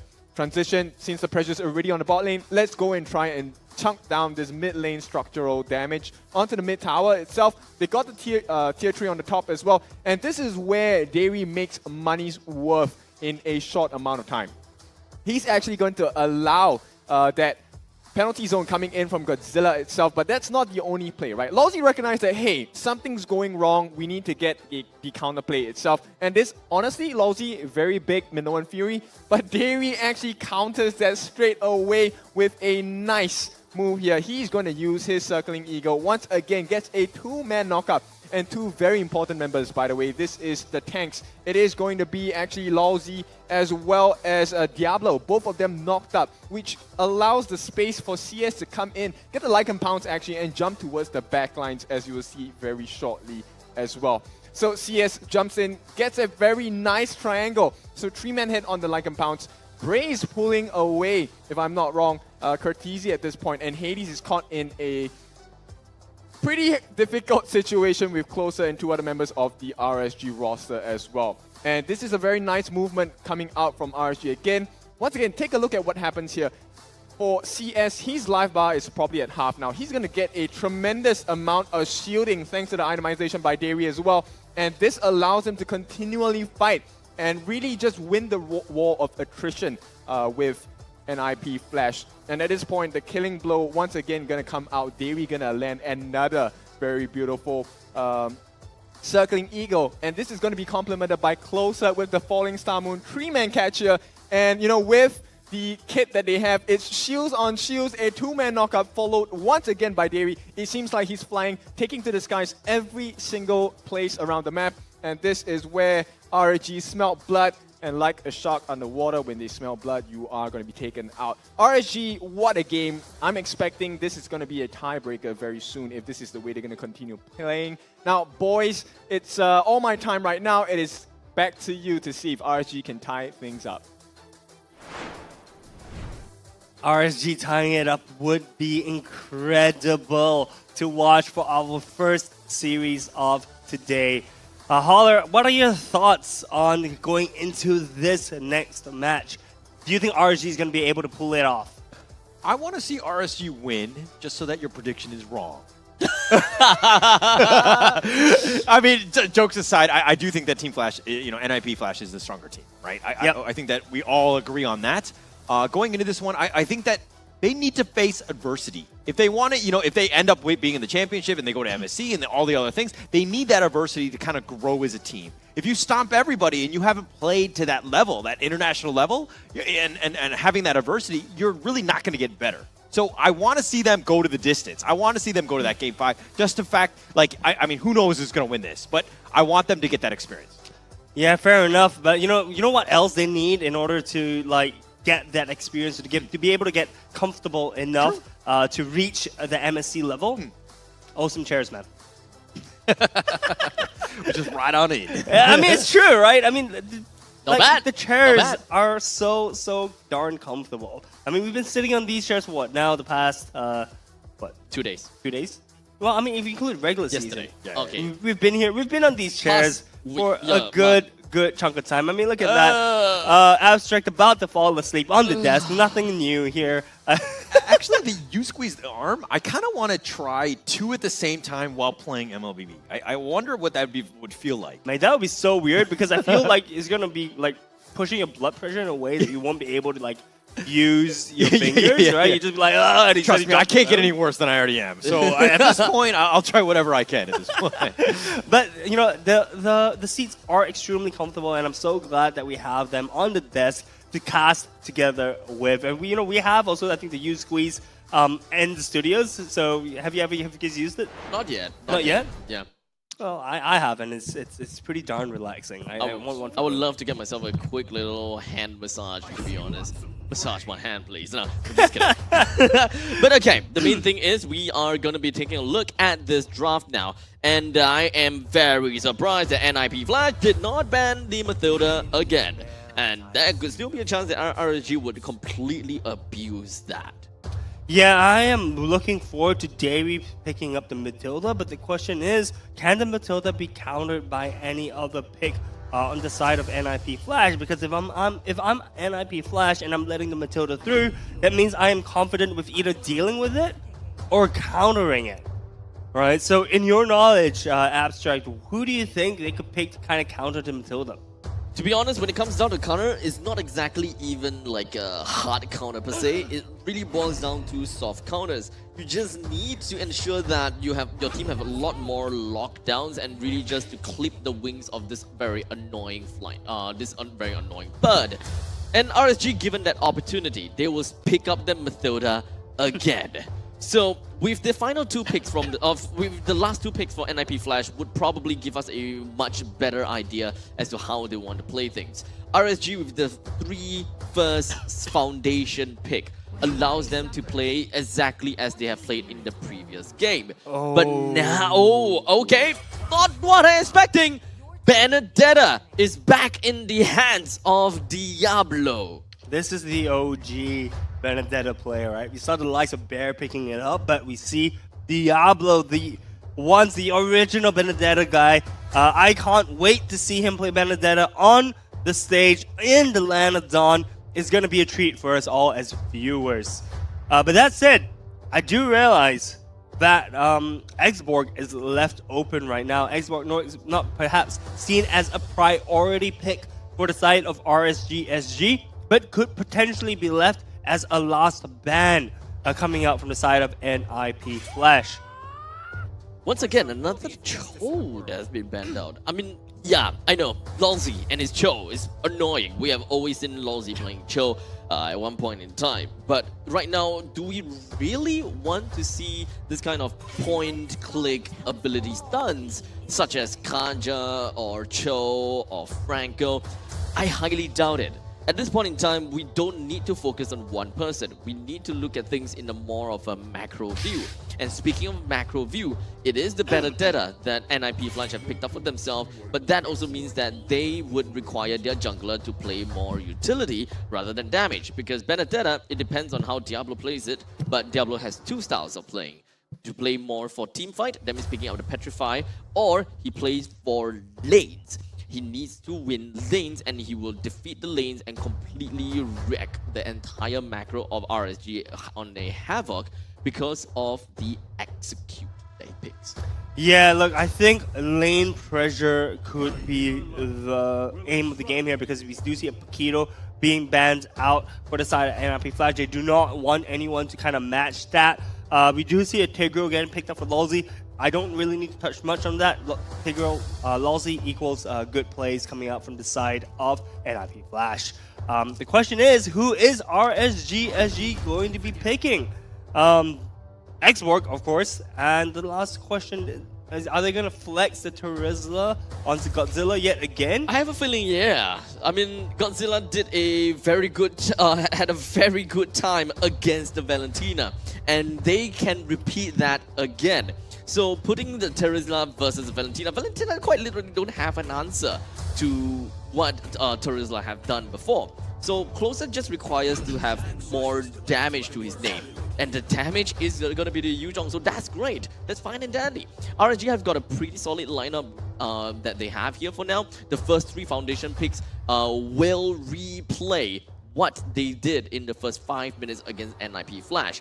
But perhaps this final jungler pick from the side of NIP Flash might make a bit of difference. I do want to see a Barats being picked up by Hades, not gonna lie. They would, it would be nice to see them having that kind of suppress. They already have a Tigreal, they can work on an AoE effect, but they need someone tanky, damage, and also a lockdown, just so that they can win in all these neutral objective fights. Well, it seems like they disagree, and they are going back to Hades Guinevere. Guinevere being played twice so far, 100% win rate, by the way, both times being piloted by Hades. Hades, Guinevere has looked really, really good. Unfortunately, doesn't really combo much with the rest of the team. They do have the Tigreal's knockup, which could combo with the Violet Requiem, but that's pretty much it at this point. In terms of lineups, RSG seems to be really comfortable with having Godzilla on the Terizla pick. On the Terizla pick against Cortese. So we do expect to see Davey kind of circling around Godzilla like an eagle, you know, kind of protecting him and defending him from any potential ganks, as well as putting additional pressure onto Cortese. Overall, I really like the lineup coming out more from RSG. Feels a bit more similar to what they've done from the previous game. NIP Flash, the lineup, a little bit more squishy, but if they manage to execute it well, it's going to deal a whole lot of hurt. Anyways, we are going into game 4 of our upper bracket finals, NIP Flash versus RSG SG. Lads, I am excited to see what's going to happen. So same old, Godzilla will definitely have got some crazy early game control over Cortese, and they would have information as to where Cortese essentially goes. So one thing that's slightly different is that if I remember correctly, Longzy wasn't always with Cortese in the previous game. So this time they are actually bolstering their middle lane a lot more. As you can kind of see from the minimap, we do have the Xbox and the Mathilda that is really focusing a little bit more onto Longzy as well as Cortese itself. I think this game, in terms of NIP Flash, what they need to do is really Diablo on the Benedetta and the Guinevere with Hades. I think that those two really need to step up this game, right? Everything really relies on these two guys in terms of like carrying the load here, because again, we've seen what RSG can do. We know this lineup. They're very comfortable with it. They want to tank. They want to fight. They have the, you know, the Roger that just runs at you. But I think getting into that situation where now Lalzi is going to give up first blood, not really the greatest start. First blood to CS as well. This is the guy that you want to put your gold onto.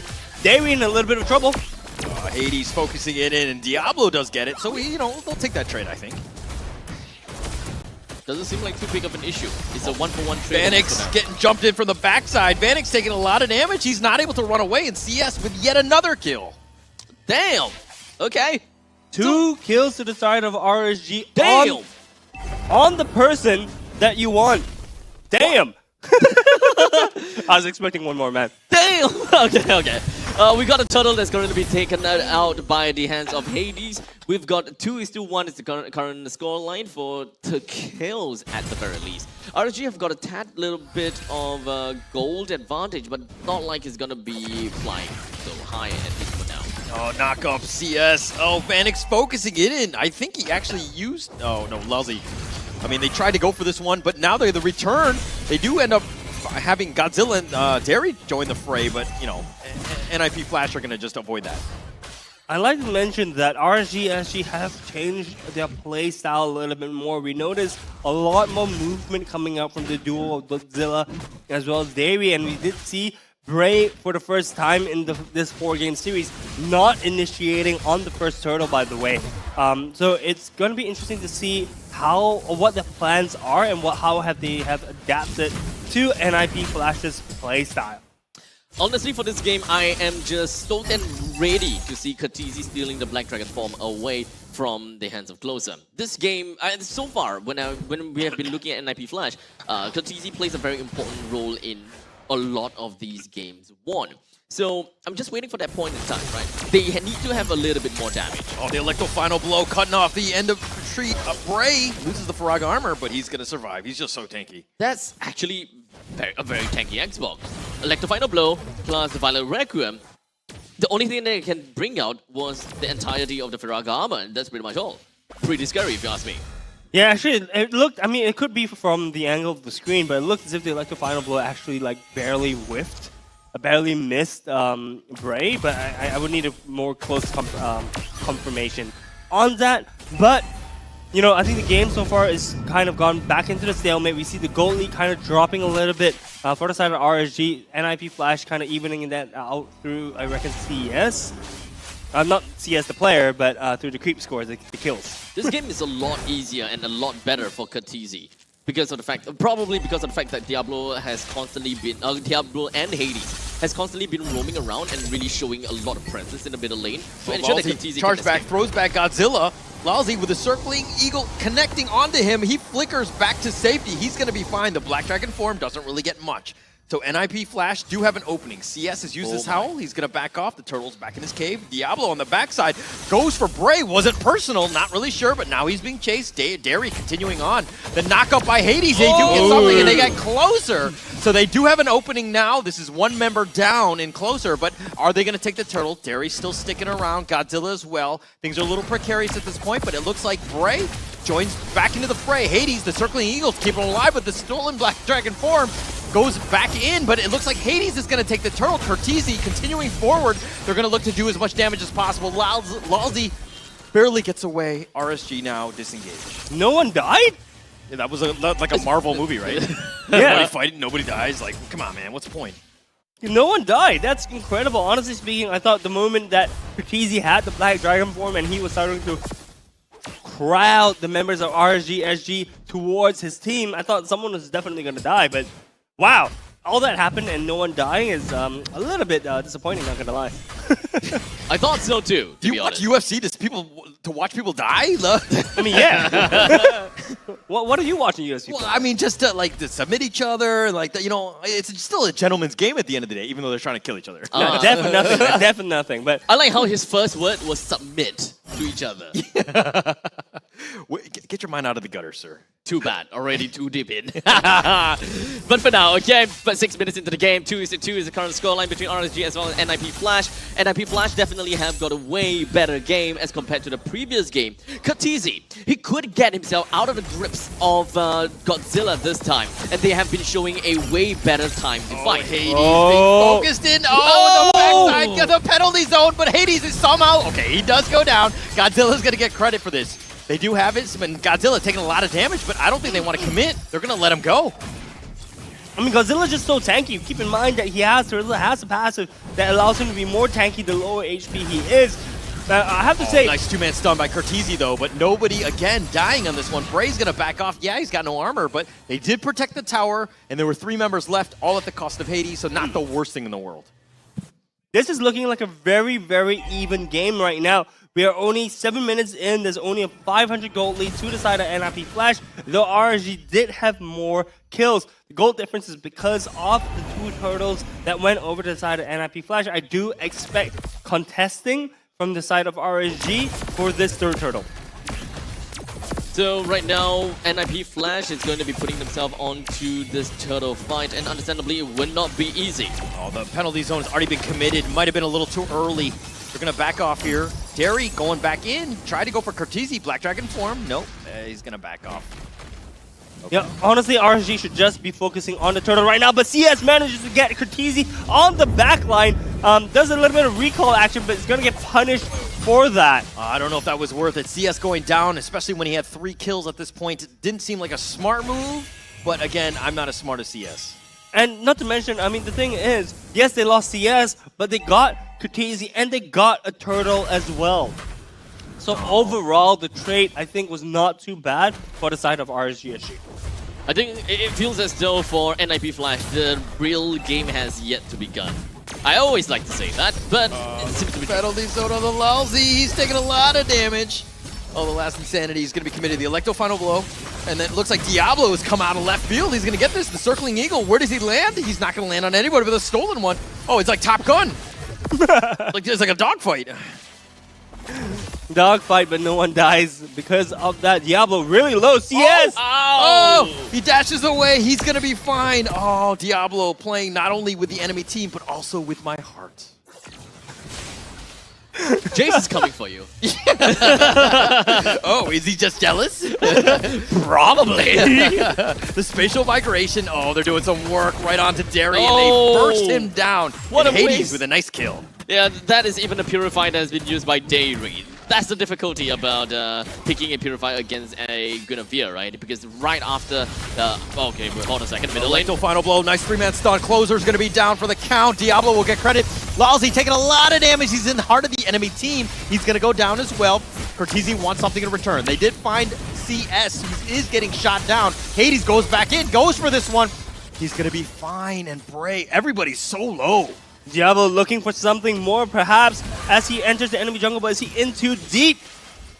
Oh, Diablo. CS dashes over the wall. He gets shot, sniped out. Diablo's going to get credit for that one. And Derry now, just all he can do is watch. There's even the Lord that's currently available. The rest of RSG, they found themselves reacting to the gameplay to the plays of NIP Flash. And NIP Flash, of course, they have themselves reacting to a certain extent as well. Diablo really do like that. Going in for Bray. He does some damage. Derry, all he can do is watch. This is going to be a free Lord going the way of NIP Flash. Well, I wouldn't necessarily say that it's a free Lord, right? I mean, the thing is that RSG couldn't do anything. They were trying to push They could take top. Oh, nice 2-man stun, That's though true. nice penalty zone by Godzilla. But Cortese limps away. He's going to be fine. That recall place is very precarious. Derry, Circling Eagle, Cortese stolen. He's going to run it back as well. And both of these guys just playing around. Watch out, the ultimate economy for NIP Flash is way better than RSG at this point in time, alright? So NIP Flash may actually just launch a comeback and just launch a fight again onto RSG. There is no Black Dragon form, there is no Circling Eagle, and there is no penalty zone. While in the meantime, NIP Flash have got all the most important skills at their disposal. Yeah, but the thing is that what are they going to be fighting for right now? Oh, Lord is pushing down. Oh, the Circling Eagle onto him. It does connect onto Cortese, but now Lalzi's going to have to run. He's being focused in. There we go. And it looks like they do get Lalzi, but Bray's going to take this. The Lord is crashing in the top lane. Vanix does need to be careful. He's going to back off, kite it out. Hades gets a nice 2-man stun. He's doing some work. CS does get bursted. Cortese's going to get credit for this. And Derry now, all they can do is just run now with CS down for 30 seconds. This seems like an eternity at this stage.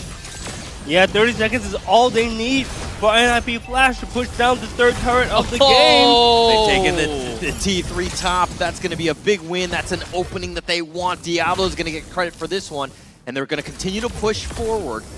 And as I say that, they back off, take the enemy jungle on their way out. Now that is what they're fighting for. They're fighting for time.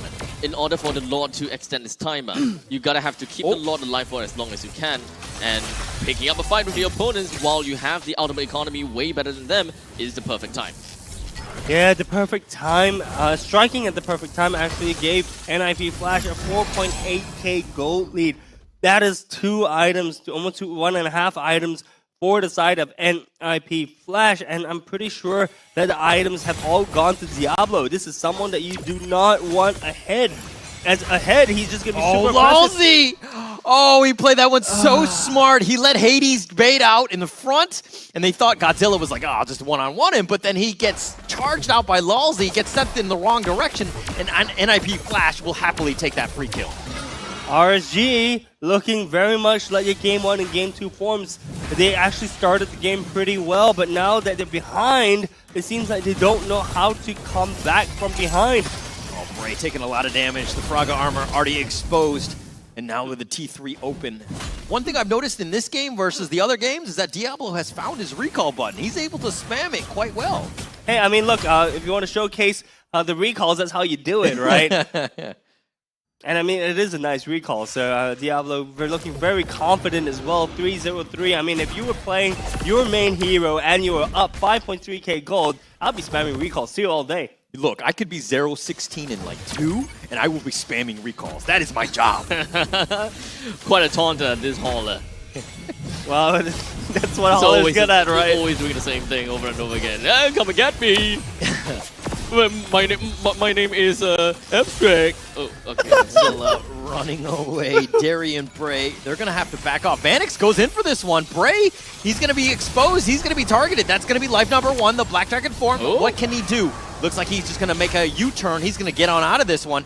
And it looks like they're going to focus their attention back onto the Lord. Diablo's still up front, realizes that most of the RSG members are gone, but they've been zoned away. Vanix and Hades trying to burst it down as quickly as possible. Cortese still up in front. Last Insanity committed. A nice circle on top of Diablo gets the Lord. And Cortese goes down. Lalzi, he's going to be back for life number 1. Cortese's down. Diablo as well. CS has been killed, but now Vanix is on the run. Trying to chase out Closer. And Closer does go down. So Vanix, last man standing. With the Lord that will be by his side soon. Regardless, all in all, we've got RSG that lost 3, while NIP Flash that have lost 4.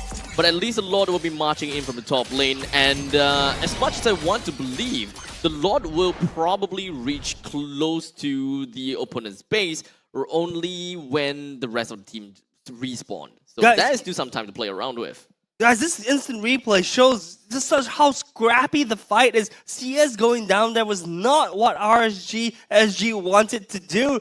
And oh my gosh, 3 to 4 trade, but the Lord actually being taken away by Diablo of all people. I saw what Bray was trying to do. He was trying to bring the Lord down with the Blast Insanity Retribution combination, but unfortunately missed it by a sliver of HP. Diablo saw him coming, decides to stop that from happening. If RSG SG had taken the Lord, then that may actually have been the key they needed to turn this fight around. But now we see NIP Flash knocking on the final inhibitor turret for RSG. All zoned by Godzilla. They're going to go for this one. Vanix still up in front, chipping away at that tower. The Circling Eagle connects on the 3. That was pretty legit. Hades does get a little bit low, doesn't be careful. Closer's going to be killed. Lalzi as well, but they've backed off with the entropy from Vanix. He's going to be fine, but again, they just don't have the minions in the bottom lane. No minions pushing in means that RSG SG gets a small breathing room, but NIP Flash is right outside the door. The third inhibitor turret is definitely Hades, going the nice down. facial migration connects. Derry down for the count. Bray being focused. He's going to go on for this one. He's somehow alive. Cortese really wants him. CS does get Diablo, but Bray is down. Godzilla now running to the hills. He's been, he gets in somehow alive with the base. Vanix and Hades have taken the base, and they will take the series in the 4th game. What a game 3. We did see some signs of life coming out from RSG SG's side, but unfortunately, it was too little, too late. I would say that they are slowly climbing back into understanding how to deal with NIP Flash. So yes, they lost the first 2 games, but let's be honest here. If this was a best of 7 series, I wouldn't even be surprised that RSG is slowly starting to figure NIP Flash out and start to give them a harder run for the next few games onwards. No, I agree. It's definitely a moment where, yeah, they've learned, but it's still just one game, right? And yeah. you can hang your head on that one, which is great to do, especially in this league. It's very difficult to take any sort of game off of Team Flash. Exactly. But getting into this situation now where, okay, now we need to go back to what you were talking about. We have the rest of the day to do our studies, to do the VOD reviews, get ourselves ready for the next, the series, which is going to be tomorrow morning. Unfortunately, you got to wake up early, though. Yeah. Look, I love it. Even though the games are long, we see smiles on both players' faces. It was a really good game to watch. So huge shout out to the players for giving us that series. Honestly speaking, the games could have gone either ways, but after all, I just wanted to say, guys, that I was right. You gotta go there. Okay. It's like that. All right. I am not sorry, guys. Okay, all right. It's okay. A blind squirrel finds a nut sometimes, and it's okay. I think in this situation, you are. It's fine. We still have the rest of the day in terms of tomorrow or later today, and I'm sure. I hope your predictions are wrong. Yeah, don't worry. We have the entirety of today to keep on doing more jokes and doing more in your faces kind of thing for the fact that you may be right or you may be wrong, or instances whereby you may say that you are right but very clearly you are wrong kind of thing. I don't worry, we have a lot of time. You've opened Pandora's box, and I think that now things are personal. Look, okay? I love it, guys. Super personal. Okay, I don't know if you guys are going to make out or something. It's very personal awkward. Give each other some space, my friend. Look, I can see you on the pause, by the way. I don't mind. I mean, look, close, cut up and close and personal. Look, I love it, guys. That shows how close we are as a table. So, but enough about us, enough about the desk. Who is your MVP? Oh, yikes. Pretty sure that Katisi is not the one. Because we know that the Fasa games is all him. Dang. I can't. MVP for me is Diablo. Really? Yep. I mean, I'm trying to say, like, who really stuck out? I think the team played really well. But okay. Oh, man. Don't say anything! Oh, God. Okay, don't say anything! I will say, though, Diablo is my MVP for these following reasons, right? Diablo was able to, he wasn't making the macro plays, but he was always the one finding the angles to the team fights where he was able to cut off one or two members of RSG at all times, right? So the thing is that Diablo is doing a lot of damage. Look at his full item build, by the way, right? He is fully equipped to just delete anyone off the map. And the thing is, Diablo was wiping people off the map, and his timings using the Electro Final Blow was immaculate as well. He was using it not only to escape, to get into angles, but also to deal damage, by the way. And I don't think landed too many of those 5-man petrifies or 4-man petrifies, but he was impactful enough to really change the outcome of the team fights. I gotta have to say, as a Benedetta player, I actually didn't see too much of zoning too much onto what he's been doing. But one thing's for sure, he changed his item build, and this has been quite the mainstream item build now for Benedetta. Not a fan, but it seems to work. Well, let's hear what the players have to say, maybe about the item build, but about the game. Let's dive into the mic check.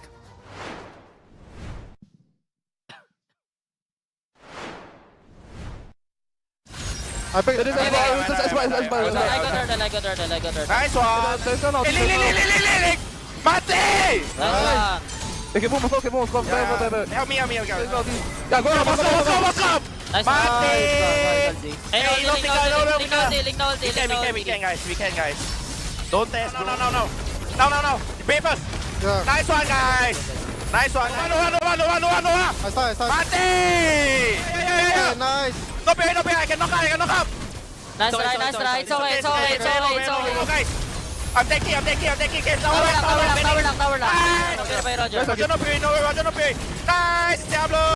Nice one. Hey, careful lang. No. I know. Just careful. The whole time, all I could hear is Lolzy. Yeah. Mati! That's like kill, right? Yeah. Actually, it's not kill. It's more die. Oh, well, there we go. Okay. Death. No, I mean, but you need somebody who's a shot caller. I mean, you need somebody who's loud and kind of, calling out targets. That's Lozzy, yeah. And he's like, you need somebody who's very vocal, right? And I think they're really lucky to have it on that team. They've been doing quite well. So, and it's great to see him, I mean, do it live, right? Where they're just yelling at people. I think that's a lot of fun to watch. I would love to see him yell at more people, to be honest. But for now, let's take a look at the post-game stats and taking a look at the items. Like of course, I said before, not exactly a huge fan of like pure assassin Benedetta kind of thing. I much prefer the sustainable type of Benedetta because once you go in, it's kind of hard to kill out. But it's pretty evident coming in from the side of Diablo that when he goes in, he can still come out. I guess it's all a skill diff then from this point onwards. But regardless, when it comes down to CS, he's working onto the typical executioner style kind of Roger. So, I mean, given the current lineup, I can understand why. Okay. One thing that we've noticed is that Kwasong has been like rubbing it in that he's been like right like 1 or 2 times. But let me be very clear. Like in the beginning of the game, I said Hades and Diablo really needed to have stepped up, right? So if I didn't tell Diablo to step up, he would not have gotten that MVP, right? So that indirectly, that's through me. I'm motivating him to play to the MVP level where you could have been like, hey, he actually had a decent game, I'll call him MVP, right? I'm just saying, right? So it sounds a little bit like Hollow is suffering from a bit of copium syndrome right here. I'm just dealing with two kids that wants to be right all the time. I'm right, Dad. I mean, it's Father's Day soon, right? So there we go. So all 3 of us can celebrate it. Huh. I don't have it. Well, no, technically my wife can celebrate Mother's Day, but I can't celebrate Father's Day. Okay, understand. But focusing on the game though, honestly, item builds wise, as you mentioned, executioner style build from Roger, pretty standard stuff. Nothing new from the side of Matilda. Going down the list, it looks like pretty stock standard builds for everyone, right? Yeah. But I think it all came down to kind of execution. It actually really comes down to execution, right? Yeah. Because the matchup between the Terizla and a Valentina is exactly the same. We've got what we've seen this in game number 3, and we're seeing that matchup again in game number 4. But it's vastly different. The encounter, the differences, the experience, and the outcome. This time, Kha'Zix is no longer that oppressed by Godzilla playing as a Terizla. We don't see him going for early recall. We don't see him being stuck in the middle lane, being pressed on by Godzilla anymore.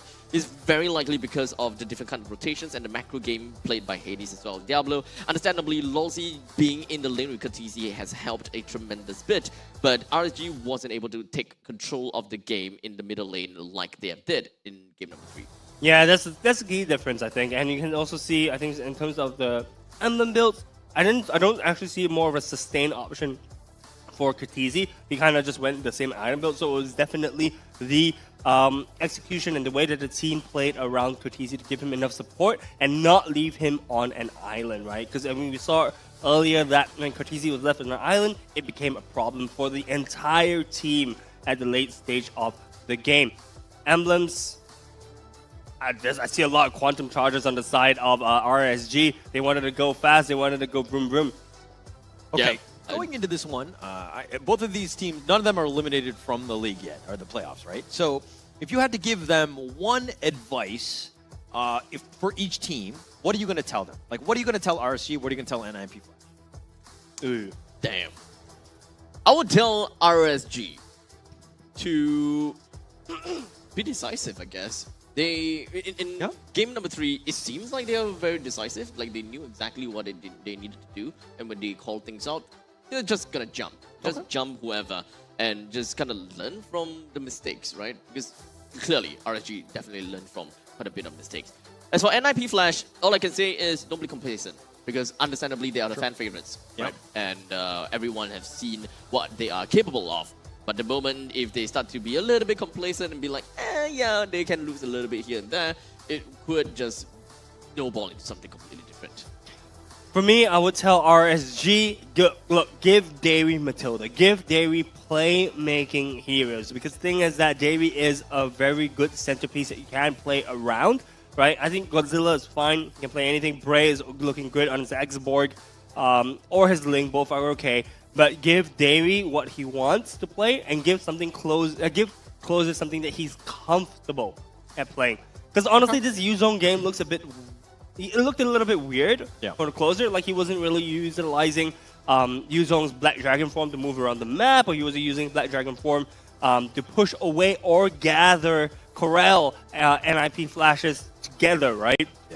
So honestly, I think you need to give Closer something that he's comfortable on, and you need to give Davey something that he's good on, because it's different, right? Being comfortable and being good at something is completely different. Okay. Now what about NIP Flash? What will we tell them? You do you. You do you? Okay. Because I mean, honestly speaking, they're fine, right? Yeah. Looking at what they've shown us throughout yesterday, today, as well as the regular season, it seems like they're comfortable playing what they want to play. So just let them do what they want and don't be complacent, right? So exactly what Abstract mentioned. Yep. And looking at the stats in game, right? Look, honestly, they had slightly more damage dealt to the enemy team, right? But they had heaps more turret damage, right? Which showcases how dominant they were in this game. Honestly, kills-wise, aren't too far apart, by the way. There's only 3 kill difference, but the gold difference was massive. Yeah, no, it's all about the objectives of this game, right? So kills are one thing, and that's why I think if you're just like a, if you were at home, it's one of those things that you need to kind of imbue into your teammates so that they're not just chasing kills, right?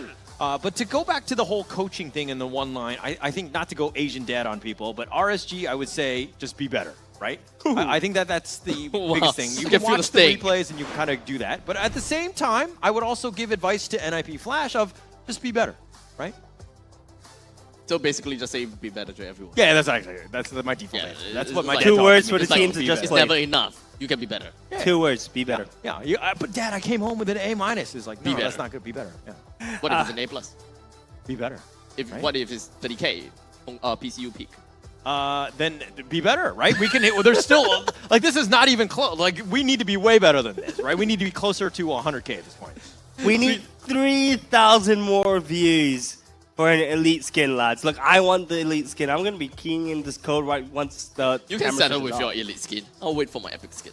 Ooh, I'm pretty sure. Don't you key it in and then you just get the skin like Yeah. In addition to it, right? Yeah. Yeah. So just key it in early because I think it's limited as well. I believe. Yeah, I believe it's limited as well, yeah. So previously, just now, we have like the normal skin codes. From what I remember, the codes go somewhere like 3L, I remember crispy chicken, so it was like C something, and then there's like MDL in it, and 9. Yeah, because it kind He's really good at memorizing codes, hey, Holler. Yeah, to be honest, I don't know if it's a gift or a curse at this point because it's like the usage of it. Like there's so many things that you like. If you remember, like memorize pi to like the 100th position or whatever, it make you can be honest, kind of if I maybe use recited it. something to But you right these now- codes is kind of like I'm like like at midnight I'm gonna be like I'm super hungry. I'm ordering McDonald's. I need what is that code? I'm gonna call you. you're gonna be number 1 on my quick dial list. All right? Speed dial. Speed dial. Well, speaking about helping people out, right? If you could help us improve a little bit more, there's a QR code that's kind of like right there, right? So if you could scan that QR code and do a quick survey for us, we're always looking at improving. And look, if we're not doing good enough, tell us to just be better, right? Yeah. And we will listen to your advice. So do send in your feedback to that QR code right there. And give us your feedback and give us your honest feedback. Okay? You can be like super specific and say like, Holler is such a mean dad, or Holler is just like not. I was gonna say the same thing about you, but you cut him off before I get Look, to I already expected it coming. Okay, I worked with you long enough. I was gonna say, hey, if you have any problems with our casting, please reach out to such Abstract and kind of go into that. But okay, whatever. All right, we're moving on. All right. So I think that's enough from us for this series. Let's throw it over to our favorite kind of tofu, Kintofu, guys. Take it away. That's right. It's my turn now. It's going to be the Tofu Academy here. We're going to be learning a little bit about the ninja way, and this is going to be the Ninjas in Pyjamas Team Flash here. So it is very important that one of the lessons you learn as being a ninja is that you need technique as well as strength. And right here, you will see why technique matters a lot. In this big fight before the final stages of the game itself, you're going to see this last Insanity coming out by Bray, catching out actually 3 of the 5 members on the side of Flash. And that was a pretty good play as well. This is going to be complemented by the Circling Eagle coming out from Dairy. We've already seen Dairy's performance in the previous game. We know that this is his strength. He's able to catch so many different members, but this is where technique matters, and this is where technique counts. This is the counterplay actually by Team Flash. So at this portion, right, we have Godzilla coming in with the penalty zone as well. And let's be honest, when I was looking at this particular scene itself, I thought, oh no, this fight is over for Flash, right? This is an RSG win for sure. And look at the damage that's laid down onto the multiple members of Team Flash. But here's where technique matters. Diablo comes in to try and save the day. Actually gets a couple of clutch moments along with Lawsy as well as our star player here, Vanix. And take a look at what happens next. So they get the damage down. They do get a couple of the kills as well. Cortese, unfortunately, going to hit the graveyard along with Hades as well. But this is where Diablo makes the play of his life along with Lawsy as well. They are left for dead, but at this point, they 2-man implosion. Followed by Diablo cutting in as well. Actually manages to get them low enough such a way that Vanix actually manages to clean up the rest of the crew, make it out safely. And that's where it sets the stage for the later part of this game here. And yeah, we'll jump straight into that after this moment. So at the start of this, right, we have 1 member down a piece on both sides here. And this is where Hades makes it count and compliments to Diablo for adding in the damage as well, jumping in. He's going to have a nice item swap later on. He actually gets the Winter Truncheon here on Diablo, and that is going to help them out quite a lot. A very small micro play here, but it makes the world's difference for the side of NIP Flash.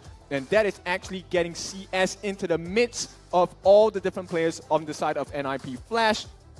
Because he has the Winter Truncheon, he manages to survive a little bit, allowing Vanix to jump in, deal the damage as well. And the rest is history, because the last little play is actually from Hades, pushing Godzilla away.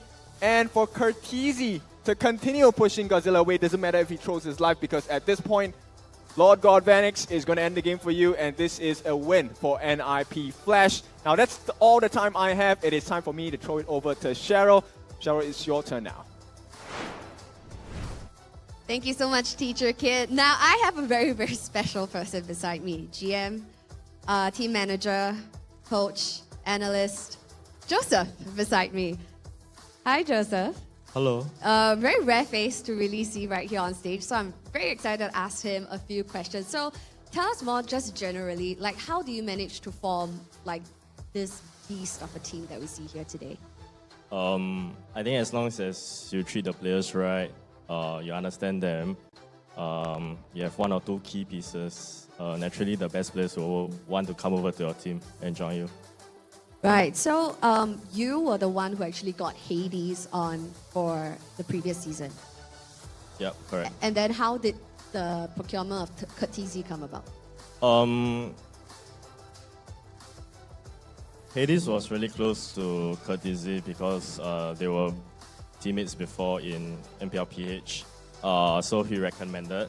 I watched some VODs of him, replays of him, spoke to him. I think he has a very good attitude, very good mental, and his skills speaks for himself like today. I don't think Roy stand a chance anyway. Right, so just for fun of all of your huge all-star roster, who is your favorite? My favorite is definitely not Lozzy lah. That's for sure lah. Hades lah. Hades, still your golden boy. That's in my team lah. Your team. Not in my team, then not Hades already lah. All right. So also a question that I believe a lot of Singaporeans are probably asking, but will we be seeing JPL? Because it's been 2 days and we haven't seen him yet. This is something that I definitely cannot answer, cause maybe Hades can play Rome as well. Anyone can play Rome lah. Adam also can. At this juncture? PO7 can switch 3 times. Sorry, again? PO7 you can switch your lineup 3 times. Oh, okay. So you guys are gonna play fancy in the grand finals itself. Depends on who the opponent is lah. Right. So you were here watching day one's matches. Who do you think will meet you guys at grand finals?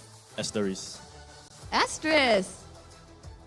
Wow. Now this, okay, so given that you guys met Asteris yesterday in match 1, opening up the show, what do you think was something that you think that they have that they will go to grand finals? I think they are young, they are fearless, they can play anything and everything. Or at least, if they cannot play that well, but at least they dare to try. I mean, you look at other teams, they keep pulling off the same 1-2 tricks. So, Asteris stands a good chance. Oh, this is coming from Joseph himself. So, you think that Asteris really has that wild card factor to them that will bring them to grand finals? Yeah, I think so. Oh, wow. Okay. So, moving forward, how confident are you that the boys will take this championship and head on over to the MSC 2024? I think as long as we trust ourselves, we do our best, yeah, I think the victory is ours. Ah, all right. So it's all a mental game. Thank you so much, Joseph, for joining us for this interview segment. Thank you. So guys, this is Joseph right here, the man of many hats from Team Flash that we rarely able to get to see. Now he's the GM, he's the team manager, coach, and even analyst. And you've even seen him here on stage, helping out with the drafts as well. So it's really a pleasure to get to pick his brains a little bit on what he thinks the entire landscape of the MPL SG scene is. And he even mentioned Asteris is something that they're anticipating to see over at Grand Finals. And who would have guessed it? Asteris is also the next team that you will see in match 6 of playoffs. Now, match 6, we will be seeing the lower bracket semifinals of Asteris going up against Bleed Esports. Now, this is also a best of 5 game that is promised high octane matches going on in the Land of Dawn. So don't miss out, and we'll see you at 5 p.m.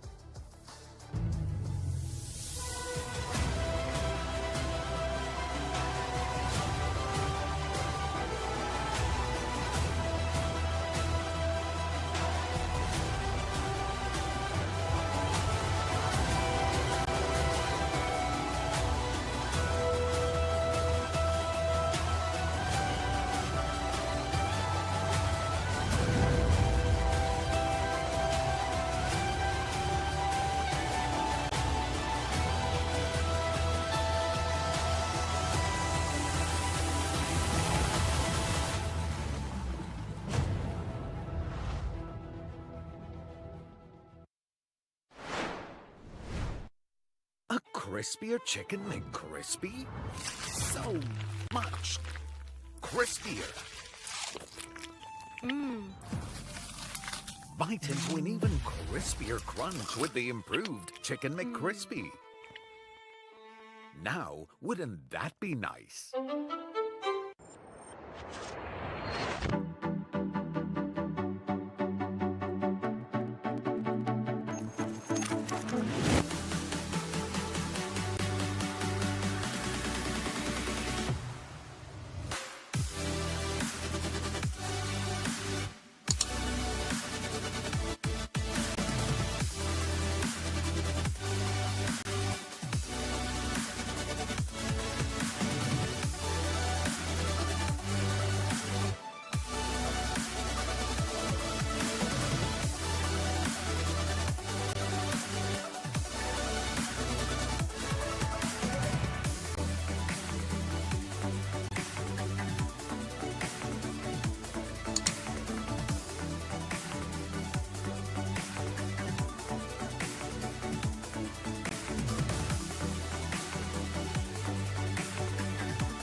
knows him.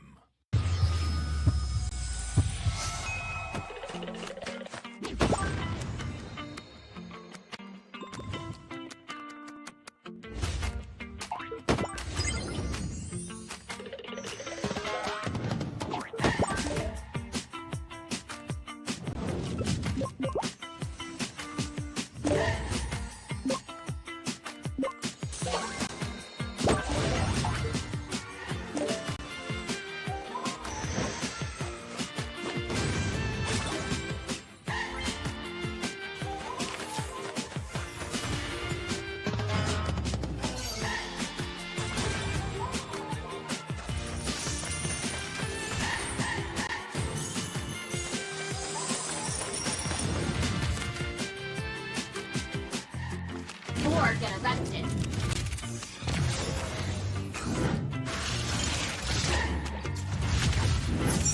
This will sting. You have my word.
私は強くなるが、そのためなら何だって。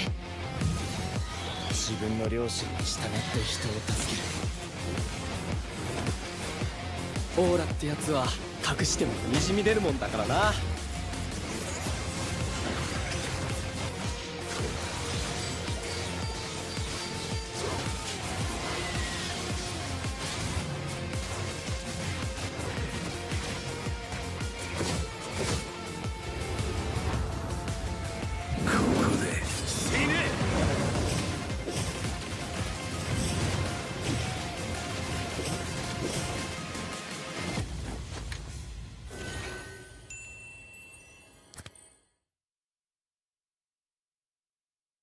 Who is the best looking player in MPL SG?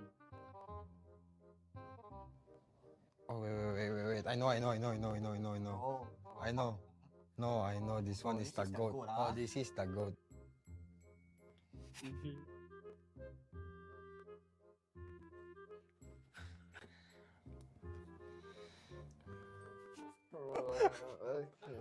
You sure easiest or not?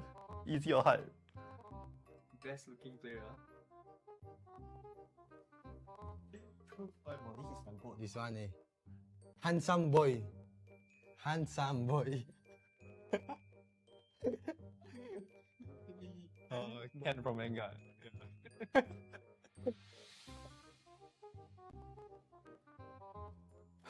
think we're getting simple. Yeah. 3, 2, 1.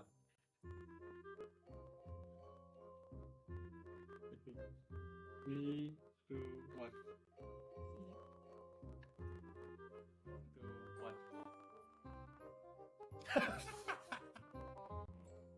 这个呀，这个 I don't know what to say. 3, 2, 1. Must. Didn't he have a different name? We write the current name. Okay. Oh, easy game, bro. Huh? Oh. Like you all say the old name or the new one? Your answers? Okay. So easy ah. Wow. What's the old name ah? Dante ah? Thought Dracula. 3, 2, 1. Technically both correct. Oh, okay. What the heck? Wow, this one I know. Wait. What? Oh. Dude, what? You don't rush, right? Yeah. That time her skin color, the basic one was red, bro. I forget. You don't rush. Huh? Wait, bro. Okay.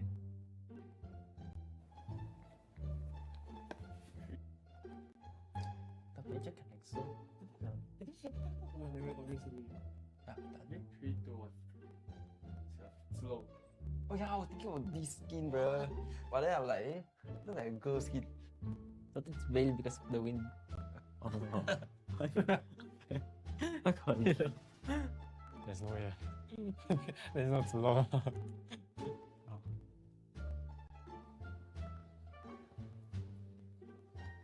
Yeah, mage. Oh wait. Oh, I know. Should be this one. I hate this hero, bro. I got my answer. Okay.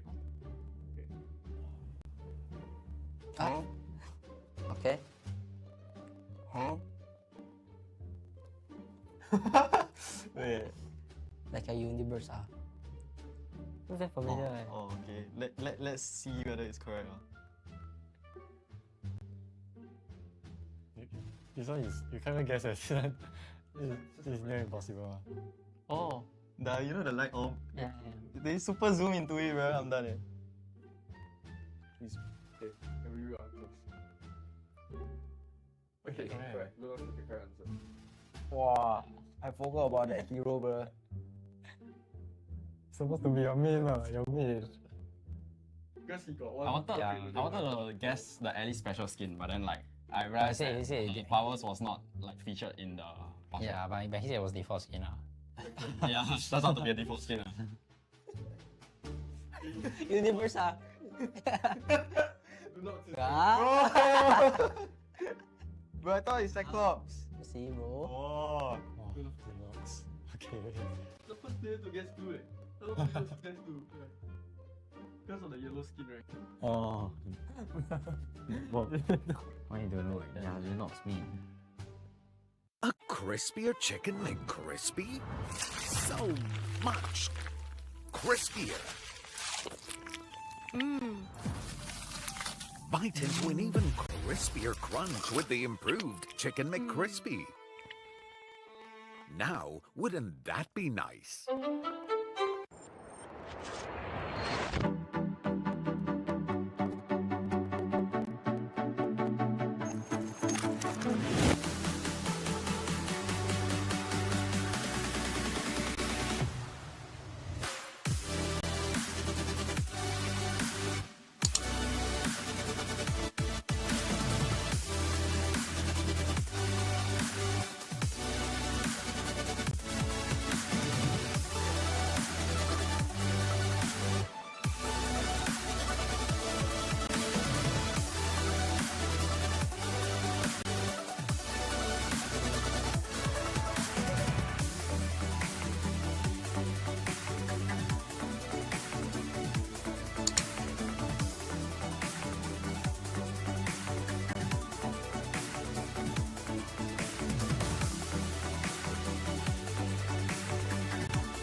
OSIM.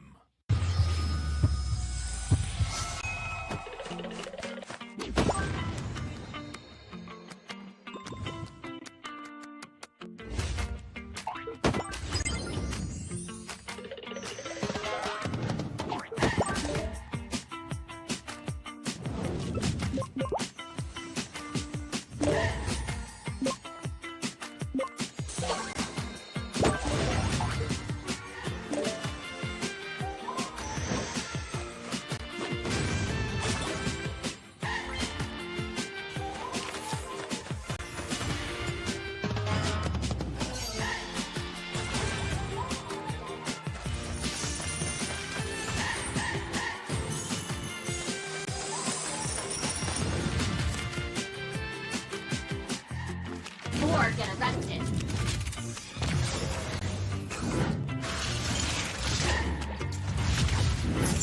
This will sting. You have my word.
オーラってやつは隠してもにじみ出るもんだからな。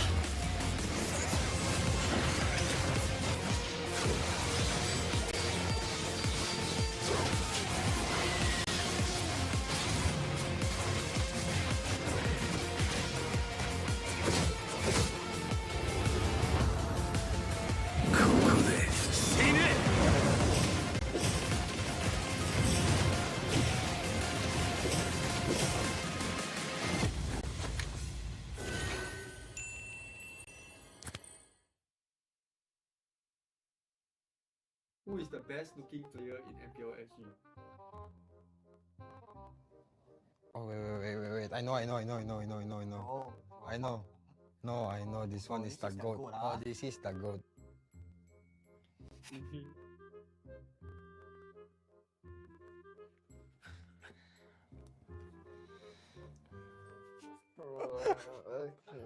You sure easiest or not?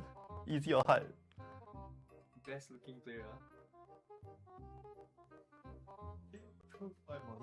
This one eh. Handsome boy.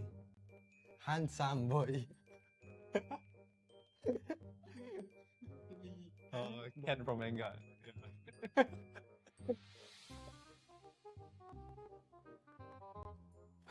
think we're getting same time. Yeah. 3, 2, 1. Okay. 3, 2, 1.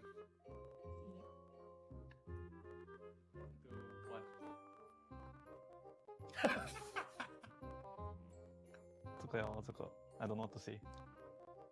3, 2, 1. Must. Didn't he have a different name? You write the current name. Okay. Oh, easy game, bro. Huh? Oh. Like you all say the old name or the new one? The answers? Okay. So easy ah. Wow. What's the old name ah? Dante ah? Thought Dracula. 3, 2, 1. Technically both correct. Oh, okay. What the heck? Wow, this one I know. Wait. Oh. Dude, what? You know that's correct. Yeah. That time her skin color, the basic one was red, bro. I forgot. You know rough. Huh? Wait, bro.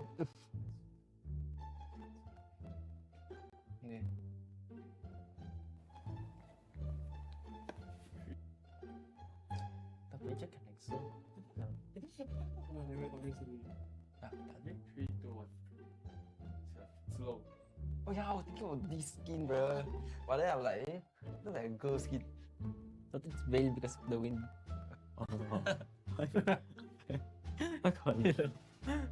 There's no way.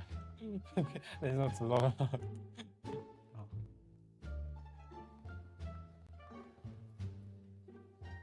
Yeah, mage. Oh wait. Oh, I know. Should be this one. I hate this hero, bro. I got my answer. Okay. Ah. Okay. Huh? Wait. Like a universe.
And welcome back, one and all, to MPL SG Playoffs Day 2. Earlier on in Match 5, we have seen our defending champions going up against a wonderful team, and that is RSGSG. Now, unfortunately, RSGSG has lost that game of Match 5 and sent them down to the lower bracket finals, where they will meet the winner of this match itself, and that is Match 6. Now, right here for Match 6, we'll be seeing the likes of Asteris going up against Bleed Esports. Now, for these two teams, respectively, they have both won their games, with Asteris taking the win against Evil and Bleed Esports going up against Vanguard. Now, what will unfurl right here for this match? Stick around for Match 6 and let's find out. Starting off with the wonderful faces of Bleed Esports.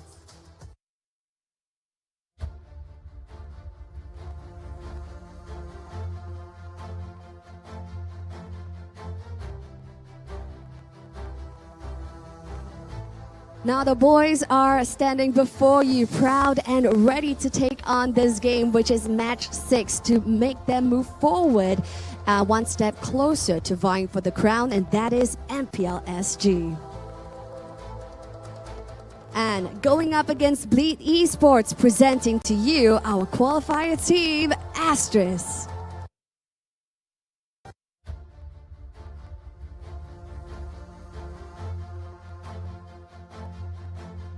Now, Asteris definitely has made waves right here at MPL SG so far with their stellar performance. Now, let's not forget, this is a match, after all, with the regular season's second seed up against the fourth seed. Now, based on the regular season's performance, Bleed Esports secured a 2-1 win over Asteris. Now, will this be challenged right here in Match 6? Let's stick around and find out.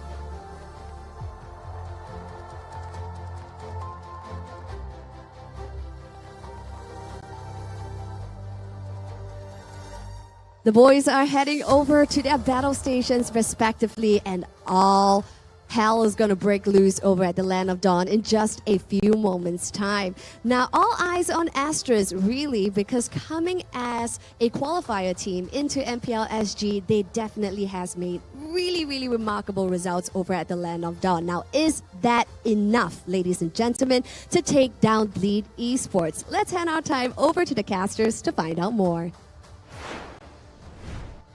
Hey guys, welcome back to MPL SG Season 7 for the finals, the quarterfinals, the lower bracket finals. Lower bracket finals. Semi-finals. Lower bracket semi-finals. Lower bracket semi-finals, guys. Today I am joined with Holler and Abstract. Holler and Abstract. No, I'm Holler, and I'm ready to throw all the shade. Come at me at Holler TV. Come at me at Such Abstract. At Holler TV. Bringing it to all the players and even your girlfriends. Oh snap! He went there. Oh wow. Okay, guys. Sorry. Let's talk a little bit about the game, guys. Bleed versus Asteris. I'm excited for this matchup. Asteris has shown us why, even though they're a qualifier team, they are not to be counted out of it just yet. That qualifier teams can be as good as the standard lineups for the teams from last season. Yeah, and there's a lot to go with both of these teams. I think they're kind of getting themselves into this position where they're even in this, the loser semifinals. But, I mean, let's talk a little bit about Bleed here. Sagitnu, Yon, Jay, Gear, Seiji, all of these guys, all-stars. But yesterday they had a bit of a struggle. They didn't really have the dominant performance that we were expecting from Bleed Esports. But it's a very interesting team to see. Maybe they grow in day 2. Yeah, maybe they come back and show us why they even made it to the playoffs in the first place, right? We saw in the regular season people like Gear and Seiji having perfect synergy with one another. Gear actually carrying the team as the roam, whether it was people playing stuff like Cho or even the R-Lot, right? So honestly, I want to see Gear step up today, as Seiji was actually carrying the games yesterday that they did win. But moving on over to Asteris, Abstract. Yes, I'm Holler. Bring me through. All right, on the side of Asteris, we do have Bear, JH, Kiwi, FMM, and Chu. The qualifying teams, the rising stars, are here to make Bleed bleed. totally did that on purpose. I am so funny. If you don't like my dad jokes, come at me at Holler TV once again. But of course, with that all said and done, I absolutely love what Asteris has got for us for the past regular seasons as well as yesterday. So, to be honest, I really can't wait to see what Asteris have got in store for us. You know, I was going to talk about a little bit of beef that I think these two teams have with each other, right? I mean, Asteris did lose to Bleed in the, I think, final week of the regular season. So the question that I have to Asteris is, are you guys going to show up today and prove to us that you guys are the better team? Right, let's quickly take a look at the Bleed stats right now that will be showing up on the screen shortly. And perhaps, you know, Holler, could you bring me through anything that stands out to you?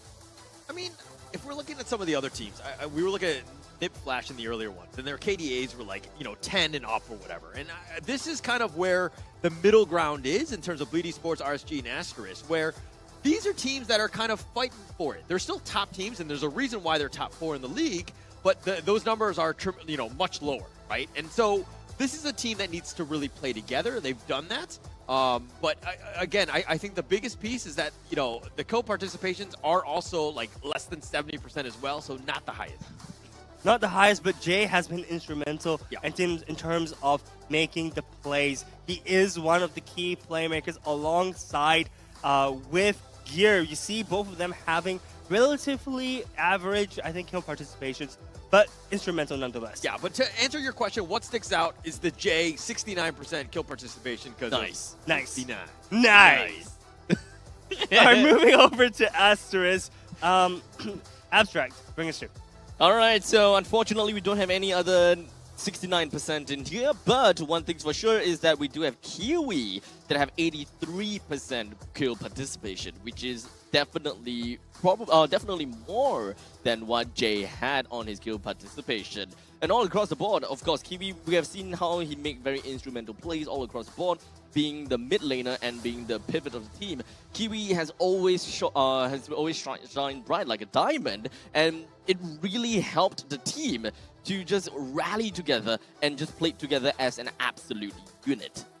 True. Asteris has always shown us that they prefer the macro game, right? They like moving around as a team and help, they target their objectives very systematically, right? So they look at opposite sides of the map. We talked a little bit about this just now in the RSG and the NIP Flash game earlier, where if Flash is taking an objective and you can't contest for it, you go out to another space in the map and you take that objective, whether it's gold, whether it's invading the jungle or towers. And we notice that Asteris is very, very good at doing things like that, right? But the question is, what do the audience think? Do you think do the audience agree with us in that Asteris is favorite or Bleed is favorite? Seems like the audience prediction presented by McDonald's shows that it's favored to Bleed 55% to 45% on Asteris. Interesting, right? It's a bit of a coin flip. You just might have had more days. I think that for myself, I want to be very neutral in this, right? I do like Asteris, I do like Bleed, but I don't think that we really saw the true Bleed yesterday. They did stumble, and they did make themselves, they won the series at the end of the day, but it wasn't their finest moment. That's true. So I'm really excited to see what we predicted, because they definitely have Asteris in there. Wow. Yep. Okay. Looks like you're going to be wrong. With your 3-2, I mean, with the Bleed prediction, I mean, come on, man. At the end of the day, no. I think it's still a coin flip. I was not sure which way to go on this one. Why did you pick 3-0, though? Yeah, you're super confident that Asteris is going to win this whole thing. Hey, I probably just had too much alcohol. Okay. Okay, to be fair, okay, to answer that seriously, right? I think that Bleed definitely had some very unrecoverable damage from yesterday. And I don't know what it takes for them to get themselves back in that right headspace, especially since Asteris is undoubtedly that team that has managed to beat RSG in the regular seasons. They are definitely a team that you're going to have to look out for. This is truly a game of rock, paper, scissors, whereby we have saw before in regular season, Asteris beats RSG, RSG beats Bleed, Bleed beats RSG. So we can't really have a very good idea as to who's really going to be the one to come up on top. But purely just from the mental game itself, I would say that Asteris is in a much better headspace. Much better headspace. I think I agree with Abstract on that. Asteris seems to be the stronger mental game coming into today. But all eyes are looking at the mid lane, right? Because the thing is, in the mid lane, you've got Jay as well as Kiwi. These two people are instrumental into the game, and in terms of playing, making sure that the teams can play to the utmost potential, right? So Jay and Kiwi are going to be the key focuses in today's matches. So far, going straight into the drafting phase, we have Chip banned out, as well as Kaja banned out for the side of Bleed, and Asteris, they chose to ban Harith as well as Aloy. Okay, I'm not too like trying to get rid of all the portal/diversion plays. I get that.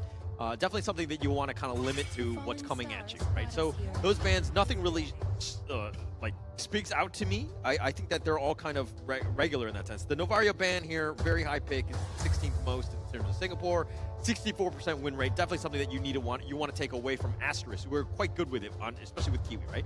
So good ban. Nothing that stands out though. But if we're gonna go, like first pick, like what kind of are you comfortable with as Bleed going to be like the first pick? Honestly, Bleed, I think, should be looking at securing something for Seiji, right? I mean, Seiji is the key player for the side of Bleed. Yes, they need gear. Yes, they need Jay, but Seiji has always been that carry gold laner, right? So I think securing something for the side of Seiji would be definitely advantages for the side of Bleed, because right now we don't see a single gold lane ban coming out from either teams, so all the gold lane options are open as of this point, right? So we wanted to look at something like securing the Moskov or even the Roger for Seiji, because these two heroes are piloted to perfection for Seiji. Okay, I think it's funny that they're kind of, a good call with the Roger. I think that's an easy first pick, third most pick in all of MPL SG. It has quite a number of play, but it has an abysmal win rate of 35%, right? So let's hold our horses on this one. But one thing that I've noticed is that Bleed, yes, they first picked Roger, but they were very delayed. They spent a lot of time picking the first one. This is one of those things where I'm like, did they do their homework? They're not ready for this test. They know what's going to happen, right? Like they should have had something like, like X, Y, and Z. I have this strategy, or at least a draft already in mind. I don't need to worry about what the enemy team is going to draft or ban at this point. Yeah, but keep in mind that multiple permutations that need to come in, right? Yeah. And also factoring in stuff, also factoring in things like the picks and bans or the bans coming out from the opposing side of things. So having a think about drafting their strategy around the current bans that are available, of course, I think needs to be, you have to give Gee some heads up with some props, right? No, I'm not giving him props. No, that's not what I do. No, I'm kidding. Moving. Again, I'm just being very fickle in that sense. But again, let's talk about the Fredrin pick here. Most picked in, actually almost every MPL league, Indonesia and Philippines as well. So Fredrin has tremendous play, easy first pick for them going into this one. But the Valentina pick, this is an interesting one because I always feel like the Valentina, you have something in mind that you think that the enemy is going to go with. I mean, like the Farmus kind of sticks out. You might have the Tarizla if you're lucky with the penalty zone. I mean, you have potential ways. I mean, it's not the greatest of picks. I mean, but it's something that you're trying to take away from the enemy team. For sure, and right, talking about like soft counters and hard counters, right? We talked a little bit about it yesterday. Baxia into Fredrin is a really good pick, right? 50% healing reduction, 50% shield reduction innate in Baxia is going to be super good against the Fredrin. And we see Bleed opting to go for the Baxia as well as the Edith. Edith, a little bit of a strange early game pick so far, or actually surprised to see it picked so early. But Edith, Baxia, Roger, they have a strong core. I like to say this, right? A core pick is the first 3 picks that you usually pick up, right? So in this case, it's the Roger, the Edith, the Baxia. Yes, they are missing, I think, some magic damage right now, but it's going to be covered later on in the mage. But right now, they have a very beefy front line, and they also have a tank shredder in Edith as well. On the opposite side, though, we are seeing the Edith as well as the Baxia being picked up. Export gets locked in. Yeah. It's very tanky, deals with it, but Yo, look, Bleed, the first 3 picks is just like, I'm running at you. I don't care what you do. I'm gonna continue to just get in your face and just be this tanky beast. So the export kind of counters that, where you kind of hope to slow things down. Maybe you get the sticks to kind of get that pull, that one guy who might be a little out of position, so you have that chance. Now, if we're looking at what NIP Flash did earlier against tankier lineups that want to run at you, is that they had ones or lineups that were very damage oriented. They would be able to kind of basically Toriando, the whole, like the bull running at you, right? It's one of those things where you just get out of the way and then you just burst him up. I love throwing in that little Jits reference in there. Totally understood that reference, but for the audience that may not understand that, it's basically using your opponent's force against you, right? Boom. So being able to use whatever kind of force that they're throwing at you and using it against them. So that's what basically the Toriander kind of is. I feel like I need a translator, right? With the things that I say, I'm bringing such high level idea. No. No, but thank you for that. It is. I think it is very helpful in that sense for these plebs. So to speak. Definitely such such All the things that yeah. By the way, such abstract. Right now, you can find me at such abstract. You can find me at such abstract. All right, so focusing in on the last 2 bans coming out from Bleed and Asteris, we see Moskov as well as Carry being banned out for Bleed. Securing the gold laner makes perfect sense earlier on. Thus, we see gold lane focused bans coming out from the side of Bleed. For Asteris, we see the Paquito as well as the Hellcurt, a little bit of a nod towards the side of Gear with the Hellcurt ban, seeing that he's probably, I think, one of the only one, if not 2 people that play Hellcurt during the final week of the regular season. And we see Bleed slotting in Arlet, as well as Yi coming out for Jay for Bleed. On the side for Asteris, we see the Claude being slotted in, and they have got, I guess, the Roam that's left open right now. Okay, I always find that Yve kind of funny. It's not in the greatest spot. I think we've seen even the power of the Farza even earlier today. So, like, why would you limit yourself here? In the real manipulation, the box is much smaller. It seems like it's not the most ideal pick, especially, again, with the Farza still open. Yeah, not to mention, right? I mean, the thing is that usually with Yve, they want some form of crowd control, some form of CC that allows them to group something together. Pairing Yi with something like the Yuzong may actually be pretty good, right? Because you can kind of group up and herd the enemy team in a circle, and then when Yi uses the real world manipulation, she's able to then maximize the damage that she outputs from there. We do see the Minotaur being locked in for Asteris, which I was about to say would be good for the side of Bleed, right? Minotaur, Minnow, and Fury together, real manipulation is disgusting. Croissant, you can't be like, after they make the pick, you'd be like, I was, thinking that. Like, no, you're too late, man. No, I was gonna say that it's good for Bleed. So Bleed not picking that up, right? It's actually gonna be super detrimental. It's because you're trying to make it like this portent, but you call it after they made the pick. That's not helpful. Hey, I mean, look, it just shows that I'm in sync together with the teams today, boys. So we're gonna head straight into match 6, guys. This is the first game of the lower bracket quarterfinals. Bleed versus Asteris, lads. There's once again a little bit of beef going on between these 2 teams. Asteris lost the last time around they faced Bleed. We're gonna see if they have something to say about that today. All right, guys. Once again, we're always gonna start off with the general question: who has the easier matchup to play, or team composition to play? Probably Asteris for me. I'll probably call it for Asteris. They do have a pretty much a plug-and-play kind of composition. Their initial 3, their core 3 being the Brethren, Xbox, and Venatina, pretty much just fits them in any kind of lineups pretty easily. Putting a Claude and a Minotaur in just basically suggests deathball, and they will be able to successfully do that if they have a Brethren as well. If they want to do a little bit of a pick-off, they can definitely do that as well. Wow, okay, not something that we were expecting, but that is definitely a first blood that's going over to the hands of Asteris. That was really, really quick. I'd love to see a quick replay as to what happened over there, but it seemed like a bit of a skirmish was happening up top, trying to get, I think, Kiwi some space, because I saw just now that Jay was actually being able to push Kiwi into his lane underneath the turret, was not able, so we wouldn't give Kiwis enough space, but farming the creeps underneath the turret. Okay, if we're going to talk about this bottom, the gold laner right here, right? Seiji versus Chu, who are you giving the edge to in terms of the... Sorry? Seiji. 100% Seiji, because the thing is that we saw, that's a lot of damage. We saw just now actually a little bit of a sneak preview of this matchup, right, where we saw RSG fighting against NIP Flash. NIP Flash at the time playing the Claude, and I think CS was on the Roger. Roger was actually dominating Claude in lane, and Vanix was actually a little bit behind, and that was the only time. In the meantime, top lane does seem like we have 3 men jump in coming from the side of Bleed, wanting to get a kill down on the Bear, with Yon being in the front lines and here actually becoming in as well. This 4-man team from Bleed unfortunately did not manage to reap any rewards. Yeah, it was a pretty sizable... Okay, what they were trying to... Bleed was trying to go for the gank in the top lane. They had 4 members. It's a pretty sizable commitment. But again, Bear is on the export. You had that Faraga armor so that you had that get-out-of-jail-free card, no, the final slash, the flicker final slash did not manage to land on anyone.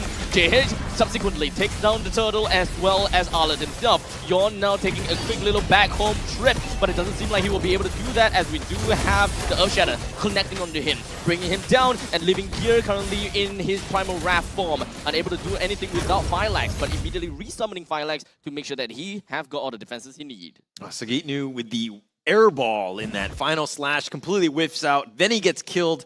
That was probably not exactly a highlight, but like a low light at that point, kind of. A high low light, maybe. A high low light. Not the greatest, but again, Asteris up 3-0. This is kind of what we expected out of Asteris, or at least I did, because I've been on this train since. You guys have been, on and off. But the bandwagon goes real slow, so you can, get on and off whenever you want, right? That is true, but I'm still confident in the Bleed boys right now. We see 1.4k gold lead to Asteris. That's actually pretty significant considering that we're only 3.5 minutes into the game. Honestly, Bleed not really looking like the complete team that I know and love. So a little bit concerning going into game 1, but keep in mind, this is the first game of the series, and things can still be happening. A big jump onto FMM, but it's all just a quick little poke onto the members of Asteris. Bleed have not much of an intention, but really just to bring down FMM's HP just by a tad bit. Yeah, still very early. I mean, they're just kind of feeling each other out. Where are the weaknesses, right? You have another 30 more seconds before the turtle is up. This is kind of like a moment of, can I get a pickoff, hopefully in time? I mean, the 20 seconds is still going to be there. JH is spending a lot of time just looking for that potential pickoff. Here comes Yon. But it doesn't seem like they managed to connect with anyone just yet.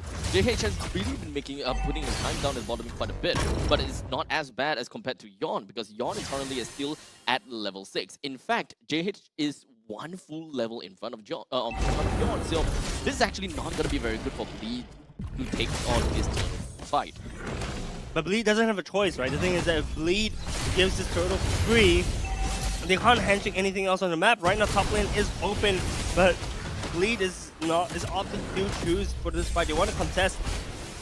But it doesn't seem like they will be able to land anything when it comes down to the RWM. Sagitnu jumps in someone's Kiwi. The primal rep is going to be activated. They were all going to be focusing on Sagitnu with a 3-man Minoan's Fury, followed by a skill 1 from FMM continues onwards. That managed to knock 3 on top of that. This pushes Bleed all the way back and getting 1 kill on the Sagitnu, and in turn also getting the turtle for themselves. What is Bleed doing? I mean, they literally popped 2 ultimates before the fight even started. They did not have as many ultimates as Asteris going into the turtle fight. And look at this. GG, HP not looking good. Chu with the PDMI. Tries to get him running himself away, but Gear expected a flicker just to ensure that he will be able to avenge for Seiji. I mean, if they didn't get that kill, it's a 1 for no trade, right? So at least a flicker was expended and a kill was secured at the end of the day. But are they pushing in too much? We see FMM and Kiwi kind of going up to the top, but it seems like nothing's going to be happening from here on. Yeah, I mean, the kills are all going Asteris' way, but taking that top T1 definitely provides a lot of space, right? Getting the objective. The 1K net worth lead isn't the end of the world, especially at this stage. There's a lot, but the final slash, Doesn't seem like he's going to go under the turret for an extended period of time, but he did manage to take a couple of shots. With a quick little dash out of the way as well as a retribution, slow Seiji just enough to ensure that he will be able to get right out of harm's way. Keep in mind that this is Sagitnu on one of his signature champions. This is one of his signature heroes, right? Arlott can be played by both Gear as well as Sagitnu. But honestly, the performance that I've seen this game on the Arlott with Sagitnu, it does not seem very promising, honestly. It feels like something is missing from this Bleed that I know, right? They seem a little bit out of shape at this point. What do you think is that missing piece? Mental. Mental. Okay. I mean, in my opinion, right? Like, Sagitnu is making some plays which I haven't seen him do all regular season, right? He's missing his final slashes. He's not committing to it. And when he does commit to it, he's committing at the wrong time. His team isn't even close to him so far. Right. I feel like this is a breakup about to happen. You're like, oh, you've changed, not me. But I don't know what's changed about Bleed exactly, right? There's like one of those weird awkwardness. But onwards. It really feels as though there is a lot of pressure onto the side of Bleed. I'm not too sure exactly what that pressure is, but maybe the thought of losing the entirety of MPL SG Season 7 have gotten to their heads. They're getting this. They're starting to look a little bit feisty and a little bit. JH! Wait, did JH actually take it? He Oh stole it. my god! He stole it! Absolutely disgusting! And on top of that, it does seem like Bleed is not happy about the steal. They all went forward to JH and drop him all the way down to 30% HP. But quickly after that, JH managed to get away. Barrett uses expended all his Viraga armor and got himself away. Well, but look at that, right? Sagitnu used the final slash, and honestly speaking, that was a good final slash, but the rest of the team were not there to follow up. Guys, it seems like Bleed is just not communicating. Yeah, we're going to have to find out. But it looks like there's a bit of a skirmish in the mid lane here. With a quick little initiation onto Gear and follow on through words. With a 4-man knockout coming from FMM. They're going to be diving down on the turret. Yon is hoping that he'll be able to stay alive for a little while longer. As JH with Appraisal's Wrath just going to be landing on top of Yon. But unfortunately, just leaving with a tad little bit of HP for him to recall back home. Asteris would now take this opportunity to knock down this turret in the middle lane. As for now, Kiwi stolen away the RWM, hoping that he will be able to catch onto Jay. That was nasty. Bleed just got eliminated from the middle of the lane. I mean, that was a fight that they weren't supposed to even take. I mean, look, FMN brought the fight to them, right? It was a really nice flicker into Minnow and Fury into skill 1. It was perfect. They caught 3 people, 4 people, and then the follow-up from the Blazing Duet from the stolen Real Manipulation is just flawless. Asteris is on form, but there's a fight breaking down the mid. Aggressiveness all the way down to the bottom lane. They really want the blood of Bear, or can I say the oil of Bear, because he's the robot. Xbox, haha. Moving on. I can't believe that was the joke there. Yeah. I thought you were going to talk about bears, and then I was like, wait, oil? Like, I didn't understand. But then the Xbox maybe thing, I was like, okay. Oil of Xbox and just put the context there. I'll do better. Be better. Be better, Holler. Be better, Holler. Be better. I'm sorry, be better. Why like this? Okay, so going back into the game, we see the Lord being started up already from JH. JH, you know, being actually, to me, guys, JH, I'm calling it MVP so far. He's been it's still good. very early. But yeah, but look, he's stolen the turtle. He's made the plays that Asteris needs so far. If it's not JH, it's FMM. Okay. We don't crown winners after the first quarter, right? Okay, I think that we still have a long way to go. JH can mess up. But I think it would be funny if he's wrong, because anytime you're wrong, I always find it funny. That is true. We see the Lord being started up right now, brought down to almost half HP. Bleed is really is trying to get in, but they can't find the angle to enter. FMM is being the statue there, preventing Bleed from approaching forward. FMM looking for flicker angle. Oh yeah, but they have that push, which is kind of a difficult situation because they have so much vision from it, but Gear gets on out of there. They scurry away all the cockroaches, so to speak. Battle Spell economy as well as ultimate economies are all looking to find a dandy. It's all about who makes the first move, and if whether the first move is even good. Kiwi start things off by dropping Jace all the way down to half HP. Gear's HP not looking all the that great final as well, missed. but now the Lord is just going to be taken by the hands of JH. And Yon was hoping he would be able to go for the sidelines to try to take the Lord away, but now he's being in the middle of all three members. The fight is completely going to be mixed up, as now Chu went in straight for the duel onto three other members, which unfortunately is not going to reap any rewards. But you know that's the problem, right? If a Claude can go into three members and chase people away, you know that's a problem that Bleed can't have on their plate as of right now. Literally 1v3 and you're able to chunk down three of the team members to like half HP. By the way, Jay popped RWM to try to chase Chu away. So there's one more wasted ultimate. Yeah, it's a lot committed. I mean, okay, another thing that we need to do is I wish we could have a counter of Sagitnu's missed air balls of the final slash, because he's had at least 2, maybe even 3. Okay, he misses. He gets the minion on the catapult. So Sagitnu's really hasn't gotten too much value out of the final slashes throughout the entire game. And I mean, you really need to hit those to kind of start this fight. Like, if you can get somebody pulled out, you got a chance to really make something happen. But they really haven't found that opening or that nice final slash that carries 3 or 4 heroes. Yeah, unfortunately, Sagitnu is actually one of the main setup for the team. Yeah. It's very hard for me to imagine that they would want to completely rely on the Earth Shatter coming from here. Technically, yes, you can, but the zone is kind of small if you are talking about just purely Earth Shatter. Yeah, zone is small and it's also really unreliable. I mean, there's a really good chunk of time that it takes for the Earth Shatter to actually hit, right? So honestly speaking, look, I'm just going to count on our analyst to count the number of error slashes. Well, as happen. the analyst here, I forgot my abacus, so it's a little difficult. Hey, you're not the only analyst, okay? That Oh, we've got okay. Kinzofu, you know. that guy. That analyst. Oh, the guy that's actually getting paid for it. Okay. Yeah, so we are actually putting a lot of pressure onto his shoulders right now. Yeah, counting something on that he didn't ask for, by the way. Kindofu, you have one job. Yeah, one job. Count the number of ass slashes. But going into the game, we see the Lord spawning in about 50 seconds, but we see it's kind of like a Mexican standoff happening right now as both teams are facing off each other in the jungle, not revealing each other's presences, but both of them are grouped up as 5. They kind of know where each other are currently at, right? Which is why they're not moving forward. But it's still a kind of strange situation since there's no objectives. I love this. It's like a giant game of hide and seek. But nobody knows who's supposed to catch the other one. Okay, Jay goes out. He does spot him out with the orb.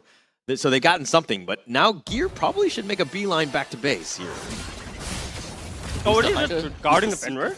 Sorry, what?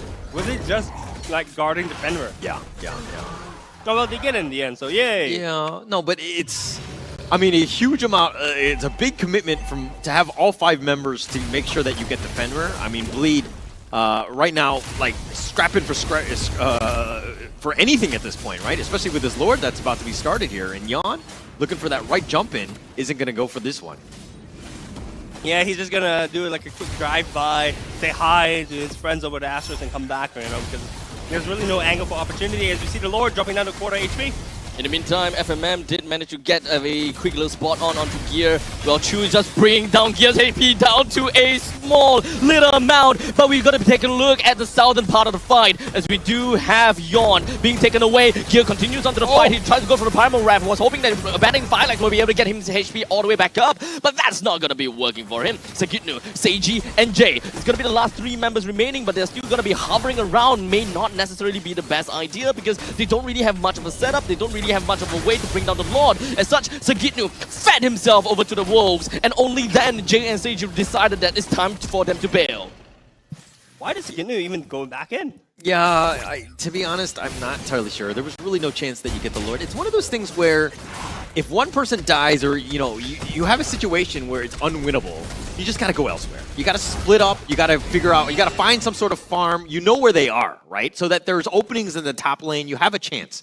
Right, but this is one of those things where it's like, I still see people. Maybe I can make some sort of play, but when you're 0-4-1, you really haven't found that right, angle, so to speak. It's been very difficult for you. Yeah, look, I'm really, really confused. I mean, like I mentioned before, right? This is not the Bleed that we used to see in the regular season. This feels almost like a, shade maybe thrown, but like a qualifier team. Yeah. I mean, and they can find you at such abstract. I mean, let them do so. Like, right? You're calling them out. I mean, it's what Abstract's gonna do, right? The final slash being used to secure the turret minion as well. So honestly, I haven't seen anything. It's all right, Abstract. It's okay, Holler. Right, I forgot. I'm Holler now. All right, so back in the mid lane, again, a bit of a standoff. Like, this is a huge net worth lead, right, by Asteris. They played this one perfectly. They've completely choked you out. You have no jungle. They have the Lord even pushing in the top lane. Asteris are having, like, oh, nice final slash there, but Chu gets back with the image. And again, the top lane, the top T3 has already been taken out. Asteris pushing on all fronts at this point. Good thing that the final slash cooldown is actually relatively fast. So even if that has been used just now and being BMI'd away, I think that's not too big of a deal. In the meantime, here we do have JH. Oh, wait, take a look at that FMM! He did manage to go in for a pretty nice flick of jump, but when it comes down to Minoan's Fury, it didn't really quite connect onto much people. Oh, Bear! In the meantime, now Bear is just going to be stuck within the RWM. Immortality Pop, he still have his Firaga armor, and Chu went back in, but quickly BMI's out. Asteris didn't even lose a single person, and manages to take away all 3 of the inhibitor turrets. Not to mention that they are up 10.8k gold right now. Asteris having a phenomenal lead. It is honestly slightly bonkers that this is only 17 minutes into the game, guys. 10 kills ahead as well. Asteris having complete map control. Yeah, nobody died in that last team fight, but all the T3s have been taken out. So Bleed right now, really difficult situation. They need to push things out. They need to fix the lanes. They need to push out all of the lanes so that they have a little bit of space. The next big objective, again, Lord in 20 seconds. Can Bleed get the steal? Are they able to do so? Again, they need to. You got to find some sort of farm. This is probably going to be the last potential Hail Mary play that they've got. Yeah, but I don't even think they can afford to make the play. I mean, look at the side of Bleed. Yon isn't even at level 15 yet, so immediately JH gets the retreat advantage, right? Not to mention that they also are 10k gold down. That's 3-4 items maybe ahead that Asteris is at currently. And Seiji's only at 111. Look at the items, okay? Thanks production for pulling up the items. Only Seiji's at full item build right now. The rest of them, not even close.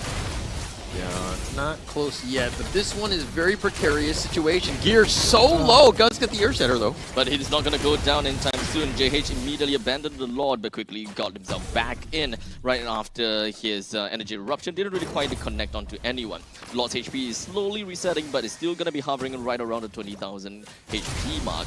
The rest of the members from Bleed, they're still trying to play a relatively slow game, and Asteris knows that playing a slow game is actually going to be relatively good to them because they have wave minions pushing in from the top lane and middle lane, so taking a fight right now is actually going to be good. As such, Kiwi popping up with the RWM. Bleed, they are still going to be focusing down to this fight. Yon is going to be going down, and Bear is still going to be stuck within of the opponent's RWM. Quickly to flicker away, immobilized, but he's going to be A-okay. We do have Chu just going to be popping right in with the blazing duet, but it didn't really quite connect onto anyone at all. We do have Jade just going to be running back home to try to deal with the bulk of the minions. As such, Asteris now do have the advantage in terms of the numbers, but FMM's HP is down, Chu's HP is down. So Bleed, they have managed to reclaim themselves right out of this precarious position. They managed to defend their base and also managed to reset the Lord.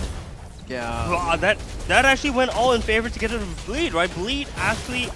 Oh no, but guess what? Asteris is back on the Lord. Honestly speaking, it's a little bit weird. They don't have the jungler with them, but I guess Bleed as well does not have the jungler. Yon is going to be spawning back in 2 seconds though, so they do have the retreat advantage. Yo, but Asteris did the right thing. They understood the macro well enough. They knew the top lane and middle lane pushing in, and that was where they're gonna have to force the issue.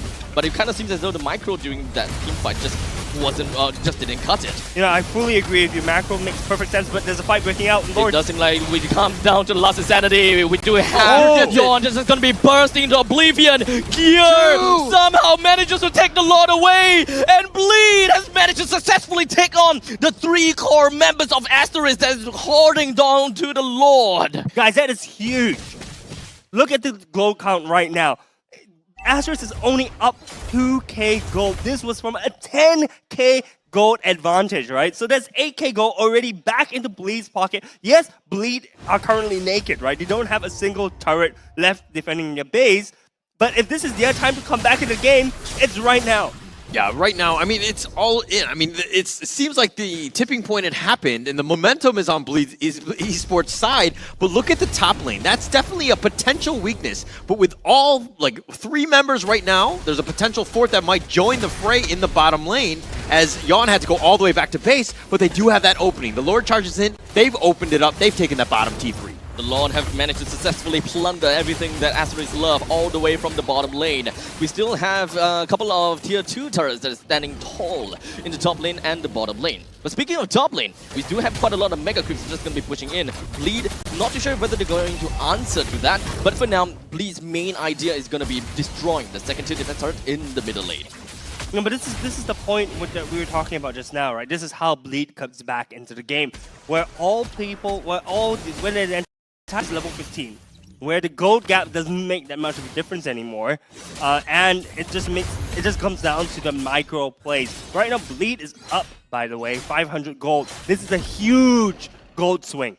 Yeah, and it all comes back to that Lord fight. I mean, yeah, like, you push it out, but you had Jay recall back to the base because he had to deal with the minions, and then you had a bit of an opening. It's one of those things where you were too aggressive. You didn't need to have been there. You didn't need to throw, so to speak. Losing a lot of members on that one might have cost you the game, especially since the net worth lead is, like, shifted to Bleed, but again, to your point, Kwasang, the net worth doesn't really matter at this point. Yeah, we're so late in the game. It's 22 minutes in the game currently, and honestly speaking, gold does not matter. Most of the teams should be at full items. It'd be great if we could have the items on the screen. Just to clarify that, perfect. Yeah, look, most teams have their full items. If not, they have just half a component left to build. So at this point in time, gold does not really make that big of a difference. It comes down to the actual micro plays for both teams. Okay, so your top and mid lane for Asteris is going to push a little bit stronger just because you've taken out the T3s. You have those are the ones that you need to work on. Bottom is like a bit of a wash in terms of where it's a tie, right? So it won't really push. So now Asteris needs to use that as they prepare for this Lord fight, which is going to start in about 5 seconds. You need to ensure that those lanes are pushing. Maybe you have Sagitnu who's dealing with the top lane right now. You have that opening to take a fight, potentially 5 versus 4, because you need a numbers advantage. This is not something that you can win straight head on. Or maybe you can just by outplaying, right? But the Lord has been started from the side of Asteris. Currently at 1/4 of its HP gone. Sagitnu is still nowhere to be seen. But we do see Chu actually pathing up to the top side. So that means that Asteris does not have their marksman, their gold laner. That's fine, because Asteris needs to know that, hey, since Chu is in the top lane, we don't need to push for this. We don't need to push it strong. We don't have Chu, right? So seeing as that Chu, I think he's been off the map. I don't know if Bleed Esports spotted him out. This might be an opportunity where Bleed is like, hey, what is going on? I don't see Chu on the map. This is kind of scary. Do we go in for this Lord? Seiji. Seiji manages to escape perfectly fine. They spot, Asteris spots Sagitnu up top, and they decide to commit, I think, a little bit for the Lord. Jumping on the gear as it realizes that the gear wanted to go over to the Z bush, but it doesn't seem like Asteris did manage to take the full HP down. They're gonna go! But now FMM flickers on forward. RWM is popped coming from the side of Kiwi. They didn't manage to call onto anyone except for Yawn. As such, Immortality popped. Changed on RWM. Went through with the last Insanity. But unfortunately, both sides just not gonna be getting a single kill. It's all throughout stalemate as well. Both teams just squaring up to one another. These fights are getting closer and closer and closer. I am so happy that this is the first game of this series. Lads, we are in for a ride. It's already 24 minutes in. Both teams, our base, have been on this Lord for at least 2 minutes already as we see a fight break out. Big jump on the Sagitnu. They do have Immortality. The rest of Asteris quickly backed off as they realizes that they are in a very big choke, a very small choke point. We do have the Yawn just gonna be jumping onto one, but quickly just retreats. Oh, he's gonna go! Praise Ref. Kiwi takes the Lord. Kiwi, what are you doing? As now we're just gonna be left to get to it, hoping he will be able to just running on through. Kiwi popped the Immortality was Seiji. Just in the middle of the fight. He's just trying to get himself away. FMM sacrifices himself to make sure that Kiwi will be able to successfully run away. As such, Bear, Kiwi, and JH, the last 3 members remaining from the side of Asteris, alongside with a Lord, will now prance across the battlefield. Does Lord even matter if you're able to wipe out the entire of Asteris? Probably not, but luckily Asteris manages to survive thanks to FMM giving out his life. They also have an enhanced Lord pushing down mid, but it seems like it's going to be quickly dealt with. Tough situation. This is as Asteris, where you're like, hey, we had we could have potentially closed this game out. Now we're on the back foot. Yeah, we have the Lord, and they're potentially going for like a conceal play, but they need to defend this T3. They need to survive. They need to clear the wave, buy time, get Chu and FMM back in, which is 30 seconds. That's an eternity at this stage. An eternity indeed. We see top lane and bot lane pushing in towards Bleed, but mid lane is being shoved in. Bear having to use the last sanity, the last hit to clear out the minion wave. But it seems like Asteris is going to survive this onslaught. It's going to be back to square one, man. Yeah, man. I mean, but like the 4K Network League on Bleed's way, all you need to worry about, where are the minions? Where are they pushing? Are you in danger? Then we can potentially do something. If we push it all out, we fix everything, we ensure that we're there. But Seiji, man, this guy has turned it on. He's found the right targets. He forced Chu to make some very uncomfortable plays. He doesn't want to image at times. He can't really go in with a Blazing Duet because he's being forced. And Seiji, even with the immortality, is just, he's pouncing on you and he's basically like eating you up. Dude, it sounds like he's turning you on at this point, man. But, Seiji... was it that obvious? Oh. There's a reason why I'm sitting. I'm just kidding.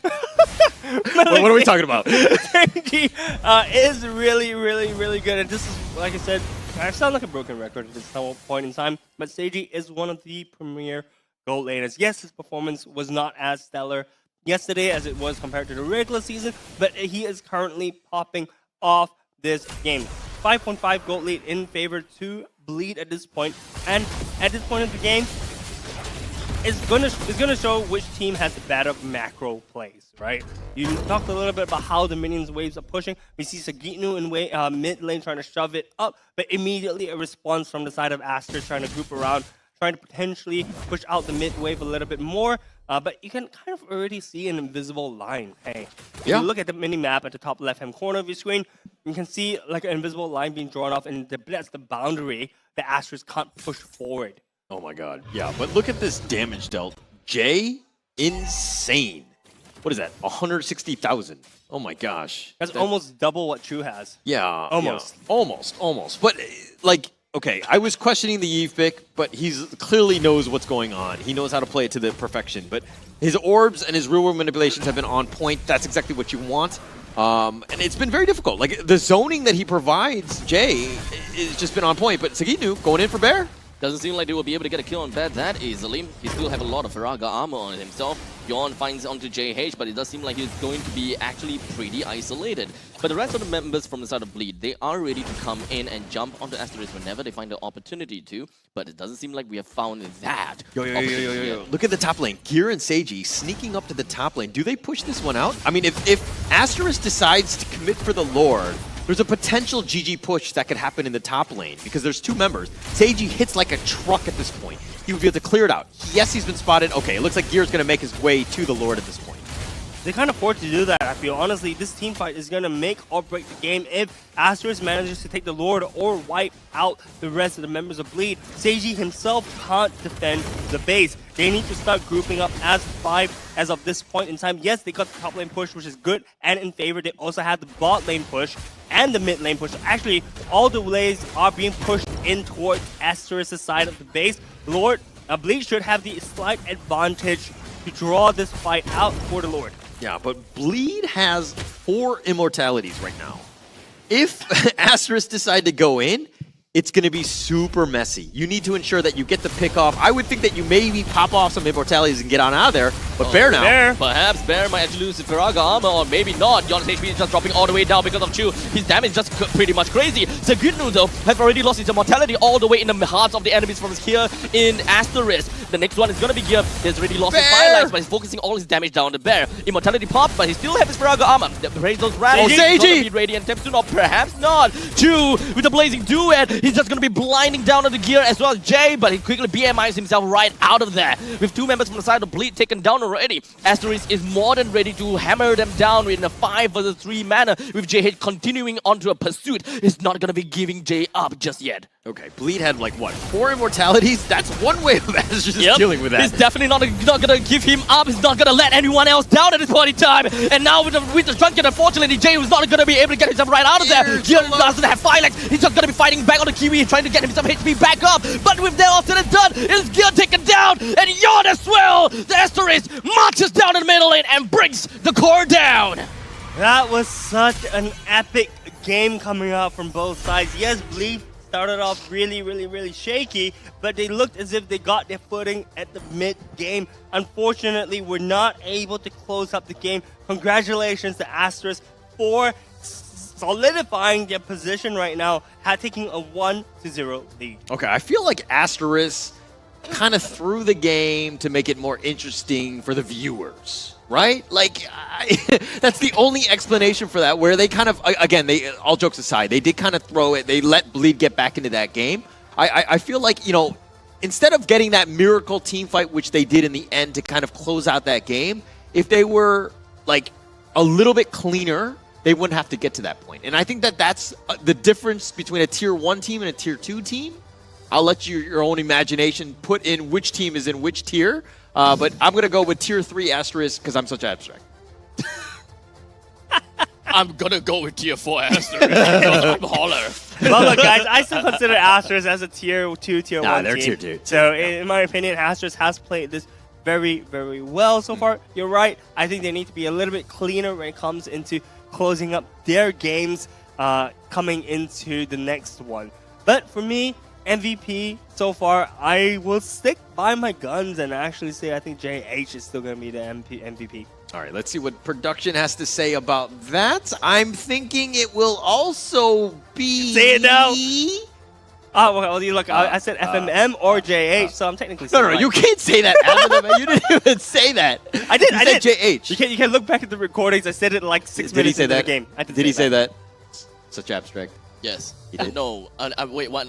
Wait. Okay, nonetheless. I have no idea what the question was. I just said yes. In panic. Yes is the right answer, but yes is also the right answer to FMM being the MVP because he had 90% kill participation, 3-2-15 KDA. But the reason why FMM was also in the list in contention to get MVP was because of his zone control and initiation. We kind of saw this is a slightly different Minotaur style of playing in regards to Lolzy. Yesterday, Lolzy was playing the Minotaur as a disengager, as a prevention tool for the enemy team to come into his team. But in this case, FMM was the one initiating. He was the one taking the fight to Bleed, right? He was constantly flickering in Minoan Fury Q1 combo, right? This is a double knockup. That's a bouncy castle rolled up into one hero. Yeah. I mean, it's very nice, but we're going to find out. We're going to see all of the things in the highlights. Let's check this one out and see exactly where, you know, he made those plays. FMN, that is. Yeah, we see FMM. You see that's one bouncy castle. There's 2 bouncy castles. The Bleed is not having a rest, man. He would just keep up the cardio, but with all the jumping that FMM is forcing them to do. Look at FMM's positioning, right? So he's constantly in front. He sees where Bleed is trying to engage, and then he Q1s into Minoan Fury into Q1 again, right? So honestly, FMM getting MVP here was not, I mean, I expected JH to get it, but I think FMM is also a really good call. You can constantly see FMM just supporting his team, taking one for the team as well. We saw that later fight, right, where he sacrificed himself in order for the rest of his team to escape, because if the rest of his team didn't escape, that would actually have gone to Bleed. The game would have gone to Bleed, I believe. Yeah. And this fight right here, where Kiwi managed to get the Lord, I think was pivotal, right? Because they lost so many members. They were on the back foot. Yeah, you had the Lord, but Bleed, this is a part where they have to deal with the minions as well as the Lord, and they couldn't really push. They couldn't do that GG push.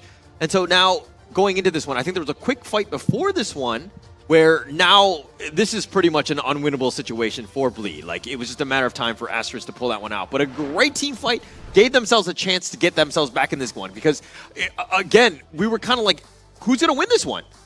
It was a really, really close game. And like I said before, I'm very, very happy that this was the first game of the series. It shows how close these two teams are, and it shows that Asteris wanted it a little bit more, I could say. I mean, they look, honestly, the plays from the start to the end looked really, really good. Yes, it was a 30-minute game, but they should have been able to close it off in, I think, the 15, 17-minute mark. Right.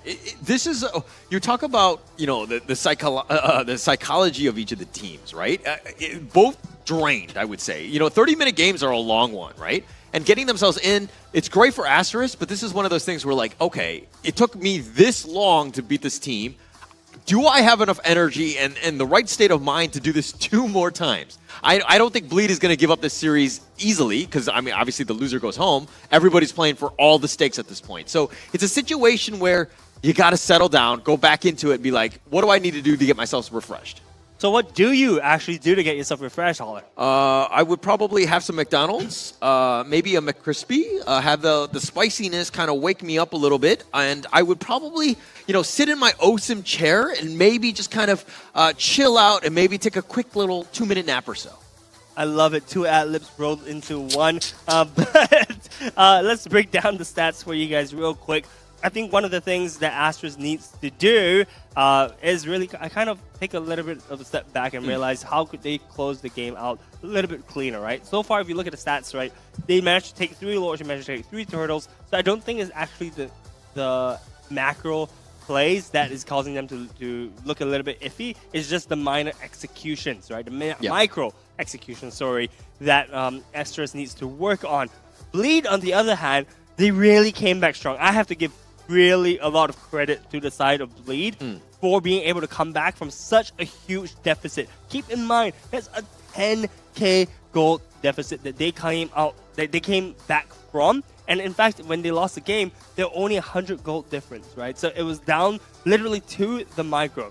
So Bleed, on the other hand, I think needs to work on the macro game for the early game. But in the late game, they just need to keep doing what they do. Yeah.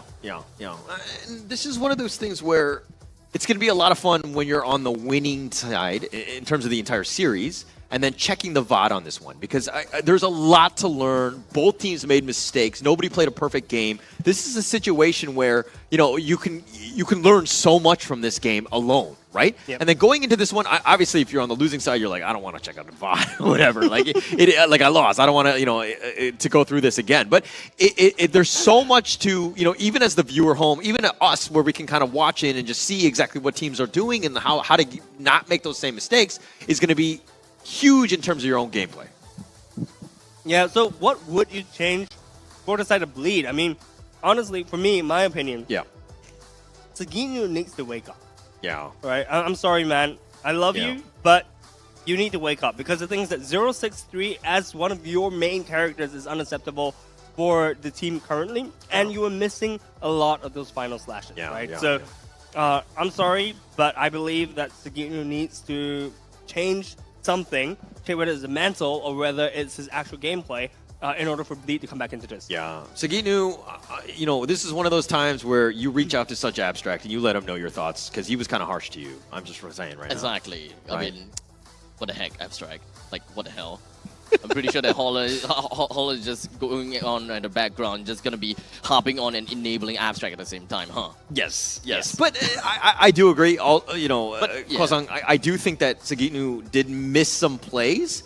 There were some final slashes. I think we'll have Kindofu tell us the exact number of misses and how many heroes he hit. I think there's a lot of pressure on Kindofu for doing that. But I think that it's a situation where you can't do that. If you're at this level, if you want to proceed and you want to continue on, you're top 4, but this is you got to get to that next level, and you can't be missing any sort of opportunity. I would say that they're like layups in basketball, right? You can't be missing layups at this stage. Yeah, that's 100% true. What? Is it a 100% thing whereby when you do layups, you must get that? They're high percentage shots. You play the percentages. It's a very I see. Yeah. Okay. Yeah, I agree. I agree that layups have a pretty high percentage in going in, hooping in. Yeah, I knew that. I don't know where this is going, but I want to put the focus onto Seiji. He's still the rich guy. gold per minute, 799. Right, Seiji, 100% kill participation rate as well as Gear. So the two of them looking strong. The two of them stepping up, as I mentioned before. Jay, highest damage dealt. You were questioning the Yve play, right, Hala? This is the reason why he picked Yve. 243k damage dealt during the full duration of the game. I'm pretty sure if you look at the full damage graph, it's gonna be. I think the second highest damage dealt probably isn't that high. Look, I call players out so that they can perform, right? I was like, oh, why is he picking Yve? And you look at him, stepped up. That's all on me. I feel like I'm a coach. You're welcome. Coach Holler. Oh, you actually, Coach Abstract. Coach Abstract. You had an opportunity. You had an opportunity. Got out of the game way too early. But regardless, I'll say that Bleed definitely needs to have a do-over. You know, they went back to their team room now. It's about time for them to really reset their mentality. Yeah, look, I want Bleed to perform well. You know, I did say 3-2 for Bleed. Yeah. But you know what? Let's break it down further with Kundofu in his analyst corner. All right, welcome back to the Tofu Academy. First and foremost, let me educate my little students here on the caster desk. He did not miss those final slashes. The final slashes were to clear the waves faster. Yes, it may seem a little bit unorthodox, but it was just to make sure they have better rotations. Nonetheless, he is still a threat, and I'm talking about Sagitnu. And now, this team of Asteris, if you're looking to be an MPL team, one of the things that you need to work on is your teamwork. And Asteris showed this to the best of their abilities. Let me walk you through how it happened. First and foremost here, I think, you know, we were talking about Sagitnu pretty much the entire game, right? But here is the true focus itself. It is actually all gonna start because of Sagitnu here. The first energy eruption by JH was monumental because it put him in a horrible position. Even after the vengeance of trying to get out, he actually comboed with Kiwi. That's the first combination that they laid down. So combo number one, they had Kiwi with the RWM. Stolen RWM, by the way, to keep him in place. At the same time, while they're doing that, this allows Chu so much room. He's far from damage. Yon is running away. He's almost dead. Gear and the rest of the team are on the backlines as well. What's going to happen next is you're going to see FMM jump in, our MVP of the day, with a beautiful Minoan Fury, followed by a secondary combination, the last Insanity. Look at the line drawn. It is just free damage all upon the side of Bleed. And Aster is doing a very good job of controlling where Bleed can go at this point. So this is the first huge chunk of damage being laid down here. Of course, once again, Bear is in charge of pushing away deterrence. For the rest of the side of Bleed, no saving of Sagitnu. So sorry. My friend, you are going to die 6 feet under, and that's exactly what Asteris did. And at this point, Bear, yes, he does have the immortality, so he is able to, you know, be a bit more risky in terms of play. Here is the next big one, JH. He started with the energy eruption. He's going to continue that combination, catching out Seiji of all people. The goal laner on the side of Bleed getting caught out as well. And from there on out, it was just combination of pain over pain. Kiwi laying on the damage. The next part I want you to notice is Chu coming in with the Blazing Duets, getting a lot of damage on Jay. Now, you guys mentioned Jay did over 240,000 worth of damage. He's definitely a threat. And at this point, the BMI is saving not only Chu's life, but enabling them to finish the job on Seiji. And this chase down on the last part is the icing on the cake if you have it. Asteris here having JH chase down Jay as well as Gear. They are always alone. You know, you don't leave your friends behind, but when you play against Asteris, you have no choice. Asteris will make you feel the pain. Another stun by FMM. Once again, so much control coming out by Asteris, followed by another energy eruption, and the rest is history as Asteris lay on the control, lay on the pain, and lay on the wins as well. Now, this is going to be a first series of the first game of the series, and by the looks of it, Asteris have a very strong hold of this series. It's just game one, but we'll see. Can Bleed come back? Boys, it's back to you. Well, my key takeaway from the Tofu Academy is that Purify is a thing. True.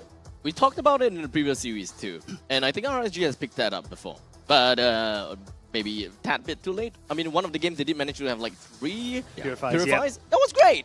They managed to win the game, but we completely tossed that away for the next game, I believe. But main thing is there was Minotaur, you get Purify. No Minotaur, don't need Purify. I mean, if you don't have Minotaur, you have Tigro, right? So yeah. Purify is a thing. Purify should be used. That's my key takeaway from the Tofu Academy. So thank you, Kindo. Yeah. I think, you know, when you see the Tigreals, the Minotaurs, all these things, you got to worry about your positioning. You can't just be grouped up, right? You can't just make it a field day for him, let him have his highlights, so to speak. It's a situation where it's situational awareness. Like, where are things going? Everybody needs to be in the right spot. Positioning is key in team fights, and I felt like they were kind of sloppy in the end. And sometimes it gets very cluttered, and I mean, it happens in games, but you got to be self-conscious about that. Yeah, for sure. You know, I mean, I'm just thinking out loud at this point in time, right? Like, does Bleed, does Bleed kind of transit into something more like assassin-style jungle gameplay to allow, you know, more of the lanes to open up pressure? Something like maybe the Julian? I mean, having a Julian is great. I mean, solely because of the fact that Julian is technically one of the skins for the Jujutsu Kaisen skin collaboration between Munten as well as JJK. So not only that, we do have Kugisaki Nobara that is gonna be on to who's that? Melissa. Yes, we got Gojo Satoru that is on Xavier. Yes, and then we also have. Yuji Itadori, the main character, man. How do you not know this? No, I was really impressed. I'm setting it up for you. I was really impressed until like missing up the final character, the main character as Yin. I remember everyone, but probably like the main character. Dude, I am so disappointed. But yes, Yin is what's his name again? Yuji Itadori. Yuji. Yeah. And there is of course a change when it comes down to his skin though. Yes. Also, all the skins, I think most of the skins have been updated. And honestly speaking, they're beautiful, beautiful skins. I hope to see them on stream as well. Maybe we get to see some Yin action. Oh, it'd be really I highly doubt it. I highly doubt it. But it would be fun. It would be so fun to see some Yin action on stream.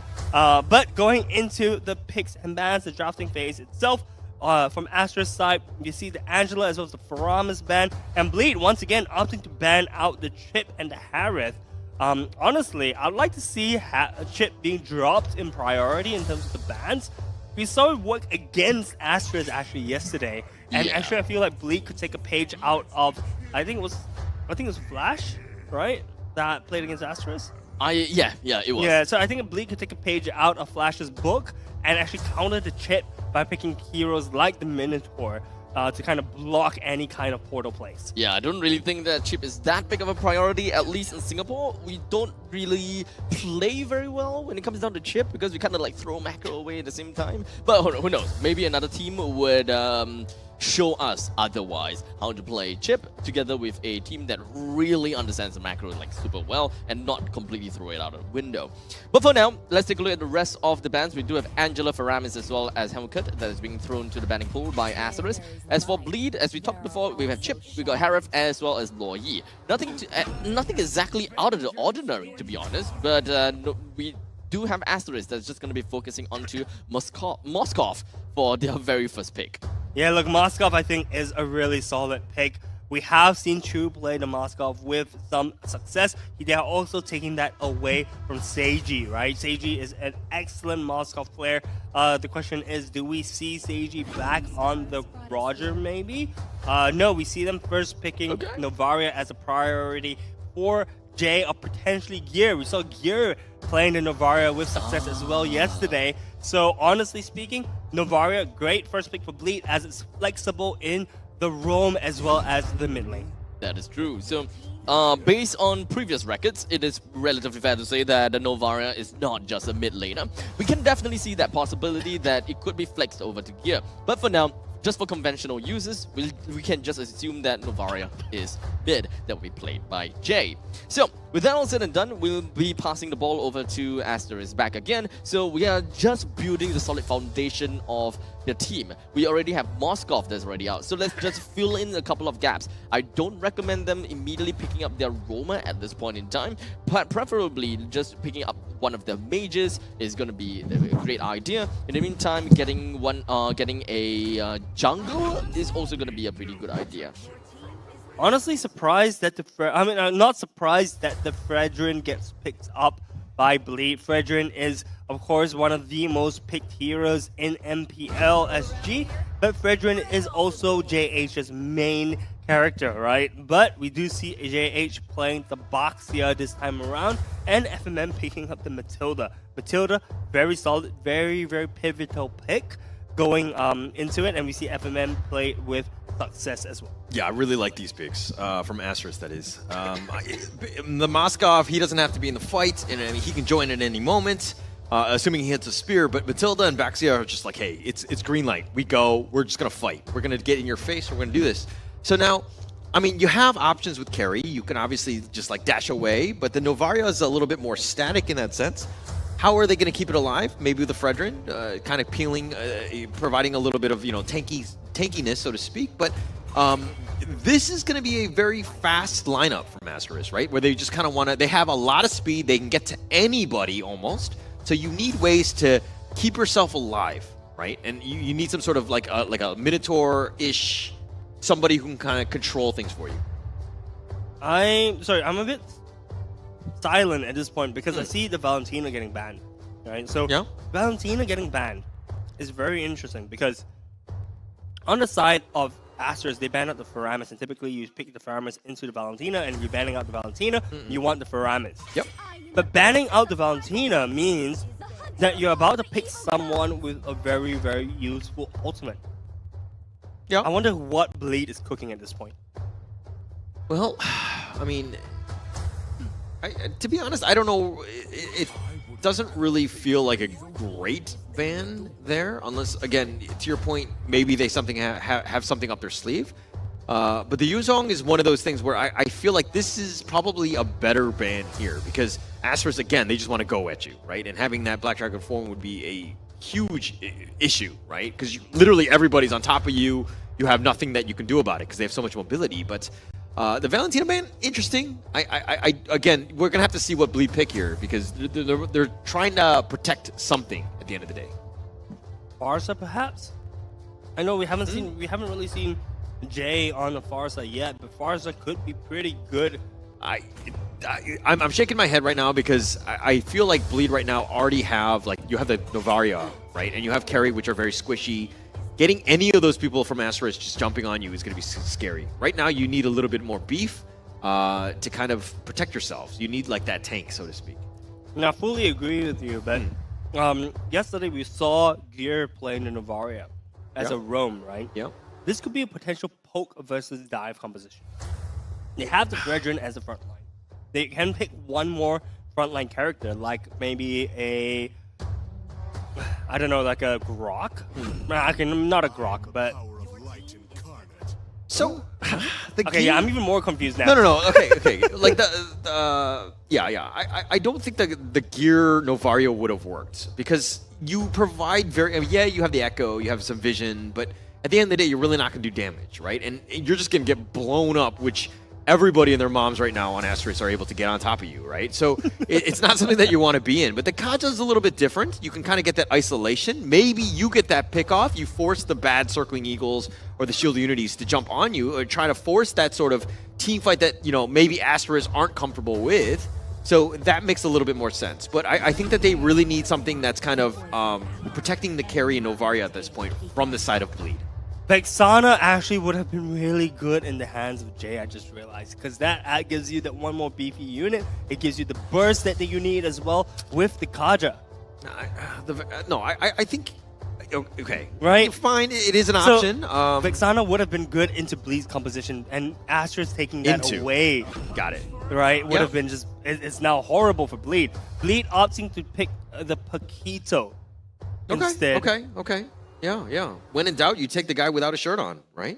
That's how I draft, no? Definitely. I mean, the shirtless guy is definitely the way to go. But the Paquito adds quite a bit, right? You have a little bit more control. You have the jab. You have ways to kind of tempo some of the team fight, right? And you got to slow down Asteris. Xborg kind of rounding out the draft of Asteris. I like that one. But, okay, this game 2, which draft do you like better, Kwazon? I prefer Asteris' draft still. Okay. But Bleed actually having a solid pick and blow up kind of composition. You have a pick off.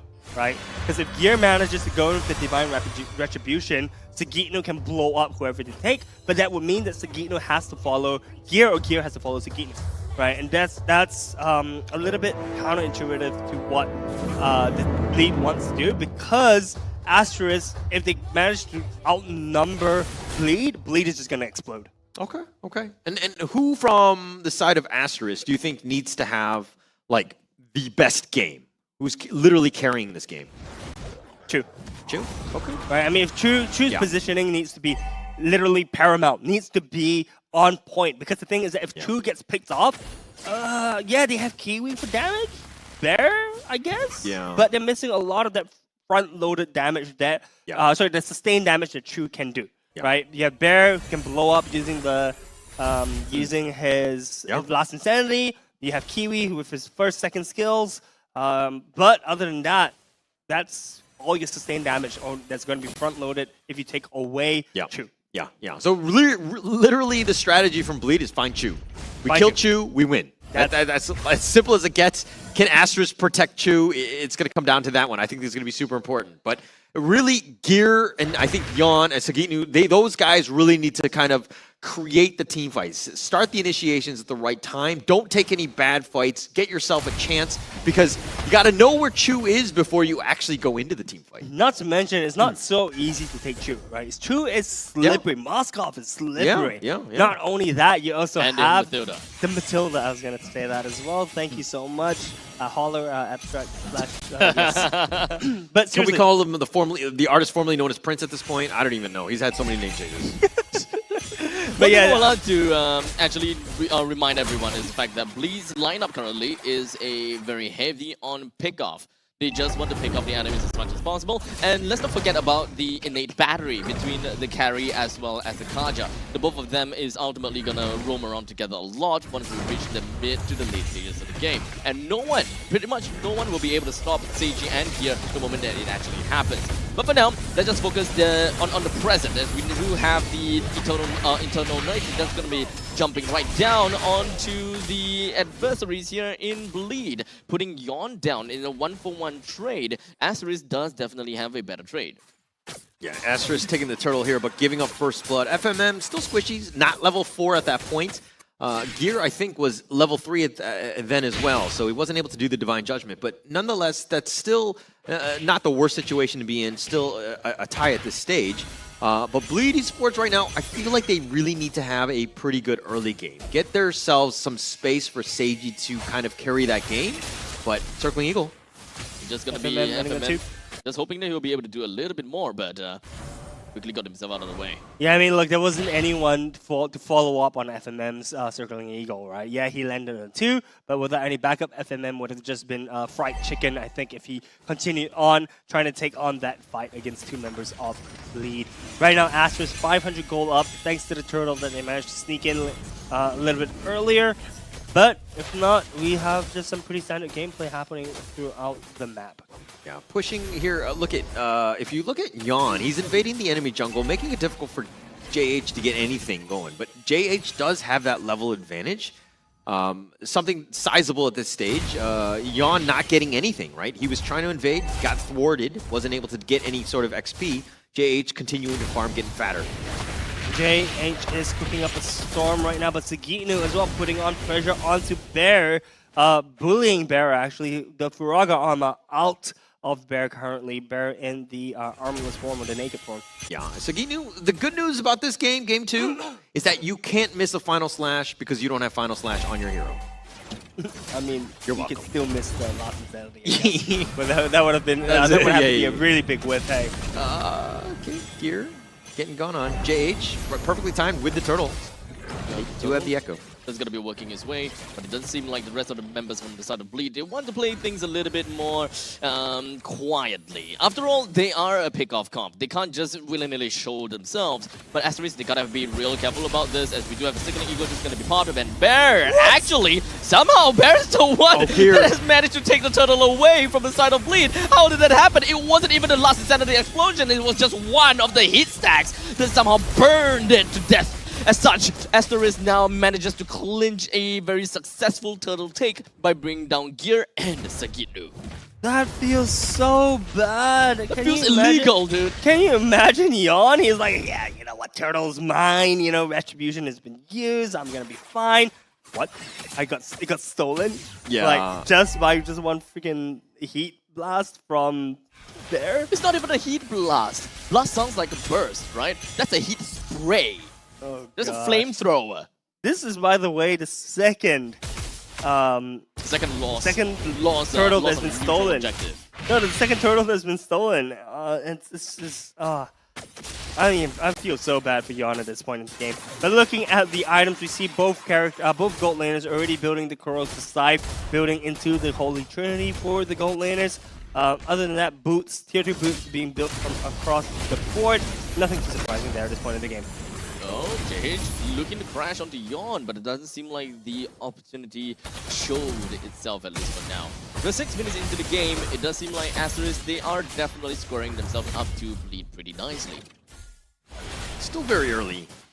You know, the 1.7k net worth lead from Aster is pretty decent, right?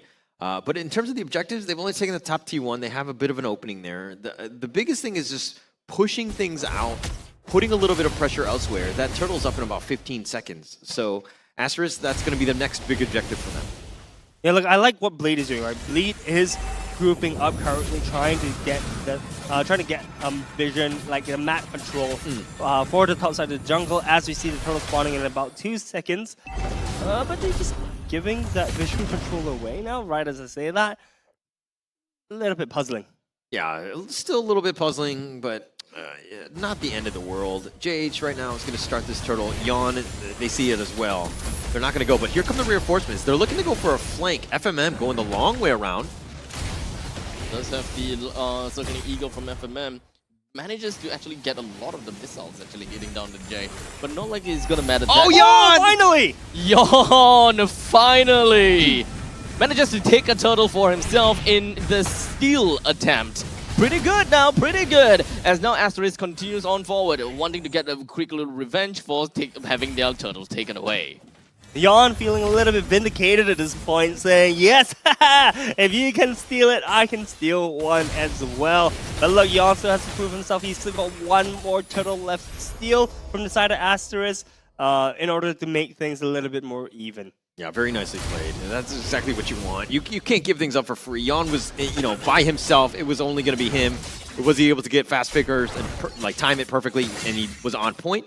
Yawn really needed that, especially because that net worth lead would have just skyrocketed at that point. Just pushing it in, making things very difficult. But now Seiji, ooh, immediately with the Divine Judgment plus Flicker's combination onto Bear, the battery is showing up pretty nicely. But unfortunately, all of that has been used completely, all of that was completely nullified over one thing, Firaga armor. As such, Bear, he didn't even lose anything while Bleed lost an ultimate as well as a battle spell. The FMM is just going to be jumping right in with the Circling Eagle, manages to connect onto 3. The rest of the members from the side of Asteris focuses on the 1 and has managed to bring Yawn down.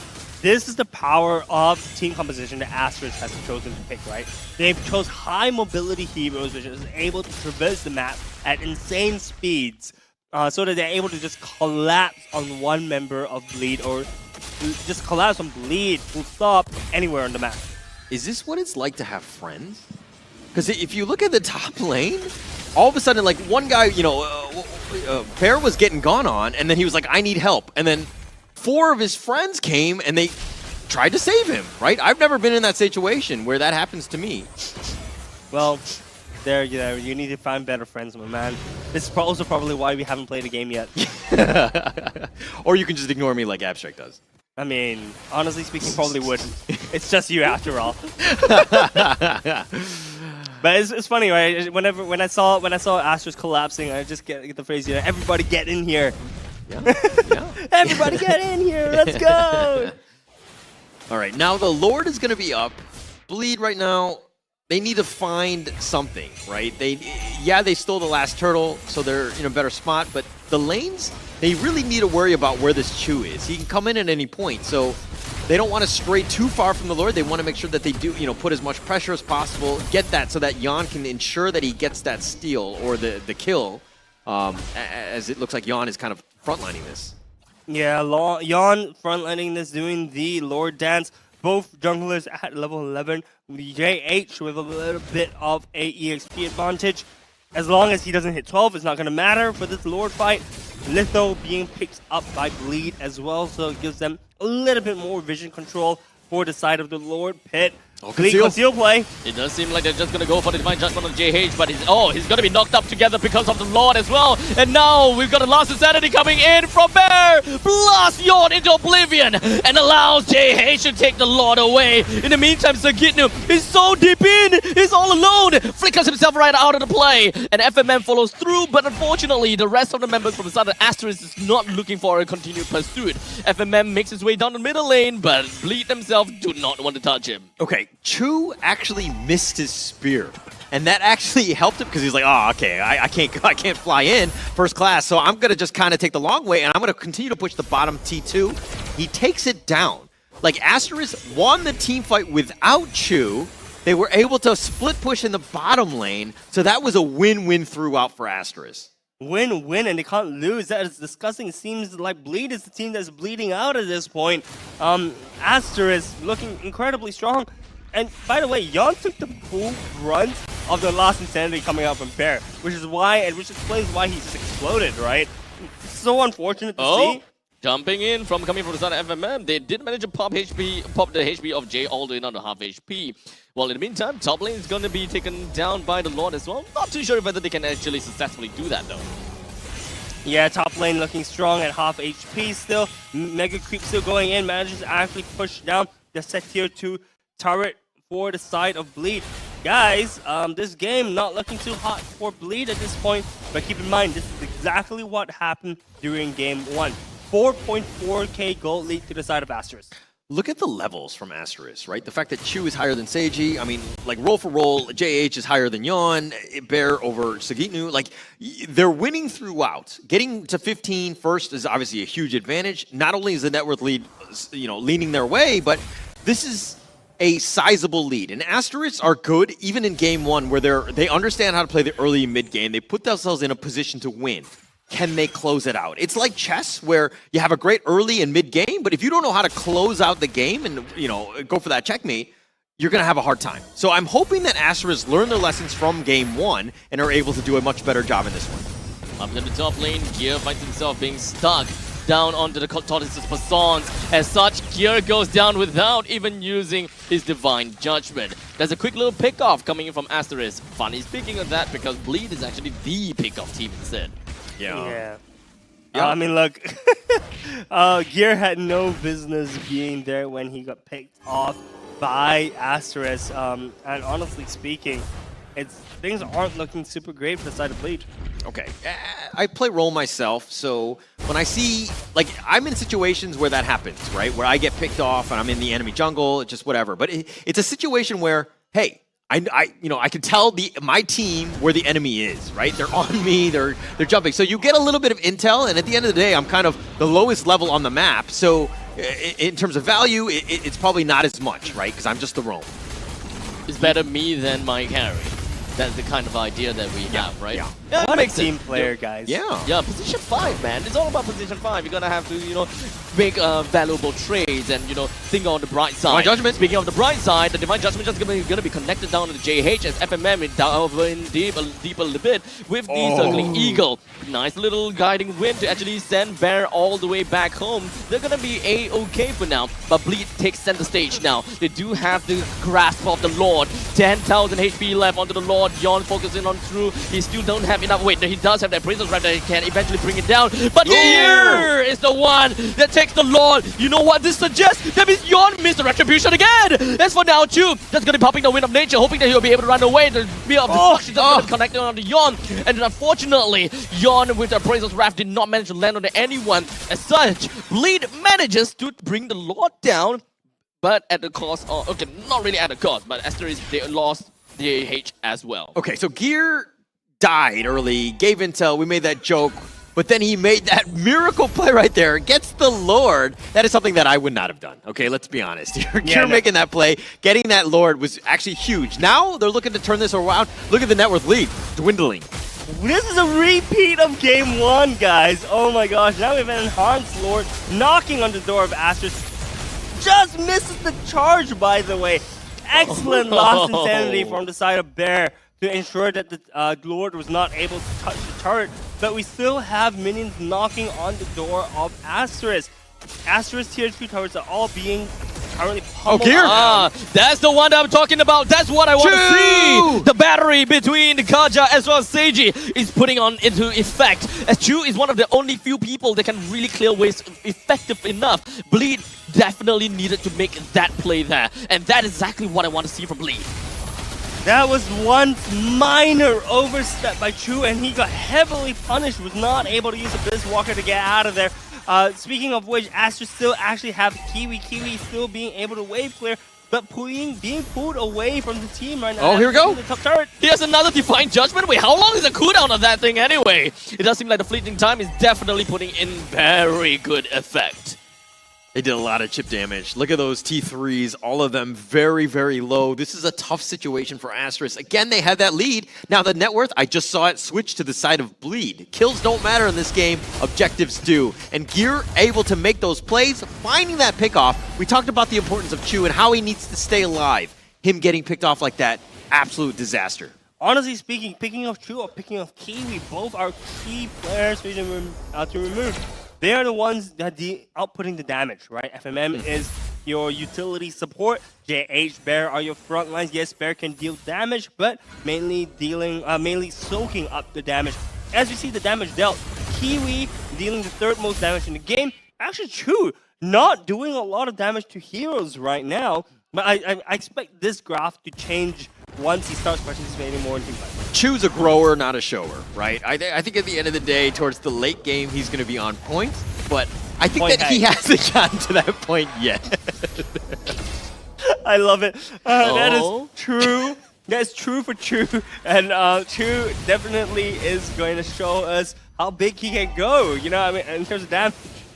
Yeah. I mean, he's still a ways away. He hasn't hit his spears to get himself into the team fights, right? So it's a situation where, like, you gotta get that pick off. Like, he's level 15 right now. He should be probably the highest in terms of net worth, and we'll see that. But he hasn't been able to just blow people up at this point. Look at Gear. Gear is like, hi guys, I'm here. I'm still gonna survive and leave. Wow. That's a free Lord, by the way, going to the side of Bleed at this point in time. But I was having too much fun with the true jokes that Lord just got taken away instantly by the side of Bleed. Yeah, made it short work of that one. It's going to push in the mid lane here.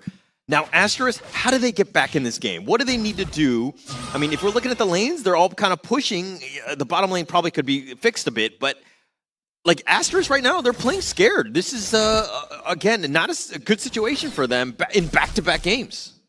Back-to-back games is what they're currently having to do. They have to play one more game just like this as well. If they don't, even if they win this, Lord shoving it in, top turret, bot turret. Mid turret managed to connect down onto Chu indeed, but for now, Bear is just going to be holding on to the front lines and trying to deal with this Lord as much as possible. But Bleed, it doesn't seem like they are very interested in trying to catching onto starting a fight, because Gear, he just won one person only. All he won is Chu, but Chu is playing real careful now. Observe his positioning. He's always going to be in between of two other members and always tag them long. JH trying to guard that last inhibitor turret. If the last inhibitor turret goes down, they're going to have to play some tower defense. But Bleed has something to say about that. They're preventing Asteris from just defending that last turret. They're having to use the last insanity to clear ads means that he's not going to have it for the next team fight. But last insanity cooldown really, really short. Yep. Now the middle wave is just going to be pushing in. The bottom lane is losing out its spark. The bottom lane inhibitor turret is probably going to go down real soon, and I don't think that Asteris will be able to hold that down for any longer. Never mind. With a sliver that is just left on this little turret, I'm pretty sure the Bleed will want to brute force their way through before finally moving back. Yep, they managed to brute force their way into Asteris' home. They're like, guys, this is my property now. But they can't do much because they don't have the support of the minions. Bot lane is pushing in right now. Top lane has one cannon minion left. Yep, pushing that in as well. So honestly, minion waves pushing in from two ends. It does not paint a pretty picture for Asteris since the Lord is spawning in 37 seconds. Okay, you say that Bleed took out all the T3s and then they claim that this is our territory, this is our property now? Like, let's talk to Potong Man later about this, because I'm pretty sure that's not how real estate works, okay? By the way, if you need to find a guy, talk to Potong Man. He's going to help you out in terms of all real estates that you need. Mo-Man, you mean? Mo-Man, Potong Man. That's his social. Right? I'm looking out for him. But nonetheless, I think this is a situation where, you know, Asteris need to figure things out, right? Bleed have kind of put a stake in the ground, so to speak, and they've claimed it as their own, but now Asteris need to bounce back. This Lord fight pivotal in this game. No, but honestly, I don't think Asteris has anything to say about this Lord. If Bleed has anything to say about it, they're just going to take the Lord and knock on the doors of Asteris. But it seems like Bleed has a different idea from me, as you see 3 members of Bleed hovering the top lane. Sagitnu, Seiji, as well as Gear are hovering the top, trying to shove that down. We see Jay shoving the mid wave and Bjorn just doing the Lord dance. Actually, now that I think about it, it makes perfect sense. They're trying to play the map, not the game. No, it's super smart. Yon doesn't have to go anywhere. Like, he's definitely going to be, you know, if Asteris wanted to go for the Lord, he could go for the steal, right? It was one of those things where Bleed push out the top lane. Look at Chu, all the way in the back in the base. Yes, he could potentially spear, but if they go for a team fight, has to hit it. He has to be there. So, very smart play by Bleed, understanding the state of the game, where the lanes should be at this point. And as I say this, looks like the Yawn will be going to start the Lord again. Yeah, the Lord dance, as we love to call it. It's starting again. It's going to be here for a while as we see the waves pushing in. Sagitnu trying to shove in the top lane, I think. No, he's actually hiding in the bush. I think they're trying to go for picks, which makes sense because they are playing a pick composition, right? Yeah, but this is a situation where Asteris, they're probably not going to just wander off into the top side. I mean, the Fenrir, they're leaving it alone as bait, right? They're like, okay, you know, Asteris moves around, they're going to take this. But Bleed right now, they're just hiding in the wings. They're not doing anything. They're not forcing anything. They just want Asteris to make that first mistake. They get that pick off, and then they can close out the game. They just want Asteris to start to become greedy, especially for Chu. They want Chu to shove the wave and just go straight out. How about Conceal? Nah, I think the Conceal is just to go safely across the map, not to give vision away to the side of Asteris. We see potentially the Lord being brought down to like quarter HP before resetting. Wow, this is you can just feel the tension in the air right now. Yeah. I mean, really, who makes the first mistake? Chu has to fix the lanes. He can't really fight for this one. So Bleed know that. But if Gear gets that pickoff, and again, he does not want to go for Bear. That is not the target you want. But as I say that, he's going to back off. But Gear finds it. There we go. It's just going to be Divine Judgment coming in. This is going to be connecting down on FMM. So the guiding wind is all going to be over. Sagitnu always to the back lines. He was just going to be focusing down on Bear. He still have his Spiraga armor. He's going to be fine. Chu is slowly making his way back into this fight. But the Lord is just going to be taken down for the side of Yon. And Asteris understands that this is no longer a fight for them to continue. They all marches back home and wait for the eventual dawning of the Lord. I have to give props, right, to the side of Asteris. They knew when to turn the switch off and run the heck away, right? We saw Sagitnu actually trying to corral them back in and try to close up and clean up the rest of Asteris, but was not able to do that as they, literally turned the switch off and they were like, I'm out! I'm running away! Yeah. No, I mean, it's disciplined play. And this is why Asteris are where they are, top 4, right? They're not making, it's like one of those things where if FMM were to get picked off and we're like, oh, okay, everybody go, let's take this fight 4 versus 5. Not a good situation, but Bear's still up in front. Yeah, the Star Shadow was hoping they will be able to land on someone, but there we go, 2-man knockup. But it does seem like Gear will be able to get away with just a sliver of HP. JH will try to finish him off, but wasn't able to do that. Bear in the heart of everything. He's going to be the first one to be taken down with a 60 seconds timer onto him. The rest of the creeps are just going to be knocking onto the core, leaving it down to 30% HP. Asteris now holding on by a thin thread. Bleed, they know that this game has to end. They're seeing the light at the end of the tunnel, and such FMM is just going to go straight down. JH just going to be focusing himself down to the Yon, and now the immortality just going to be popped as well. Chu being gone down, but now it's just going to be Bleed focusing on the core, and they manages to go on the tie for 1-1. Oh, that was so close. My heart was not stopping.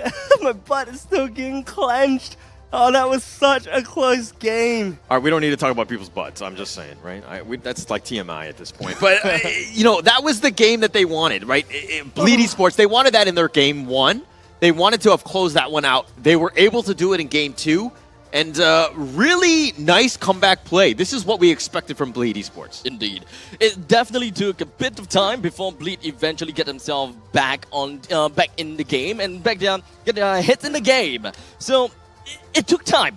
And I truly hope that this is something that Bleed will be able to continue, can keep up, because it's kind of tough to see them as such a strong team. Yeah. Who have such great history. Only to just drop like that is heart-wrenching. So seeing them being able to take one game away from Asteris, in fact, if they're able to take 2 games, that's great. So at least, you know, they don't quote-unquote fall. What about 3 games? Sure. I mean, to be honest, I have my hopes up for Asteris. If they were to get all 3 games and actually knock Bleed away, I think that is definitely something that we would want to see from a qualifier teams, because we have never seen that before. But in the meantime, if a qualifying team is able to do that to Bleed in a 3-0, 3-1 fashion, I'm pretty sure the Bleed wouldn't be able to take that nicely. Yeah, for sure. It's not nice getting completely swept away by a team, let alone a qualifying team. Not trying to, you know, throw any shade to Asteris, but seriously, if you get 3-0, it's never a good feeling, right? So honestly speaking, congratulations to Bleed for taking that one game down. I have full confidence in you guys to go 3-1, 3-2. But my MVP for that game... You better say Gear. Probably Gear, yeah. Yeah, okay. Thank you. Yeah. He's quite literally the winning condition of the team. They are playing pick-off for the very reason that they have Carry and a Kaja. And even with Paquito is able to dish out quite a lot of damage throughout the entire game as well. So without Gear and without that Flicker Divine Judgment, they quite literally would not be able to reach the current win that they managed to have. Yeah, I mean, that's what you want, right? As your roamer, like, yeah, he got picked off that one time. We jokingly said that he was, like, providing vision for the team, but he was, like, every single Divine Judgment that he made was on point. They got the right guy, the right pick-off. He made sure that he picked off Chu when he needed to have and could just control him. But Gear was clear MVP in this game. I mean, he was able to do that in the later stage of the game. In the first part of the games, he was like pulling Bear, which I was like, but he has Furaga armor. Yeah. But definitely later in the game, he pivoted into picking the right people. I think when he was picking off Bear earlier in the game, it was just because he was there and they wanted to try for something a little bit cheeky, but that's perfectly fine. Gear, 100% the MVP of this game right now. Kill participation also 100%, by the way. Yeah, so I mean, that's what you want, right? As the roamer, you got that control. Gear brings Kaja to that next level, right? That's exactly what you want as a roamer. I expect to see more of this. I don't think it's to the point where it's bannable, because Kaja is still something that you need to work around in terms of draft synergy. But, you know, it's something that you got to fear. Yeah, for sure. Fear of perhaps getting me on the stream, but fear of being pulled away by one person is definitely something that Asteris has to be fearful of next game. Perhaps banning out the Kaja. I mean, you said it's not a worth a ban, but I think it is, as we see the MVP highlights. All right, so here we go. This is JH's. This is an interesting one. The first 3 objectives, they were like steals back and forth. There was just a lot of uncertainty, I would say, and Asteris really needed to have earned it, especially in the early game. But they ended up doing very, very well. But again, I don't know what it is about this team where they have gaps where they allow the enemy team to get back into games. Honestly, I'm not sure if it's in Asteris' court, right? Because the thing is, Bleed also played this game very well. Once they managed to start taking those picks, right? Bleed was getting the ball rolling. Bleed was honestly had a really good showing, right? So I'm not sure if it was Asteris giving up the lead per se. Yes, 4K Gold is a lead, but Bleed was playing it to perfection towards the end of the game, right? We saw once they held the lead, they held onto it. They weren't going to let go. So honestly speaking, Not sure if it was actually in Asteris' court. It's probably Bleed playing super well. Yeah.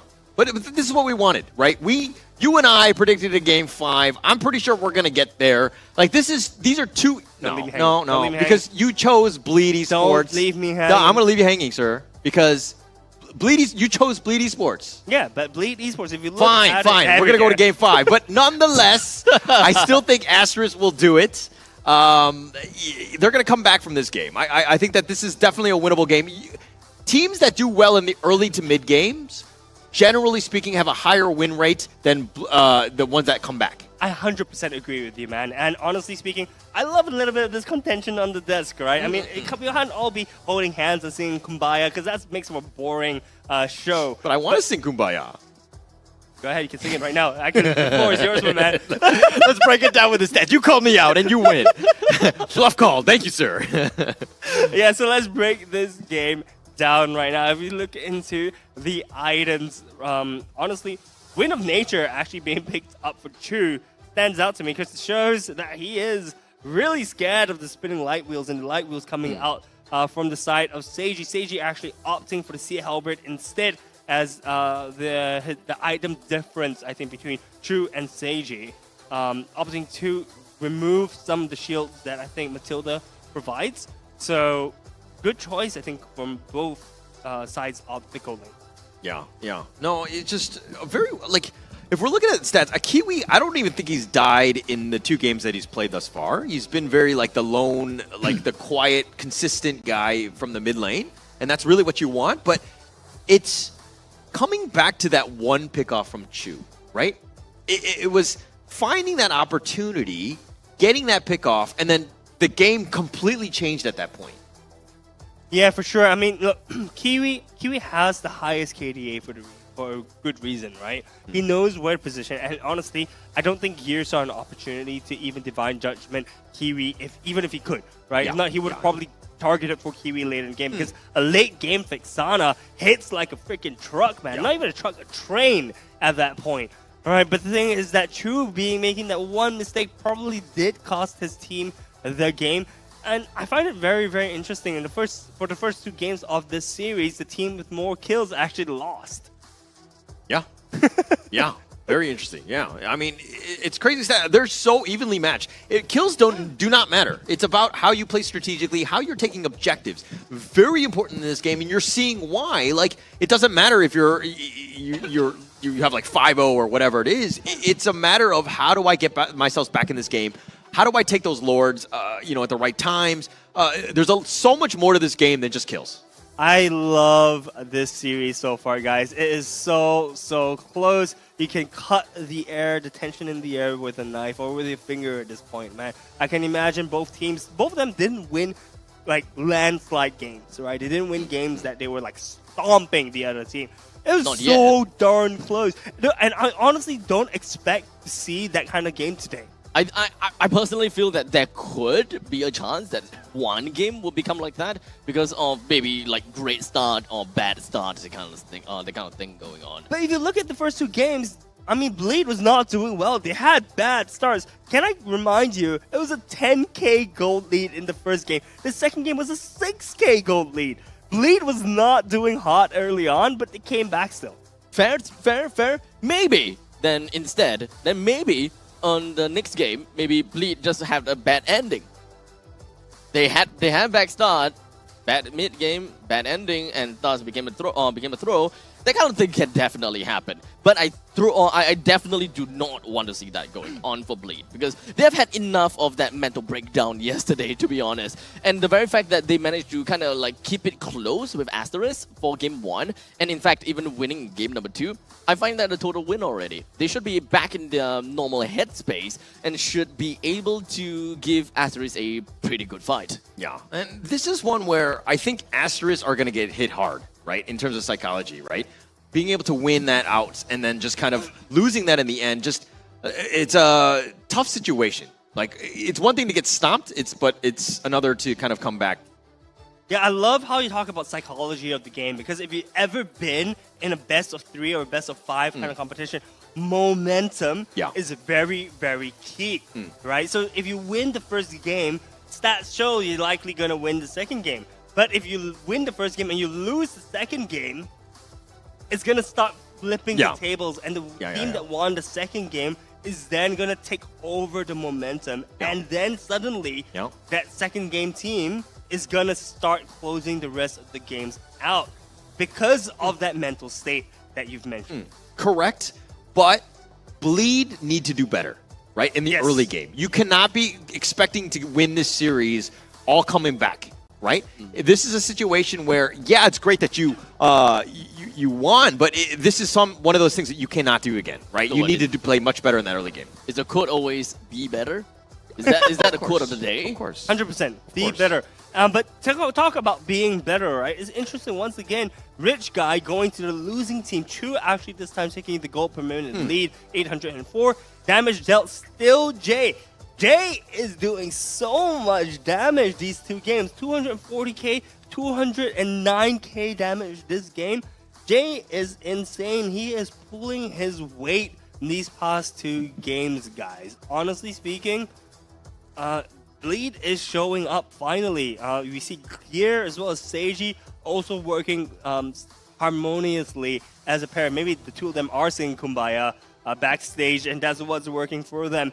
100% kill participation by Gear, by the way. Looking at the 28% kill participation by Chu, I mean, I can technically understand that marksmen generally have lesser participation because they focus a little bit more on turrets and objectives and such, right? But at one point in time, maybe having too low is not too good. Because 28% just kind of assumes to me that he has been relying a lot on the Spear of Destruction in order to get himself into fights. And the moment he whiffs that, he's like, okay, let me just continue doing what I was doing.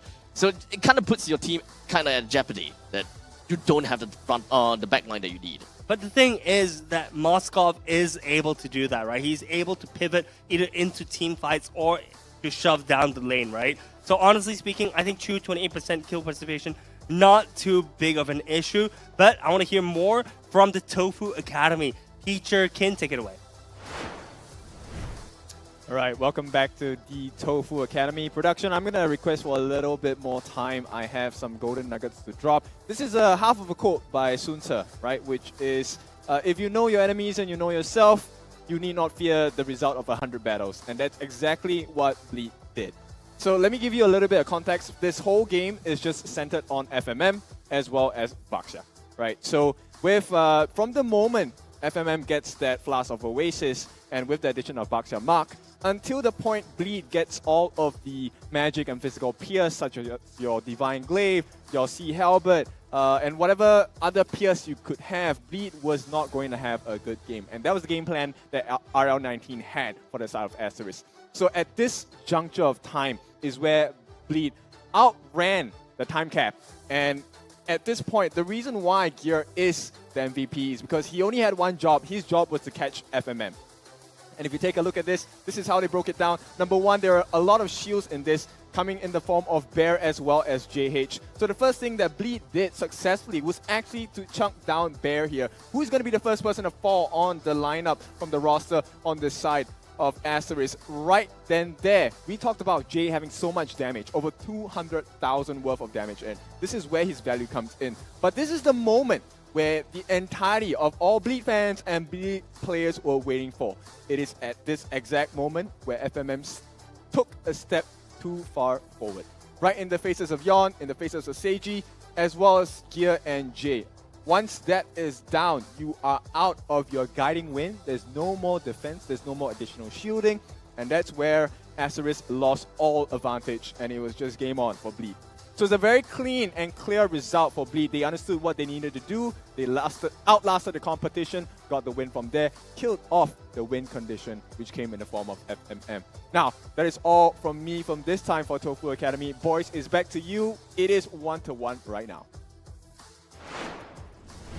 1-1 is such an exciting time right now, even if you are a Bleed or Asteris fan. Super exciting. We've had great games so far, and I cannot wait to see how the rest of the series plays out. It's essentially a best of three at this point, right? Like, yeah, I mean, you know, the whole psychological hits that both teams have taken at this point, but getting themselves into this one, you got to think about it. It's, okay, not the end of the world. We can afford to lose another game if we want, but obviously we need to bounce back. Game 3, it tends to find are the most pivotal in terms of what you want to do. Because again, you were talking about the fact that, you want Game 2, you get to roll into Game 3, right? This is a situation where Asteris, they need to turn this around. They need to stem the bleeding, so to speak. They need to win this one out so that Game 4, they have a much better state of mind going into Game 4.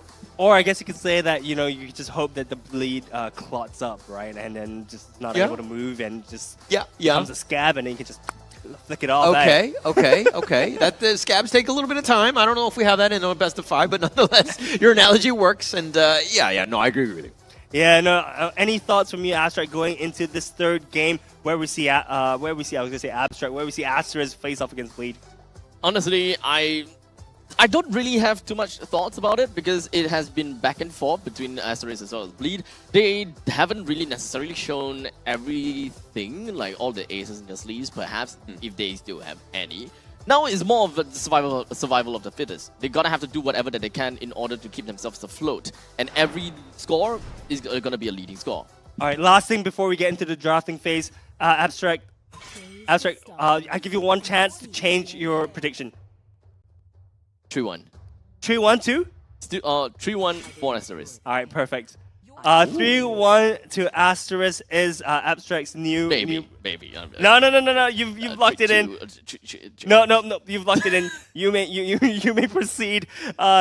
So going into the drafting phase, we have the chip ban once again. I still question this chip ban, bro. Why?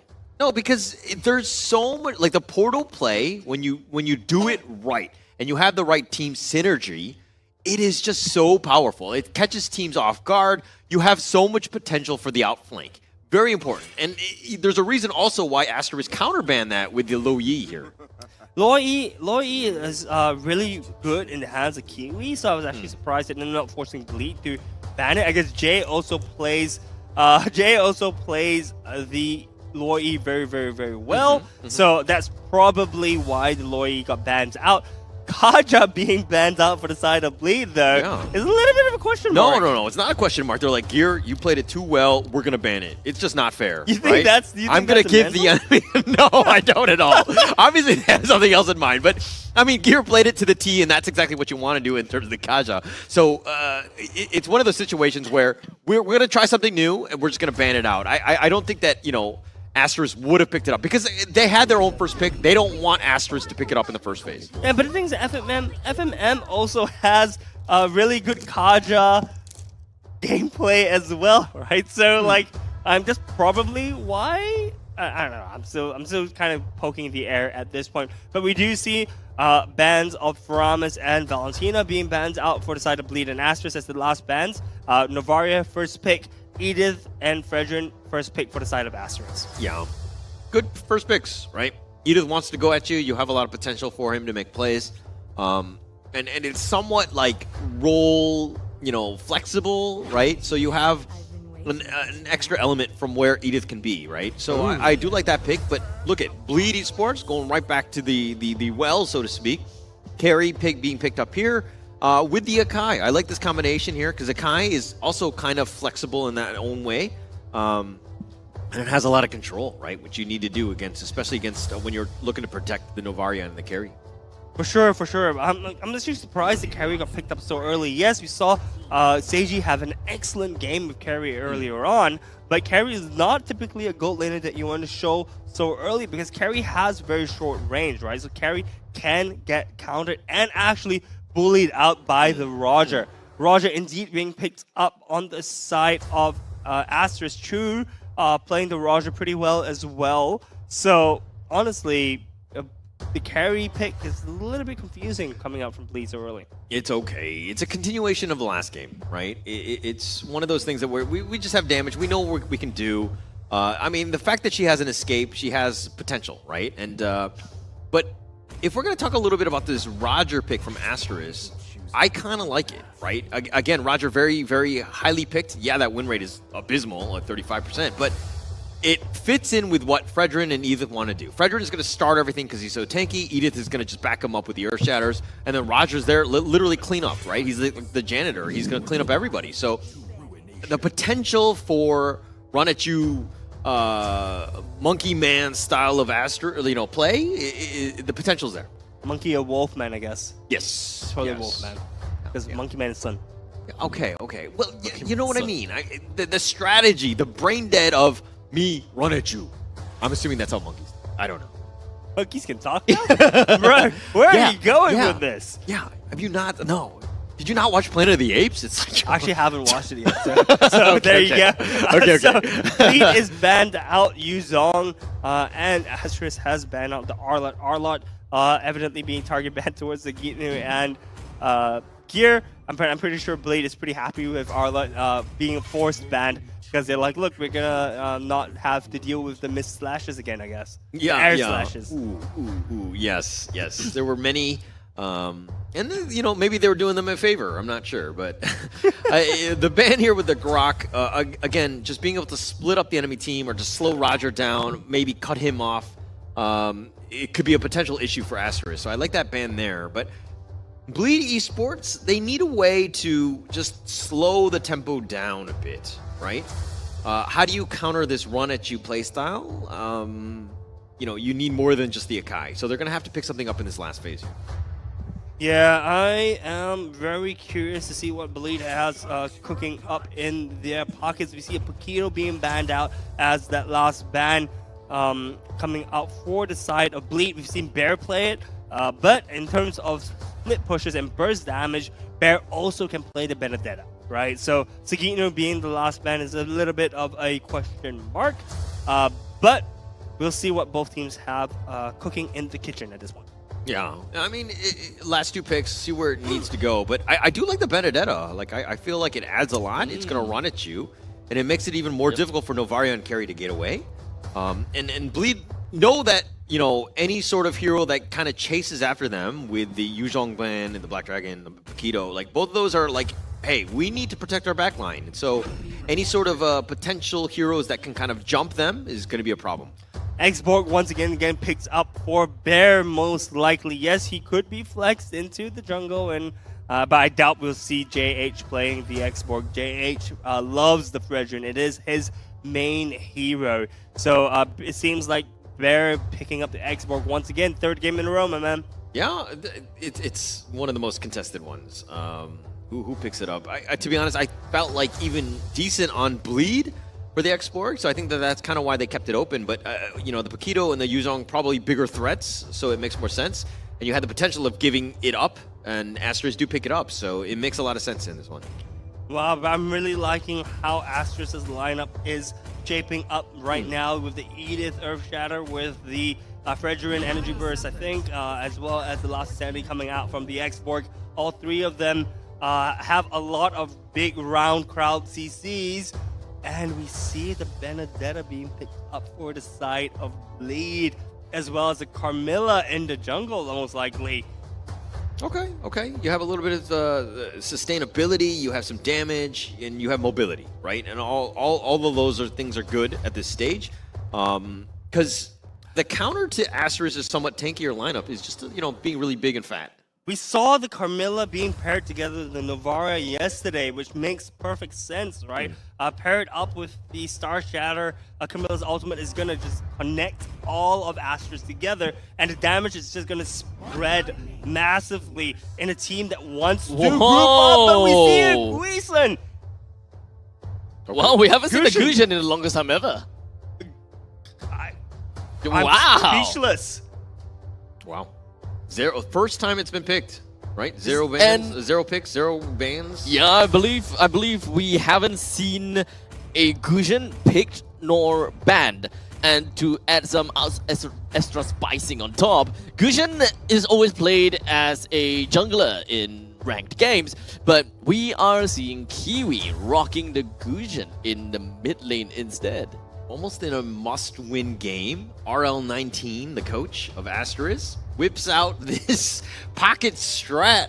Let's see how it goes. Okay, but you see, the Gusion makes sense, right? If you're lumping all your enemies together, that's where Gusion really peaks, right? Because if you use the incandescence, he pulls everything in together. All his knives come in, and you just bring tons of damage to the opposite team. But we're gonna see right now going into Game 3 of the lower bracket finals. It's gonna be Bleed once again versus Asteris. I am excited right now. My excitement is peaking. Seeing Kiwi on the Gushin with the Petrify, by the way. Oh yeah, it is a Petrify. I mean, it's definitely gonna be a fun game for us all. Understandably, they needed the burst damage coming in from Asteris' side, and they identified that it's probably going to be a good idea for them to find a way to really deal with people on the back line, such as Seiji and as well as Jay. They do have Yon that qualifies kind of as a battery with Seiji. It's almost the same kind of thing, whereby they try to go for pick-off kind of strat, because as long as Yon is able to hit the heavy spin onto someone right to a wall, that's a good long 3 seconds lockdown. I am completely speechless still at the Gushin pick coming up from Kiwi. Excited and nervous. I think for the side of Asteris, you see the Kiwi just exchanging a little bit of blows with Gear.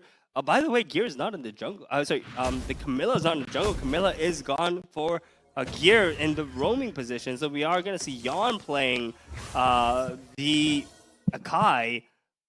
There's so much going on this game, man. Yeah, so honestly speaking... Here we go! Jay! Blow up Kiwi! Got caught by FMM with a quick little onwards, and that is absolutely fine and dandy. In the meantime, we do have the turtle that's going to be popping out within 5 seconds, and Asteris is more or less ready to take up this fight, because Jay, going down like that, puts him at level 3 and missing out one entire wave. That's going to be huge coming in for the turtle fight. Oh, it looks like Jay manages to sneak in that last wave, but he does not hit that level 4. You know, he just barely. Hit level 4. Barely hit the level 4, so he's going to be able to use the Echo to kind of spot out where everyone is. I hope the Observer brings it back to the turtle fight, because it is 100% happening right now.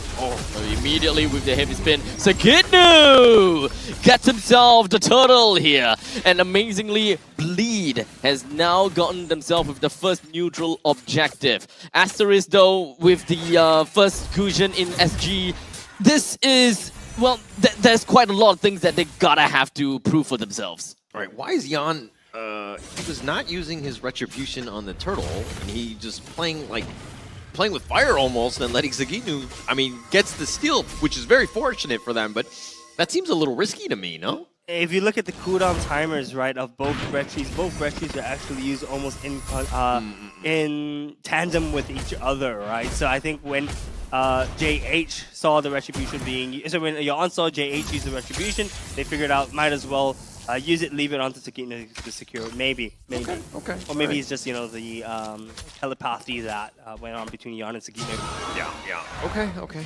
All right. Yeah, it's very helpful for them, you know. But okay, let's talk a little bit more about this Chu Roger against the Seiji here. I feel like Chu needs to be a little bit more aggressive. As I say that, it looks like he kind of scurried off Seiji a bit, but who are you giving the advantage to? Chu versus Seiji? Chu should be able to out aggro Seiji at this point and push him off the map, but it seems like Chu is playing for his team, trying to move around the map as the window of opportunity opens up as the minions kind of clash in together at the top lane. A little bit of emote action happening from Seiji at the top side, but pretty much stock standard game so far, as we've been seeing, I think, in the past 2 games. Kiwi taking a lot of damage here. He's going to help out with his Fenrir onto JH. FMM is going to make an appearance just to ensure that he's, you know, everything is protected, nothing fishy is going on, and JH is happily able to farm. But now this is the turtle. This is the one that they really kind of need to start pushing for. Because again, the early game, very important for Asteris, because that's their playstyle. I'm looking at Kiwi to see whether he can show up, right? I mean, now he's looking, he's joining the fight. He does get spotted out by the Astral Echoes. Turtle being stolen by JH. There's a lot of people just going to be knocked up right now, and in the meantime, Praise's Wrath coming from JH. He did manage to clip on quite a bit of people. Yon going down to the hands of FMM, losing out the Phylax. And such, it is going to be a single kill for the side of Asteris, while also taking the turtle for themselves. 600 gold lead thanks to that turtle fight happening in the bot side of the river. JH had something to say about the previous turtle. Manages to retribute, manages to retry it before Bleed could. Okay, so now FMM is going to recall back to safety. A nice turn of events for Asteris again. The early game champions, I would say. But, you know, okay, Kiwi here. I thought he was going to get gone on by here, so he doesn't be careful. We haven't seen too much. Yes, he's 1-0-1, and, you know, he does have a slight, at least, XP advantage against Jay. But, you know, when do we see the Gujin, like, kind of, like, pop off? Like, what does he need to get to that level?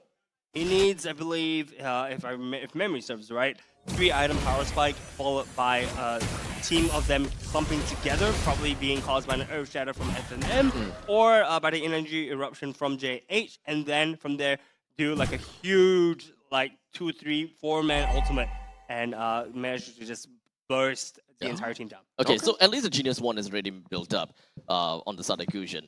It's still great that the Genius 1 has been built up, so at least when it comes down to squishier members on the side of Bleed, it's a lot simpler and easier for Gujin to actually take them down. But the main problem when it comes down to being a mid lane mage, at least for Gujin, is the fact that he actually clears wave extremely slow. So there must always be a constant rotation coming from the side of Asteris to come in and help Kiwi to keep him around the map and keep him very, very active. If not, Kiwi would not be in most of the fights. In the meantime, the Curse of Blood is just going to be activated only onto JH, surprisingly, while now we also do have the Heavy Spin just going to be racked up. The Appraisal's Wrath just going to be connecting, and Baron successfully gets a kill. JH follows up through with getting a total kill, and in the meantime, Energy Eruption connecting down Gear holds him down onto the spot, granting them a total of 2 kills and a single turtle. That was not a fight that went in the way of Bleed. Aster still showing us that they are the early game kings. Almost 2k gold ahead at this point. Bleed losing the members one by one, pretty unfortunate. Yon got caught by the full brunt of the lost insanity once again by Bear. Seems like a repeating occurrence. Yeah, but one thing that Asteris hasn't done is taken that net worth lead and turned it into some sort of objective. All 3 T1s are still standing. Yeah, you've gotten some turtles, which is great, but you know, it's one of those things where you can further push, further choke them out once you take those objectives. As I say that, it looks like they've taken the bottom T1. In the meantime, down in the bottom lane, Sagitnu stuck within of the second Tefans turret. He's gonna go straight down, and thus far, we're talking. Well, I'm talking about Sagitnu. I haven't really seen him going around the map at all. No presence as a Benedetta, unfortunately, and understandably so, right? We're looking at a Asteris that really requires them to move around a lot. In the meantime, hold on a second, as now we are looking at FMM just going to be granting himself out of Phylax, but unfortunately, Seiji takes himself that 1 kill. A quick little flicker coming in from the side of Bear with the last Insanity, allows them to pick off 2 as they continue on onto Sagitnu. He did manage to get himself a quick little dash away, but Kiwi! That's what we want coming in from Kiwi. That's what we want coming in from Gujin. I love it. I love it. I love the pickoff there. The potential was on point. They were chasing them down. That's the Asteris play style, right? Now, how do they turn this into a bigger lead? JH is looking to, you know, push the mid T1, but again, that's so important. Yeah, Seiji's down for the count, and he's back up right now, but this is the thing where, okay, you got to get something, you got to get more than just some kills at this point. Yeah, kills, as we said earlier in the in between matches, don't really amount to anything unless you're able to do something with it, right? Asteris now has 2 turtles in their pocket, 2 turrets.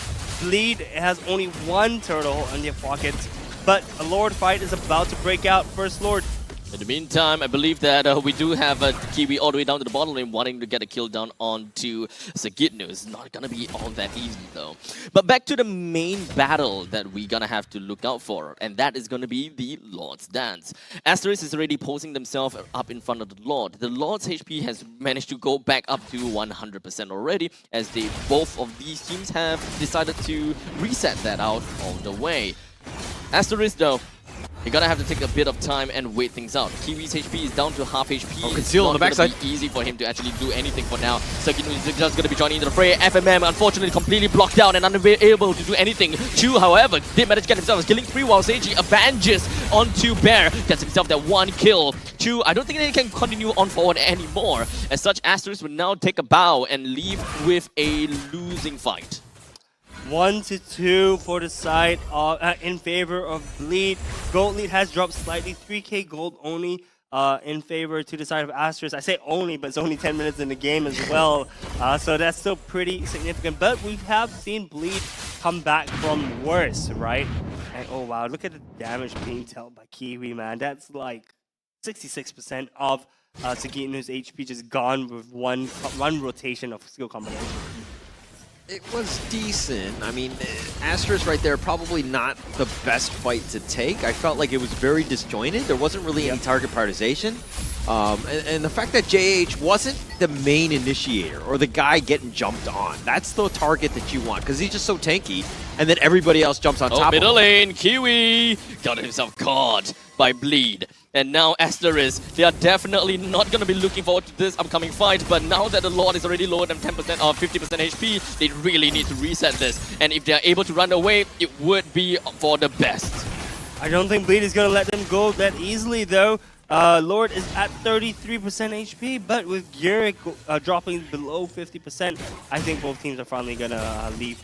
Nice. Be with the Lord. A complete reset for Asteris is exactly what they want. In the meantime, Bleed shouldn't have let it reset.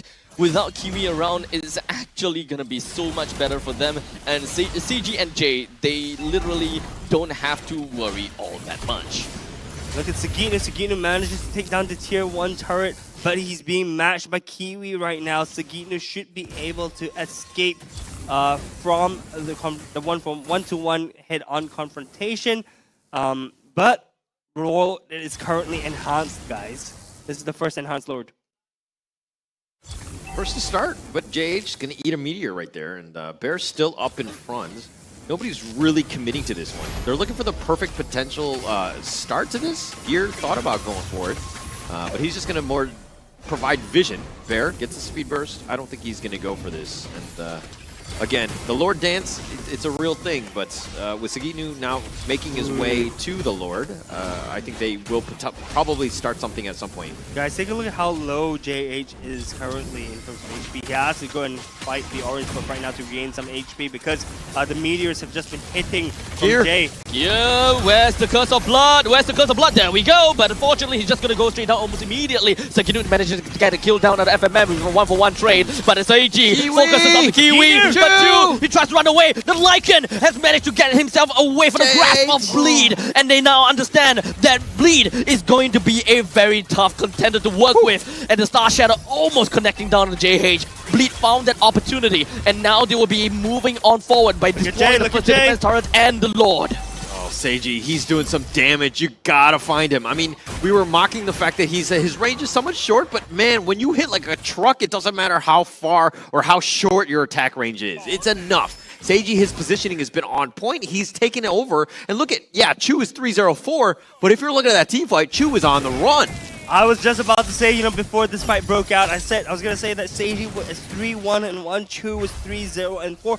Who is going to be actually more impactful in this fight? But it seems like the team fight painted the picture for me. Seiji showing off, you know, like he's the #1 marksman coming into the playoffs, right? And this is the reason why.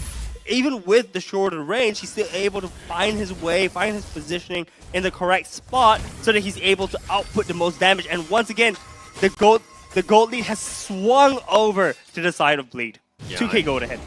Oh man, this fight. The bottom lane, inhibitor turret almost going down. Now the heavy speed coming from the side of Yon. He did manage to blast it onto Bear, but Bear did manage to run himself away. None of the members from the side of Asteris have managed to die just yet, but they did manage to drop down to an all-time low. That was super close by FMM. Seiji was trying to blow him up. I mean, he's 5-1-1 for a reason, and I think that this is a guy where, you know, again, if Asteris cannot find Seiji, like, they should really not be fighting. They need to ensure that they do this. And another thing that we've seen in team fights is that Kiwi is kind of getting caught out. He's, like, once he dies, then Asteris have a hard time really fighting. Again, you want JH to kind of be that front liner, and then him coming in on the sides and things like that. But the team fights have not gone their way. Yeah, for sure, but you know, we can't count Asteris out just yet. You know, there's still the potential for Kiwi to just blow up the entire team. And keep in mind, Gear is actually pretty squishy right now. Gear doesn't really have a lot of defensive items built up yet. All I can see is that he has the Dom Ice as well as the Immortality built up, but that's it. He has a cape as well, but honestly, he's not that tanky as of right now, and he is getting blown up. He is getting caught out, but Camilla needs to be in the middle of things, right? So honestly, Gear is a little bit caught in between a rock and a hard place, but thankfully Seiji is there to cover him up, and he's able to take on the kills that, well, Gear was not able to continue on. Okay. Bear right now, again, with JH, those guys are the frontliners. Chu and FMM have been waiting in the bushes for somebody to come in, not the right target. Yon, he gets, you know, to safety at this point, but Bear now getting gone on. Bear got caught because everyone's just going to be hiding inside the zebras, but he's going to be okay. FMM is just going to be jumping over to the background, but unfortunately, Yon with the heavy spin pushes him all the way into Seiji. As now, Asteris losing their FMM, realizes that they no longer have that front line that they so desperately need. That heavy spin was just a snap away. Yon ready with a quick button press and just throws FMM all the way into behind the mid turret. Oh man, that was immaculate timing coming out from Yon, but he does not have heavy spin for this Lord fight. Ultimate economy wise, Asteris has everything. Has everything, but Kiwi, he's getting focused. He does dodge the final blow. The Electro final blow. But the Lord... Petrify has already been used. That's not going to be good. But maybe Asteris is just going to be taking the opportunity to do something. The last insanity going to be popped. JH takes the Lord. Bear is going to be taken down throughout the midst of all of that. Yon just going to be running himself right into the face of Asteris, but realizes that maybe they don't follow on through. Honestly, that wasn't too bad, I think, for the side of Bleed. Yes, they gave up a Lord and one enhanced Lord, but right now they have full map advantage. Tier 3 turret broken down on the bot lane. Top lane, Tier 3 turret very, very, very low. And they still are very healthy in terms of turrets, right? They still have all their mid lane turrets. They've got this Tier 2 bot lane turret. But honestly, they should be able to deal with this Lord and just run away. Keep in mind, they have the carry, right? Carry can just shred through this Lord in an instant. Sagitnu. Oh, maybe Shadow Blade swapped up and sword spike. No. He did manage to connect on the Sagitnu, but unfortunately, he did manage to get himself away from the grasp of the Kiwi. And now, with the heavy spin connecting on the FMM as well, Asteris loses too. Oh, Sagitnu being that bait for the side of Blade, drawing Kiwi in. Kiwi thought he had enough damage, but he was a little bit lacking. 2, 3, and 5 right now on this Grecian. Grecian still questioning the pick. I mean, it makes sense on paper, but he's not able to execute it fully. I wonder if it's just like not really comfortable with the hero because Bear. No, Petrify. Petrify just going to be connecting Chu as well as Bear needs to run for the hills. JH is going to be the only one remaining, or rather, Chu and JH the only one remaining as the Star Shatter connects down onto Bear. Kiwi is now back in the game, and Bleed understands that time is of the essence, yes, but they cannot be complacent. They now fall back and wait for the right opportunity to spring back in the action. Shatters Bear's hopes and dreams just like that with the one skill. Man, the timing is on point. Jay is amazing and shows us why he's holding the trophy for the highest damage dealt in these past 2 games. Okay, well, look, Seiji is... No, Seiji's been doing it. I mean, it's neck and neck, right, with Jay. 100%. But Seiji has been... He like, literally set him up so that Jay could get the snipe out with the Meteor/Donut. Whatever that skin is. I mean, he was just completely like tearing it up. But heavy spin. Oh, Kiwi being locked in again. Oh, being caught again. This is not good for Asteris. As long as Kiwi just keeps getting caught, Asteris lose a huge chunk of damage. A huge chunk of damage indeed, and a huge chunk of damage was thrown back at Kiwi's face. Kiwi getting caught like that is not what Asteris wants. Honestly, this is a very, very surprising performance coming out from Kiwi. Kiwi, once again, typically has the highest KD A. I believe it's the second highest in the whole of MPL SG. So this is a huge surprise coming in into this game tree. But guess what, guys? For Asteris side, I'm just going to shrug this off, okay? Yes, it's the third game, but they still have 2 more games that they can come back on. And by the way, this game is not over yet. Yeah, not over, but still not looking good. I mean, the net worth lead at this point. Oh no, the onwards coming from FMM didn't connect on anyone. At least Off Shadow did manage to land on 2, but his XP is not looking good at all. As he immediately go for the Primal Raft, he didn't even manage to hit anyone at the point in time. And now Sagino and Gear, they want to focus down on the JHJ. His positioning, he really got really close to Bear. But now the rest of the members from the side of Asteris understands that they can no longer fight for that Lord. Aster's having to play tower defense right now. All 3 towers stripped away from them. Lord going free to the side of Bleed. 5k gold leading in the 20-minute game. Guys, we've had 20-minute games back to back to back. These 2 teams are so darn close and it's making things so exciting. If you look at it, I'm standing up on stream and I don't think I'm going to be sitting down till the game's over, man. Still neck and neck at this point. Obviously, Bleed have that advantage. Where can they potentially screw up? And I feel like with this Lord push, you know, Asteris right now, it's all hands on deck in terms of this base defense right here. But finding that opening, difficult.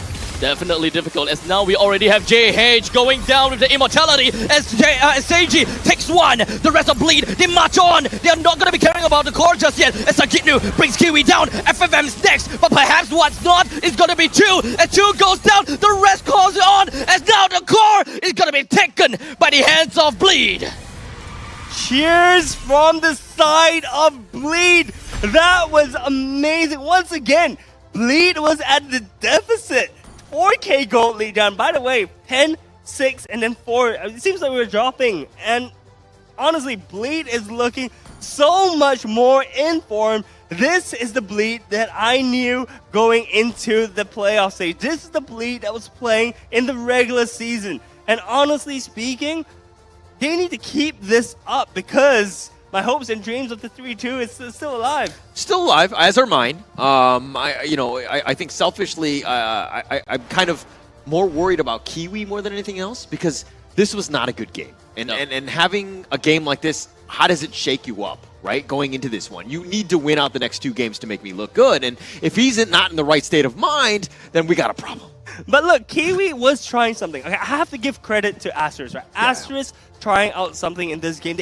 If they don't try it out now, they have to wait until next season to try anything, right? So to be fair, trying out the Grecian was not a bad call in my opinion. The idea was there on paper, and having him as the last pick, of course, makes things exciting for us to cast, right? And this is the right time to pull out the Grecian. But I want to focus on the win. Who is your MVP for Bleed? Yon. Really? Yon. Just like that? Yeah. Okay. No, he had some amazing lockdowns, right? It's all about lockdowns for this game. Like I said before, it's very similar to the previous game. They just want to pick off. But Seiji, Akai definitely... I said it before it came out. I said it. I did. And the reason for this is that he was just doing so much damage. He was just blowing people up where you had to respect out with Seiji. They could not find him. I mean, he was 8-1-7. Like, they could not find him. And wherever he was just blowing, like, literally, he was like John Wick, killing everybody. That's his job! No, but the thing is that it's his job, yes, but will he be able to pull it off properly is a different story altogether, right? Because you could be John Wick without guns and you just get slaughtered. You can jump in and then you, oh wait, where are my guns? Yeah, right? He was pretty well armed, right? Yeah, so he had his gun. I have to say, with his light wheel, Seiji definitely pulled off this game properly. We talked about his positioning. We talked about how he was able to enter and exit fights when he needed to be, right? He needed to be where he needed to be, when he needed to be. Honestly, Seiji is the right MVP in my opinion. Yes, I have to give credit to Yon. Without Yon, Seiji may not have been able to pop up so well. So the best wingman, I guess, in award goes to Yon in my opinion. But Seiji, congratulations. This is his peak form right now, 8-1-7 on the carry, 88% kill participation.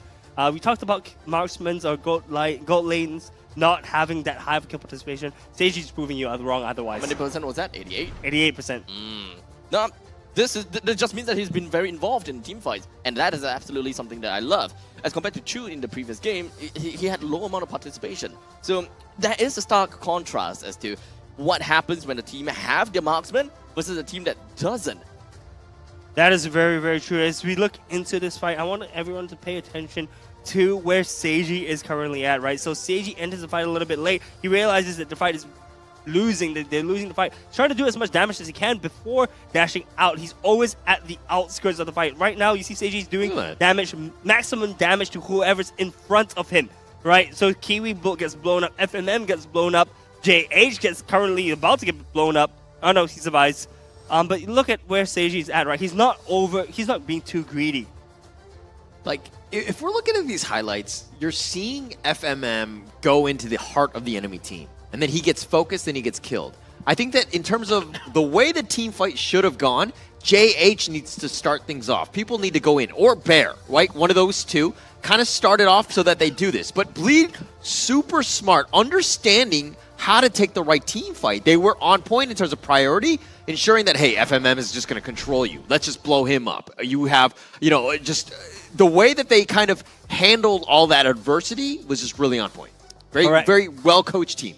For sure, and you know, this is, like I mentioned before, Bleed was playing like this as a team in the regular season. So this is what I expected to see from them coming into the playoffs. Now they're 2-1 in comparison to Asteris. Finally, the team with more kills finally won the game. But let's look at the item builds. Right now, I mean, Seiji pretty much a standard stock build with the Winter Trunken being built instead of the boots, or changed for the boots in the late game. Chu actually not being able to change his boots for immortality yet shows that Seiji was that much more ahead than Chu was. Well, one other thing that I'm looking out for is the fact that Sagino is looking at about 13,000 gold as well. I will assume that he haven't really managed to get much gold to really change the boots away as well. Kami, we're looking at Benedetta. Benedetta can definitely not require boots. And just kind of like walk around completely bootsless, shoesless, and the kind of stuff. He still can be relatively fast. But to be fair, Sagitnu did manage to pick up a triple kill at the end of the game, so there is probably quite a lot of gold in the bank that Sagitnu didn't manage to use because the game was just simply over. Yeah, I have to say, you know, I want to shift the attention over to gear, right? Not in terms of items build, but notice how well he was able to play around being blown up. You know, I think in the earlier part of the game he was at 144 at some point, right? But even then he was able to come back from that and became a 1-4-14. You know, so Gear, even though he was dying very early on, he was dying for his team, but he was able to make a comeback later on. And look, his items isn't fully complete either. You know, he had the Dom Eyes for the longest time, he had the Cape for the longest time, and the Immortality, but that's pretty much all he had until the late game. So huge props to Gear for making it work with what he had so far. Just really well played. I think the itemization was on point as well. Gear, don't count him out, right? I think that even if he might have a rougher start, he's going to find ways to make an impact in the game, and you've seen exactly what he can do, right? The fact that he ended up 1-4-14, just, you know, miles, so to speak, in terms of the net worth, you know, like 2K over FMM, which is pretty sizable at this stage. For a 20-minute game, I would say almost an expected way of winning by bleed, right? Everybody just understanding their roles and playing to the T. Like, you could have kind of put almost anyone as an MVP because they really showed up that game. For sure. I'm very, very interested in Chu actually picking up the Master Assassin emblem, actually. You know, 7% more damage to lone heroes shows that he wanted to go after Seiji, trying to get kills early from Seiji, but Seiji actually kind of out-predicting that because, you know, in lane, if you look at Roger versus the carry, in early game especially, the Roger carries a lot more of a kill threat, right? So I think both players recognizing that the advantages and the weaknesses they have, and Chu picking the Master Assassin showed how aggressive he wanted to be going into the game, but was not able to actually secure the kills early on against Seiji. I'm sure that Seiji picking a full fighter emblem with the base common emblem made a very big difference in their laning potential as well. You know, being unable to die with the Brave Smite as well as the Festival of Blood, I'm pretty sure that it contributes a lot, which probably mean why Chu couldn't get all of these kills. In fact, it could also be one of the main reasons why Kiwi couldn't get kills off of Seiji, because of all these intermittent healing that Seiji is capable of getting for himself. Yeah, it was tough. They weren't able to find Seiji. And again, you know, Kwasong, you mentioned the fact that how Seiji's positioning was on the outskirts and he was like perfect, right? And he largely was with only one death. But I feel like Asteris need to do a better job. Like, you cannot be taking any sort of team fights if you don't have vision. You don't know where Seiji is. You should not be fighting. Or you need to find out ways for Chu or, you know, Kiwi to just get on him to just blow him up. Because you kill Seiji, and it's pretty much this team is going to fold, right? Yeah. With how much damage Seiji provides. Yeah, for sure, you know, and the thing is, if we look at the stats right now on the screen, Seiji, rich guy, Seiji carry. Once again, he's playing carry, and he is the carry. 185k damage dealt, not as high as Jay in the previous 2 games. Jay this time taking more of a support, a utility kind of role, but Seiji really being the star and stepping up to the stage. And not to mention Gear also being that wingman for him. 14 total assists. It's kind of nutty right now. Seiji and Gear, remember we said 2 players need to step up today, right? We needed to see Seiji, we needed to see Gear, and I'm glad that the 2 of them have stepped up. And whatever they're doing in the back of the room is working for them, man. Yeah. And I mean, this is what we wanted, right? Like a better early game, because it shows more dominance in terms of this league, right? Where they don't have to come back from everything. And yeah, they were slightly behind, and Asteris did have that, but Asteris were never even comfortable in the early mid laning phase, right? So they were playing kind of on the back foot. They weren't able to get themselves going, and I mean, Kiwi kind of started off rough, and you know, it's like a bad snowball for them, right? And Bleed were able to kind of take advantage of that fact. It's almost like an avalanche, I think, for the side of Asteris, right? It wasn't really a snowball. One wrong step, and then they suddenly suddenly hear the rumbling coming, and then suddenly they get flooded, and they start screaming. Ah! Yeah, tough situation, right? And they need to bounce back. And Asteris, there are, like that last pick, we were kind of like wowed by it.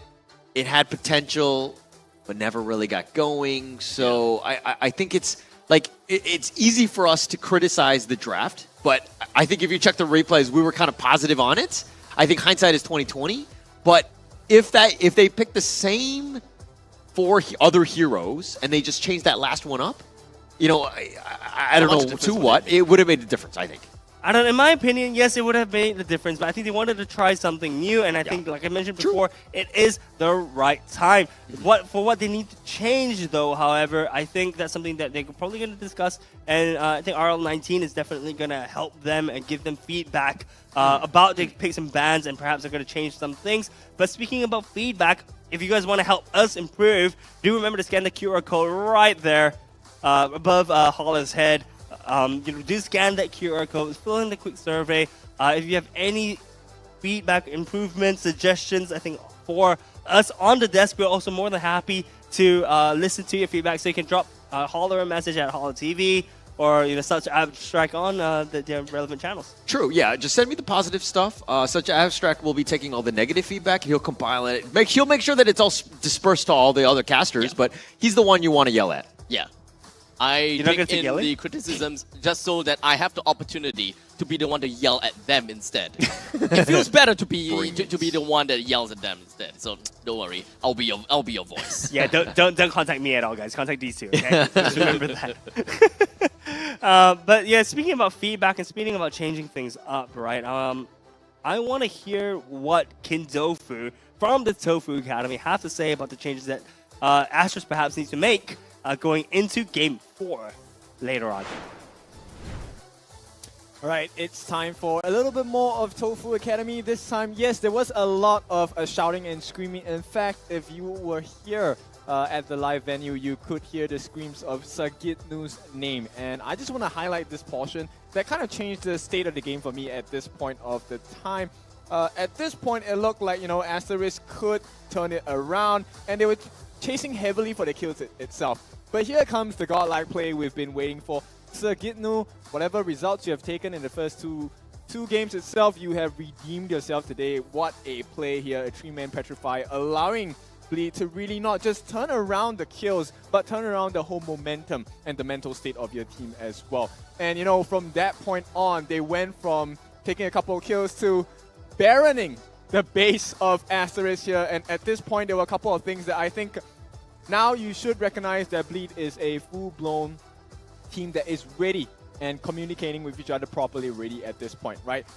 Jay here, of course, as we know, the main damage dealer, a lot of damage being laid down besides Seiji itself, allowing vision for the team to make sure that they get the next play, which I believe you'll be very happy to see if you are a Bleed fan here. Number 1, this headbutt by Yawn, catching out JH, if I'm not wrong, actually forces Chu to use his pounce to go back. He uses his wolf form to go back, which allows Bleed to have the luxury of actually pinning JH down, getting the damage in as well. At the same time, I want you to look at the combination provided by the roam, this time Gear, taking that Curse of Blood, catching FMM, Chu, as well as JH in that mix of it.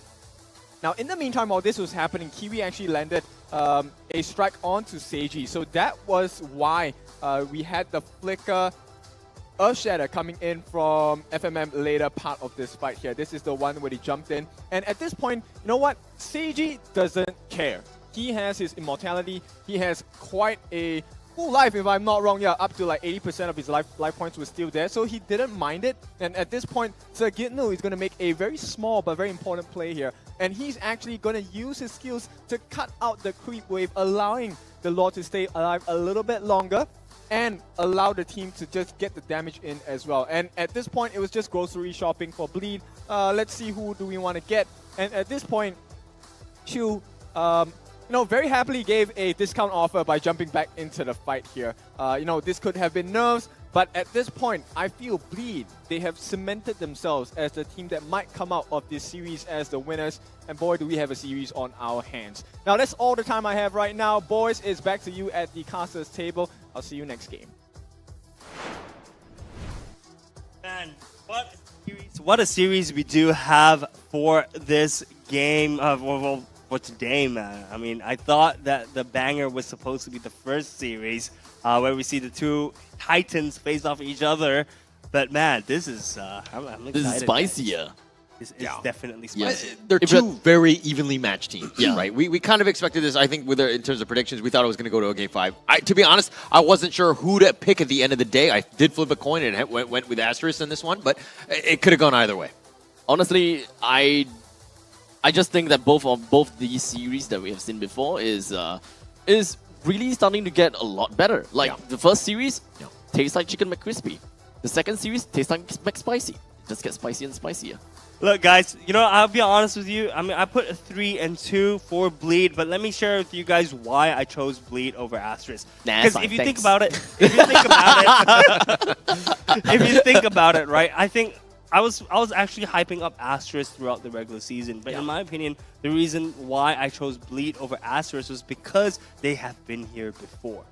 Okay, so the thing about it is that yes, Bleed has a slightly changed lineup coming into this season. But the thing is that as Guy have been the coach as well as the players haven't been to playoffs before, they know what a BO5 feels like. For Asteris, yes, they have some veteran players, but this is their first time as a team coming into a BO5. Right, so people like Sagitnu, even though they weren't really playing super hot in the first game, they came back into it because they know that they still have a fighting chance. So in my opinion, this is why I put Bleed at a slight advantage over Asteris. And keep in mind, I also chose a 3-2 game, right? Because I believe that this would be a close match, and I'm glad that we are seeing that close match right now. On that point, though, I feel like seeing as that Bleed is so quote-unquote been there, right? There's a lot more pressure on them. They need to perform, right? Asteris, on the other hand, community team. At this point, anything is gravy, right? Everything else is gravy. So this is a situation where I feel like the story of Asteris really, if they were to quote unquote upset Bleed in this one, I think would make a better story. But again, it doesn't really matter at the end of the day. We just want to see some good MLBB, and we're here and we're at game 4. You know this one's going to be a banger as well. 20+ minute game coming up. If you want to see teams duke it out like two heavyweights, this is the game for you. Yeah, for sure. These teams are so close. They're so neck and neck with each other. And honestly speaking, I am hyped, man. I'm in it for the long run. We do see the drafting phase having started up already, so let's dive right into it. Asteris have banned out the Faramis, the Hellcurt, as well as the Valentina. And on the side of Bleed, we see the bans of Chip as well as the Loi. Last ban should be the Harith, I reckon. Oh, right. Makes sense. Harith hasn't really been seen for this this band yet. And there we go. There we go. It would be pretty funny if Bleed actually were to leak that Harith over to Asteris. But, you know, now that that's out of the way, what else do we have here? You know what else was leaked? Angela. Yeah. Angela has been leaked through, and so far I believe she's something like the high 90s pick-up ban rate, even potentially a high 100%, right? So Angela being leaked here, the question is, does Asteris or Bleed pick it up? It doesn't feel like Bleed would pick her up. You know, they're not Gear more fan of the fighter type roamers, so I'll be very surprised if Gear picks it up. And no, we see Novaria getting picked up. Novaria actually being able to be played by both Kiwi as well as Jay and Gear. So Novaria is in contention. Angela's still up for picks, but I don't think Angela will be picked by the end of the drop phase. Yeah, and I don't know. It has play. Obviously, it's very good. But you do need somewhat of a strategy around it. And Bleed right now going, you know, they're heavy hitters. This is what they like. Roger Fredrin right here. A lot of potential, a lot of flexibility, things that you want. And Yuzhong carry, instantly picked by Asteris. Oh, okay. Yeah, so they're looking to take away the carry this time. I'm pretty sure that having a carry onto their side is going to be extremely great, since they are dealing with a Fredrin after all. Carry is a very good answer to Fredrin, and it really stops, really makes Fredrin think, do I really want to just dash in here? Do I really just want to do this? Do I really want to do that? Because there's always a probability that the Fredrin will just get caught out. So Asteris now, the only thing that they're lacking right now is crowd control. They are lacking of that by quite a far bit of a margin, and to a certain extent, wave clear too. Yeah, definitely wave clear. And they're picking up the Paquito. They're just going with 3 of the best looking guys in the game. I think that there's some strategy too with that. But no, there's a lot of control, a lot of damage. Good things there, but they they're showing their hand, right? They just want to run at you. So how do Asteris respond with this? At this point in time, Asteris just need to focus on what they believe is the most annoying things and the things that they can't answer to. Right now, tanky heroes is something that they have an answer to. Yuzhong can definitely deal with backline mages and so on and so forth. So at this point, they just need to blanket ban heroes that haven't been picked. Mage, for example, because they already have picked up Novaria for themselves. So having Fasa or Eve, these 2 heroes are arguably good because Asteris themselves have the high ground. As long as they ban the Eve as well as the Fasa, they are actually eliminating quite a bit of high ground for the side of Bleed. Yeah, but you're kind of worried if you were, as Bleed, if you pick up like the Farza or the Eve, like the Yuzhong jumps on you, right? And getting to your back line, not great. Right now, Yuzhong, who are you going to grab onto? Who are you going to jump on, right? The Roger, he probably wants to be in your face anyways, so it's like, you need a mage, you need somebody kind of sit back, but you don't want to be too static, I would say. You want to move around.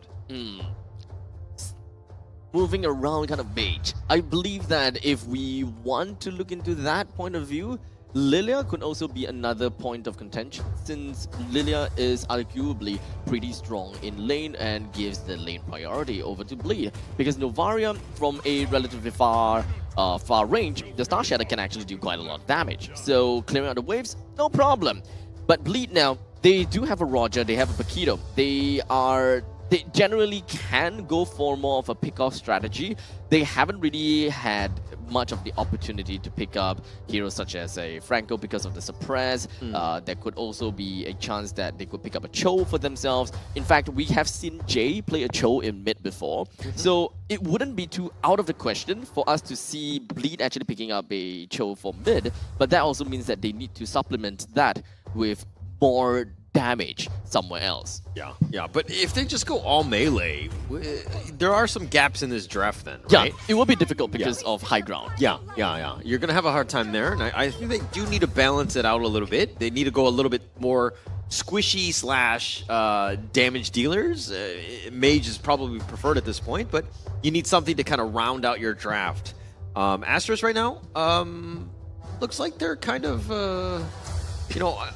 What else? Like, you probably need some more beef on that team, right? Team Asteris? Yeah, Asteris definitely need some beefiness. They need some crowd control. As such, heroes such as Tigreal, Akai, they are all pretty standard picks that we can definitely expect coming out of Asteris. What other tanks we can expect here? Edith has been banned, unfortunately. So I think going for conventional tanks may actually be a better idea. If they want to play the Carmilla, I will say that Carmilla is still a decent pick because the opponent has a Fredrin and is a very good target for you and carry to actually just focus down onto the Fredrin, which will eventually leak out to the rest of the team. Yeah, but look at this Grok pick here. Okay, you got your beef with Akai and Arlot.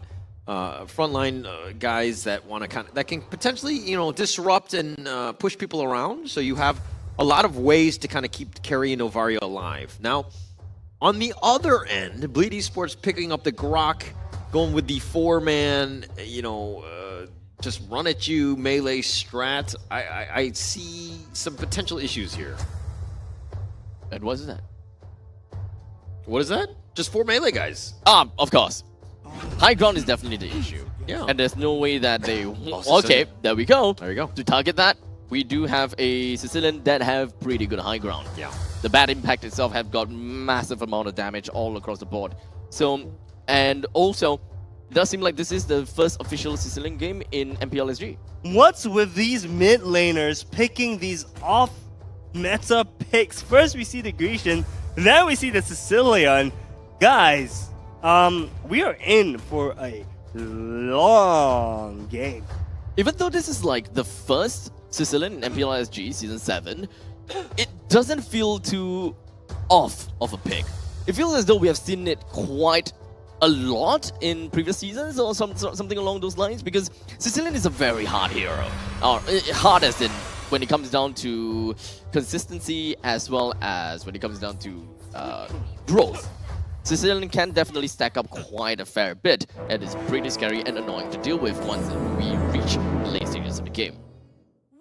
Yeah, Sicilian has a passive where he gains, I think, more mana as long as he hits an enemy hero with his skill, and the more mana he gets, his ability skill with that, right? So he's going to hit harder the more he hits his skills, and the later the game grows, the more his damage is going to grow.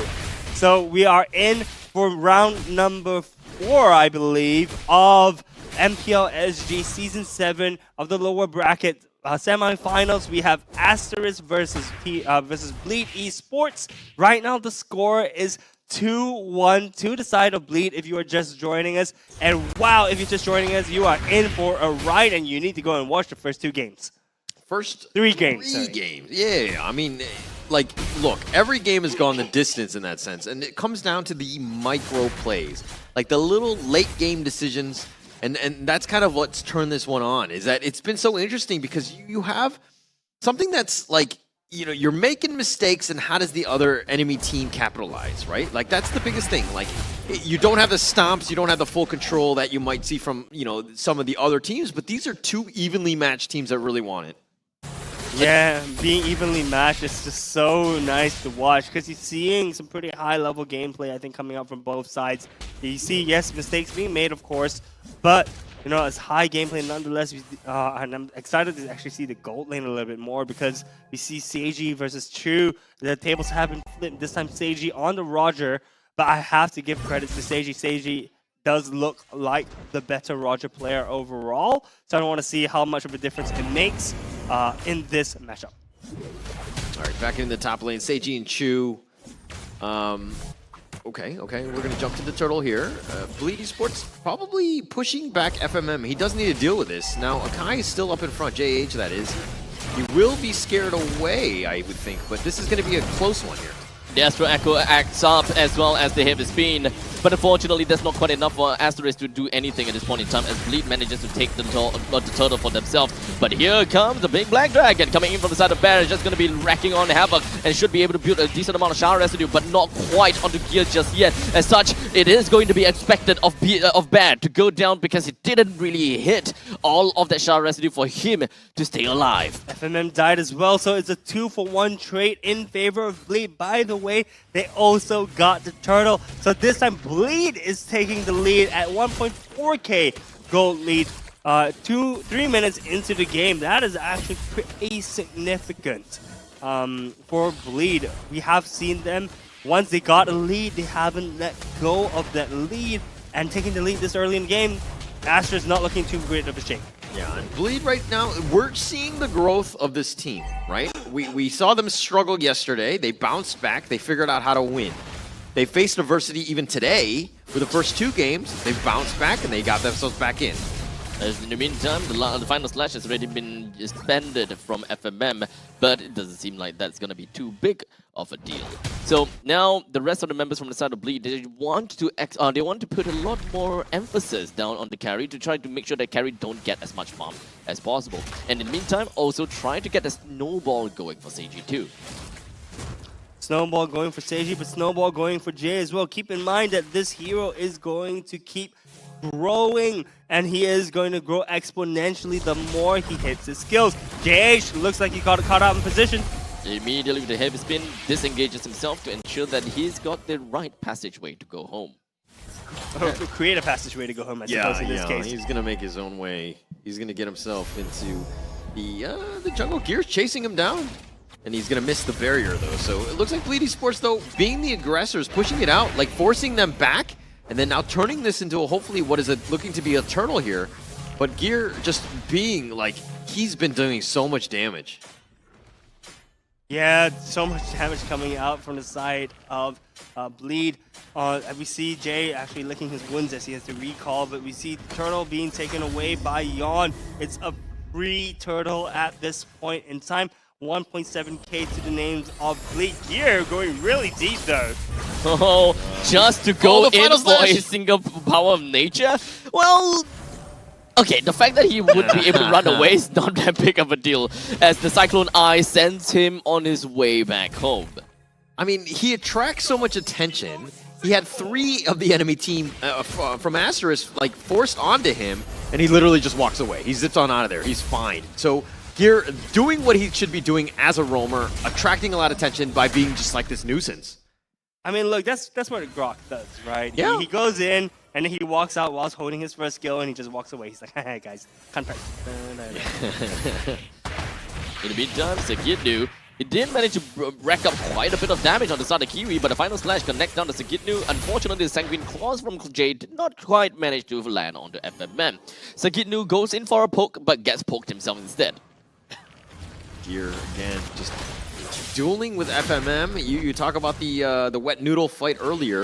It's almost similar. FMM and Gear just kind of going at it, and FMM is just like, just get me out of here, man. Get this big old beast away from me, man. There's nothing they even can do to one another at all. Yeah. They just slowly play around. Yeah.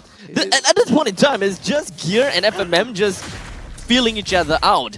And they don't have anyone that can be conclusive in terms of damage unless Chu comes here. But Chu's positioning is actually pretty darn scary. But luckily for Asteris, Bleed actually don't have all that much of a crowd control they can really work with, unless Gear goes in for a surprise wild charge. But for now, speaking of surprise, the heavy spin is indeed a surprise, and that combination battery between the Arlet and the Archive presents itself with unlimited dashes that brings Gear down. Gear playing with fire a bit too much, too often that is, and he did get caught out. Didn't really expect JH to commit the heavy spin, locks him in, make sure that they do get that kill. So now this is going to be an opening. Yon going in. immediately, FMM lost half of his HP already. Akai is still going to be holding on to the turtle while Bear immediately pops off with the Black Dragon bomb. He's just going to be creating quite a little bit of menace, while in the meantime we also have the last of the final strike just going to be landing on, bringing Yawn down. Jade suffers down a lot more of that kill, but now FMM returns himself back to the fray. Was hoping that he would be able to do a little bit more, but unfortunately he doesn't have any more dashes. Well, Kiwi lands the Star Shatter right down onto the Grog, but not quite enough to bring him down. That was massive. There's a tempo swing still on the side of Bleed. Bleed is extending this lead. This is how you extend leads, right? When you are ahead. That's absolutely crazy. As we take a look in this replay, yes, JH managed to lock up Gear with his heavy spin, but he doesn't have the heavy spin for this fight. It would have been great if he could spin away Bleed for this team fight. But as you see here right now, yeah, exactly. The barrier was paramount for the side of Gear. Honestly, that was a very, very well played team fight for the side of Bleed, noticing that JH does not have this heavy spin for the turtle fight, went all in and came out the winners of that fight. It's scary that Seiji got 2 kills in that one. Jay has been quite amazing. I mean, he's got a 2-level difference against Kiwi. He's 0-0-5. He's been there. Just like the amount of AoE damage that he's been doing in team fights has been on point. Gear, again, we talked about the power of this guy, and his just positioning and the way he even positions the barriers, really, really next level, right? This is a guy you've got to be careful of. I think the one other thing that's really scary is the fact that Gear is constantly in the opponent's jungle. That means that Asteris no longer have any form of privacy. Bleed will always know where Asteris are, and if they want to set up for anything, Bleed is ready to play their macro game. In fact, this is very reminiscent to how Bleed used to play last time. Having a Cho, having a Grog, they're just going in. Speaking of going in, it is going to be a burst of damage down onto FMM, and FMM couldn't even utter a single word before going down without a spark. Yawn with the disrespect, finds the recall button, makes sure it works, spams it a couple too many times, but now, again, back into the mid lane. Gear, you talk about the fact that, you know, Asteris has no privacy. I think Gear was actually even looking in the dressing room of Asteris, like, no privacy whatsoever. I'm just kidding, I don't want to go there. No, but man, dude, I talk about real estate, right? Dude, Blade is just smashing their homes once again. Poor Asteris does not have a home to live in. I mean, look, the jungle is supposed to be the quiet place, the place of, you know, perhaps extra farm they could take, but even that is being stolen away from them. Lord has been taken away by Yawn. Once again, 7k gold lead for the side of Bleed. I have yet to see Asteris come back from such a deficit. Okay, well, never say never. My prediction is still in play. I am a little worried, if I'm going to be completely honest. I do think Bleed are really, like, this is a team that's starting to, you see the growth, like, just how much better they've gotten, even from yesterday, just the way that they're playing. And Asteris are kind of playing scared. They're playing on the back foot. They're playing not to lose, which is not going to win you too many games. Honestly, I'm extremely worried for Asteris because right now, Bleed's composition, one of their main damage dealers, is actually a late game hero. And the very fact that Asteris is not even at the late game yet, they are having so much issue. An issue it is at hand as we have JH already been taken down. Gear went in with a wild charge. It did manage to land on someone, but look at the Appraisal's Raft that just managed to do quite a lot of damage. But for now, Yawn is going to go straight down though. Ooh. So it is going to be a 1-for-1 trade between both of those junglers. Sicilian is just outputting so much damage. And this is only mid-game, guys.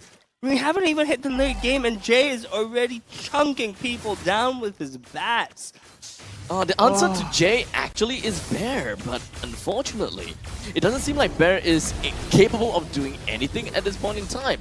The amount of items that he have, I don't think that it really is anything at all. With the Dreadnought armor, Hunter Strike, as well as a single robe, he don't have that much that can really work for him. If he really wants to stand a chance, at least against Jay, then at least when it will probably only when he gets himself the Radiant armor.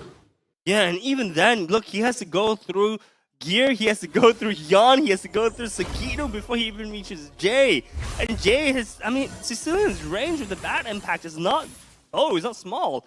He's able to bat impact people from distances away, and he can still group them up as well with the Sanctuary and Claws. Honestly speaking, the Sicilian pick into this team competition makes sense. High octane play as we do have Yon that's just going to be starting in the fight first. We're using his Retribution, allowing JH just going to be coming up from the northern side and just rushing on through with the heavy spin. But for now, Bear is just going to be fighting onto the back lines. And we are looking for that very specific play. But unfortunately, as I said before, without the Radiant Armor, you will not be able to do much to Jay. As such, Jay brings him down. Seiji continues on forward with a killing spree down onto the Akai, leaving Kiwi all alone as a Novaria to stop this upcoming push from Jay as well as Seiji.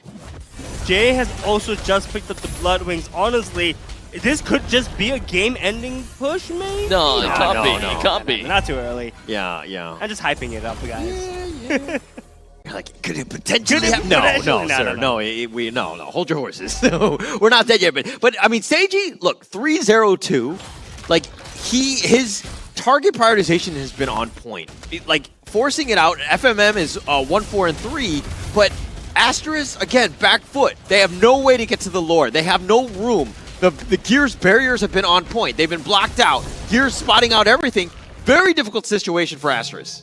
Gear is the human ward that Bleed needed, right? And he's playing Grok, one of the heroes that can get in and out of places and still survive.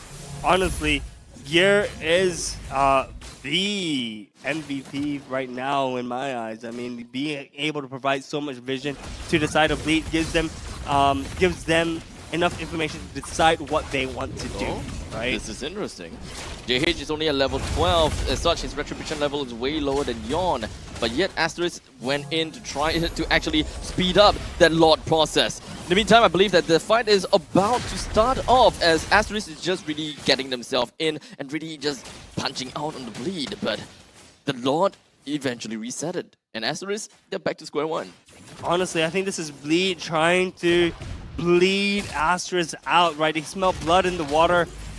And the thing is, Sicilian with 266 stacks is massive. He's gonna be outputting so much damage with his bat speeds and bat impact. His Seiji is so low. Bear, he's just gonna be jumping right in, but unfortunately he's not able to catch on to Jay. So what exactly can he do right now? Absolutely nothing! As Yon now have managed to get himself the Lord. So Gitnu gets a kill down on 2, leaving Kiwi all alone, all again. And Bleed, they are gonna be marching in as a absolute unit of 5. Even with a Star Shatter, Astro Echo, everything that they want to bring in coming from Kiwi, what can he possibly do? So Gear charges right in with the Wild Charge, and Bleed does the impossible and regained their mentality, getting themselves to 3-1, knocking Asteris out of the competition. I just like to put it out there once again. Shut up. I called Shut up. I called the Shut team up. again. Shut up. Shut up. Congratulations to Bleed Esports for securing their spot for tomorrow. Right? Who would they be facing again? Flash? RG. RG. No, I mean, this is a great confidence booster for Bleed Esports. I think that there's so much momentum. The guys are smiling right now. There's a sigh of relief. All of these guys are just kind of like, there's so much pressure, right? You need to perform. If you were to get knocked out and you were going to be the 4th place team, they would have had some struggles, right? That team right there, this is a much needed win. The fact that they won yesterday, they won today, and now they're going to move on to the losers bracket or the losers finals speaks volumes about the how tenacious this team is and how much they really want it. Yeah, I mean, look at that. You know, a great sportsmanship coming out from both sides of Bleed as well as Asteris. You see smiles from both players, even though Asteris just took the L. But huge congratulations once again to Bleed. It was a spot well deserved, and like I mentioned before, I am glad this game went to a game 4. It could have been a one-way stomp, but even all up until the last game, the first 3 games was super close, right? And I'm glad to see that Asteris still had some life in them. It's sad to see them go, but I'm pretty sure that they're going to come back stronger next year. It's a start-started journey for Asteris, and as the qualifiers team, they have went far enough. In fact, we have been pinning a lot of expectations onto Asteris, and I wouldn't be too surprised if even for them, they are feeling the pressure of needing to beat Bleed because of the grand journey that they have, or the grand goal that they have. In fact, Bleed is still one of the top dogs all in all because of their progress in the regular season. The only reason why a lot of us, be it the viewers or the casters, have got more of a expectation. Sorry? Expectation. Expectations, yes. From Asteris, it really boils down to the mentality of Bleed, which wasn't all that good yesterday. So, Bleed being able to come back from that mental breakdown and being able to reverse that altogether, I'll give them my applause.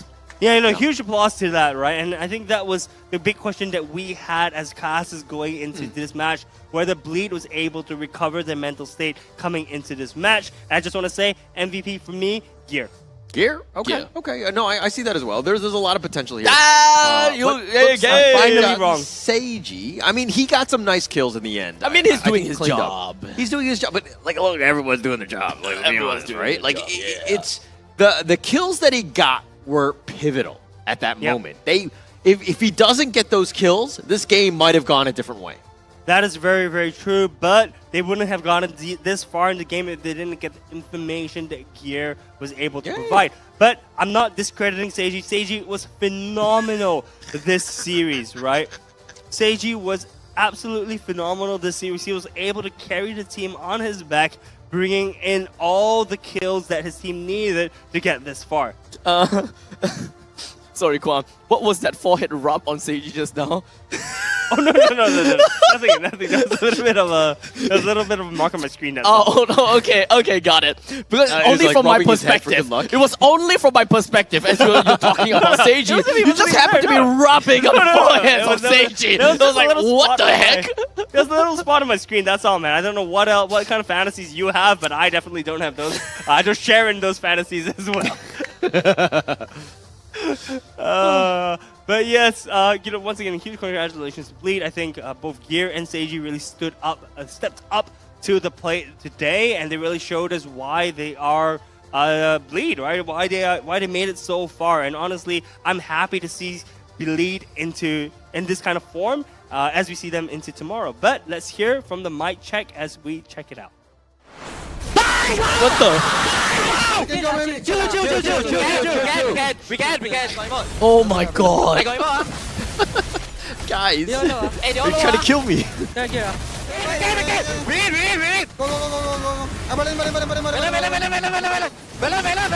Yo, I need defense. Me. Stun the Mino guy and go give vision. Go bottom, I suck it. No, come fight lot. You want lure? The extra base. No. Come down, guys. Bro, I'm a Kaja main, bro. Try again. Kaja main, bro. The flag. I go bait him. No, trust me. Just I go bait him. No lure. I'm beating them. Just rush the law, guys. Yeah, low. Run. Bro, I don't want anyone to look back. Run, guys. Don't back. Help me. Base. Catch base. Back, guys. Run for your life, bro. Hey, go show me, yeah. Nice. Let's go, Sagi. Go mid, Ulti. Wait, ulti too. Hey, guys, Nice. Go top. He's dead. Bye-bye. CL. Hey, your change, I do not. Oh my god. It's okay. CL, guys, can just back. I'm there. Come. I stun. Wait. I shot them. He's stuck, bro. Oh my god. Oh, bro. I'm stuck, bro.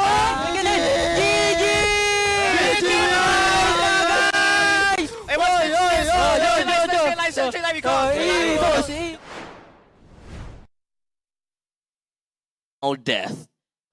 What do you say? I'm deaf. What? I'm deaf. What? I'm deaf. You're deaf? Huh? I'm deaf. You're deaf? I don't know what's going on. I couldn't quite hear you. Excuse me? What? Excuse me? I couldn't Sound hear anything. warning I'm now if deaf. it wasn't too late. My ears kind of bled a little bit from hearing all that screaming, but I love the communication. If you actually hear it, right, besides the screams, you could hear Gear actually making the calls every single time. Don't Right? turn back, Huh? Sorry? What did he say? Don't turn back, or something? No, he's like, I'm a casual Don't let me guys. catch I got anyone this. I got this. back. He's like, I got this, guys. No, but honestly speaking, right, Gear, huge props to you for being able to control all that energy from your team and directing it to the right people at the right time, right? You saw every single time he was saying, look, guys, trust me, I got this. I'm the Kaja, trust in me. Or, you know, we've got, for example, FMM got cut out. We're going to deal with that, right? So, honestly, huge props to him and the rest of the team for playing out this series immaculately. Look, Yeah, can we also talk about, I mean, Gear, like his comms are on point, his play was on another level. Seiji was MVP, but let's talk a little bit about Jay, right? The Sicilian pick, the first one in this season, and you're kind of questioning why isn't he picked more with how much damage he did. The fact that he was 4-0-10, almost like played a perfect game by Jay, and we didn't really even talk about him much. But I think that this is a guy that really needs to, like, he needs his time in the sun as well, because he literally carried this, you know, from more of a support mid lane. Well, the thing is that if you put him in the sun, he's just going to burn to death. I mean, he's a vampire, man. Stop trying to kill him. Jeez. I'm talking about the player, like Jay himself, not the actual, you know, come on, man. But yeah, 4-0-10 is indeed a very impressive scoreline coming from the side of Jay. Especially since we know that Sicilian is not necessarily the strongest mage in the early stages. Because what we want from mages is level 2 power spike. But here we have a random Sicilian, bad impact. What kind of damage is this? And then you pull out a Sanguine Claws and a bad impact again. Oh crap, I'm out of mana. So what kind of sustainable mage is this? So at least when it comes down to Jay, he understands what he gotta have to do in the early stages. He finds himself in the midst of a team fight and then back in the lane. He have a very nice, very perfect kind of balance between all of that. He knew when to be in for fight, he knew when to be back in for the lanes, and just ensuring that Bleed's timeline for a victory all the way until 0 minutes to 14 minutes is just immaculate. Yeah. Flawless game. Like I think that Bleed really just stepped up. Like Sagitnu, like Yon, like the plays that they made, the objective and just how they controlled the fights, right? Every single fight from Bleed was like they had sentries at the right position so that Asteris could never get that flank or that potential steal because of just how their positioning was. Bleed played a very good game. Yeah, I mean, like I said, right, I think it all stems down to the information that they were able to gather from Gear, right? Because Gear being in the enemy's jungles, I would argue probably like 78%, 80% of the time, it gave them enough information to do what they needed to do without worrying about getting ganked. One thing that as much as I don't want to, you know, state this out because Kwa is the one that stated it, so I'm actually just giving him even more credit for it. I'm not as much as I believe that Asteris did a really good job throughout the entire season, I would say that it really boils down to that stamina. Asteris' stamina and their inexperience on the MPL SG stage definitely took a toll on them, I believe.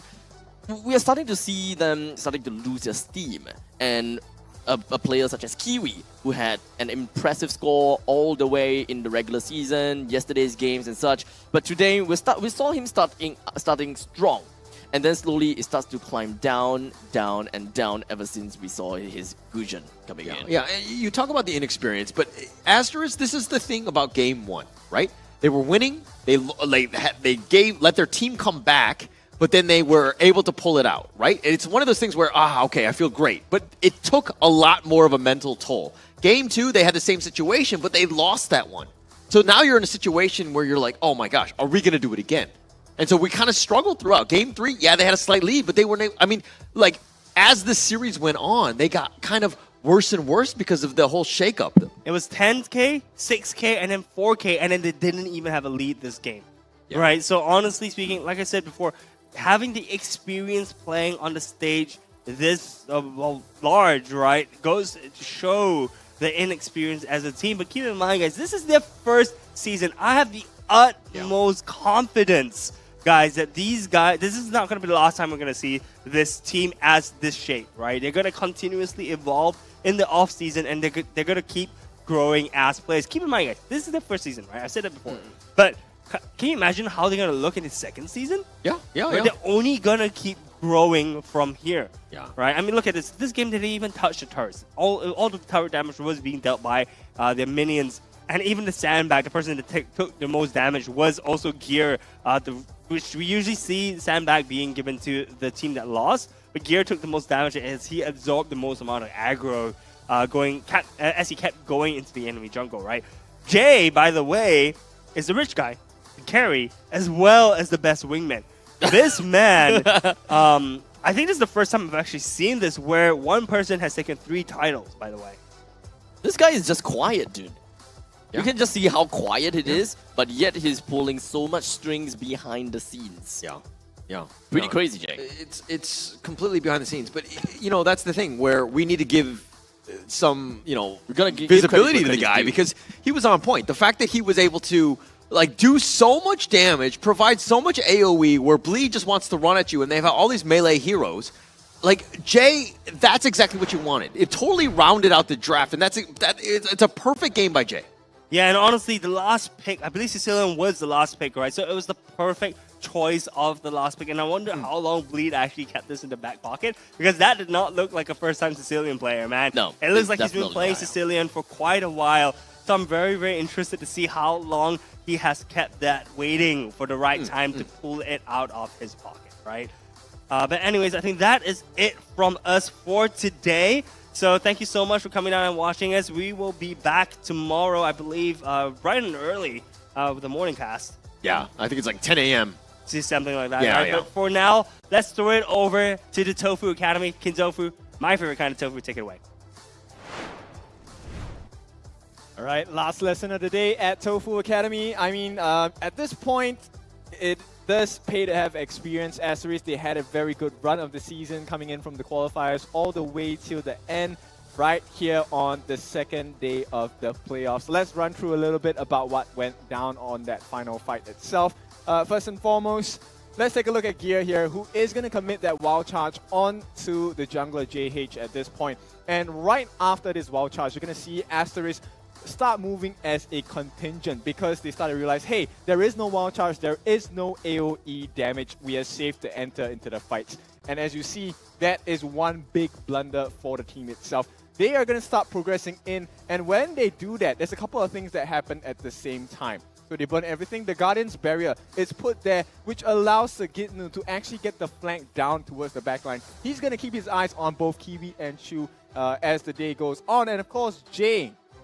We're talking so much about him, about the bad feast, about the bad impact, and the sanguine claws as well. The claws catching so many people out, along with the bad impact, that major damage that has been at the forefront of whatever pain that Asteris has had to deal with for the entire day itself. And you're going to see how that works out itself.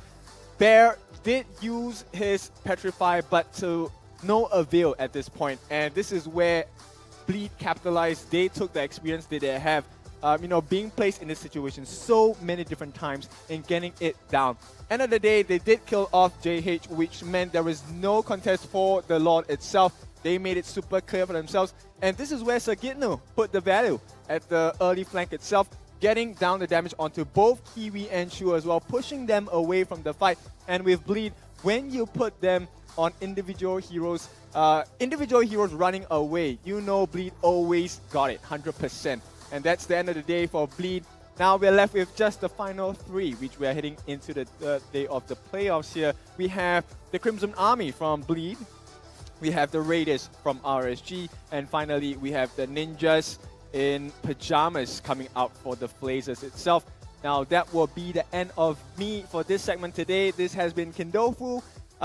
With this, we will be passing it to Cheryl shortly, who's going to be conducting the interview. I'm not sure who's going to be the person they're interviewing. To be honest, whoever they're interviewing is going to be quite a gem at this point, because Bleed have taken this series all the way from the back of the room now, all the way to the top of the mountain as well. And let's go.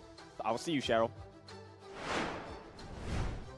Thank you so much, our favorite kind of tofu. Now here, if you guys are wondering who this is analyst Cody Banks that I have beside me. Now, as you guys know, when it comes to Bleed's support of coach and analyst, you guys are so decked with Coach G and then you. Tell us a little bit more about what did you guys do to prepare coming into this particular matchup with Asteris? Basically, what we actually did is to realize more that we can actually follow the step-by-step structures of the game, and we can actually do the basic fundamentals. Just need to be calm and trust each other. We need to build the trust again, and whatever comes, whatever the results may be, we have no regrets, nothing to lose. That's it. Right. So yesterday was a little bit of a shaky day when it comes to Bleed's performance. Now, coming into this game, what did you guys do differently? What we actually did is to adjust some of the drafts and also adjust also with our performance and to have a team reflection on what actually happened yesterday. And to realize what's going to be the opponent's strength, and we need to focus more on our strength and realize more about our team composition. And everyone is actually contributing in the draft. So basically the team is actually having a teamwork, not just the coaches, not just the players, but everyone, including Potato, including all of us, putting a lot of efforts to make sure that we're gonna win this game. Right. So, perhaps there might be a few words here and there from the interview segments that I've done that they say that, Bleed's drafts are kind of safe, predictable. What do you have to say about that? For me, if it's actually predictable, that's fine, because at the end of the day, it's going to be the results will do that. Okay. So whatever be the basic, if it's actually an old draft or a new draft, so long that you can win that draft, that's totally perfectly fine. Right. So the question is, do you want to win? It's not how flashy it is, it's getting the win. It's getting the win. Because even old draft, new draft, old draft can actually win the game, so long that you can win the game. Wise words. Now, winning this game, you guys will be meeting SG. And this is going to be a rematch of what happened in match 2 in playoffs. So it's going to be a do-over chance. All right, in that match, RSG cleaned you guys 2-0. What are you guys going to do differently? For me, RSG is actually a good opponent too. And we actually prepare when it comes to their strength and also their weaknesses. For me, I don't want to focus more into enemies. We want to focus more in ourselves. We want to focus more in our strength, because that's how we win today. So we're just gonna focus more on what we actually can do, and the enemy just gonna react on it. Right, so not focusing on anything that you cannot control, but control what you can control. Yeah. Wow, that's amazing. Okay, now finally, is there anything you want to say to anyone or your supporters? Yeah. At first, thank you so much to God for getting us here, another win for playoffs. Thank you so much, God Elohim. And also, thank you so much for your family supporting me. Thank you so much for Bleed Esports from Sir Ian, Sir Mervin, Sir Anthony, and also Potato and Coach G, who was always guiding us all the way. And also, I would like to have a special thanks to Sir Sean, who always actually guide us. Without him, I'm not actually possible to be here. That's why I really want to special thanks him. And also, I want to support my friends also in the Philippines who always chat me to motivate me and to support me. Even the Filipinos residing here in Singapore, like Joe. Thank you so much, Joe, by the way, and also Keisha. Fantastic. Thank you so much, Alice Cody Banks. Thank you. Thank you. So yes, that was Cody Banks, and congratulations to Bleed Esports for securing the win. Now, with that being said, and day 2 of playoffs being concluded, we have unfortunately said goodbye to one of the qualifying teams, and that is Asteris, who has made such significant waves right here at the Land of Dawn. Now, let's take a look at tomorrow's match schedule. So here on the screens, what's coming up tomorrow, ladies and gentlemen? The final day of MPL SG playoffs. Starting off the show bright and early at 10 a.m., we will see the likes of Bleed Esports duking it out with SG. Now, and then we will head on over to the grand finals. For the winner of match 7 itself, we'll be heading over to duke it out with NIP Flash, the defending champions, happening at 5 p.m.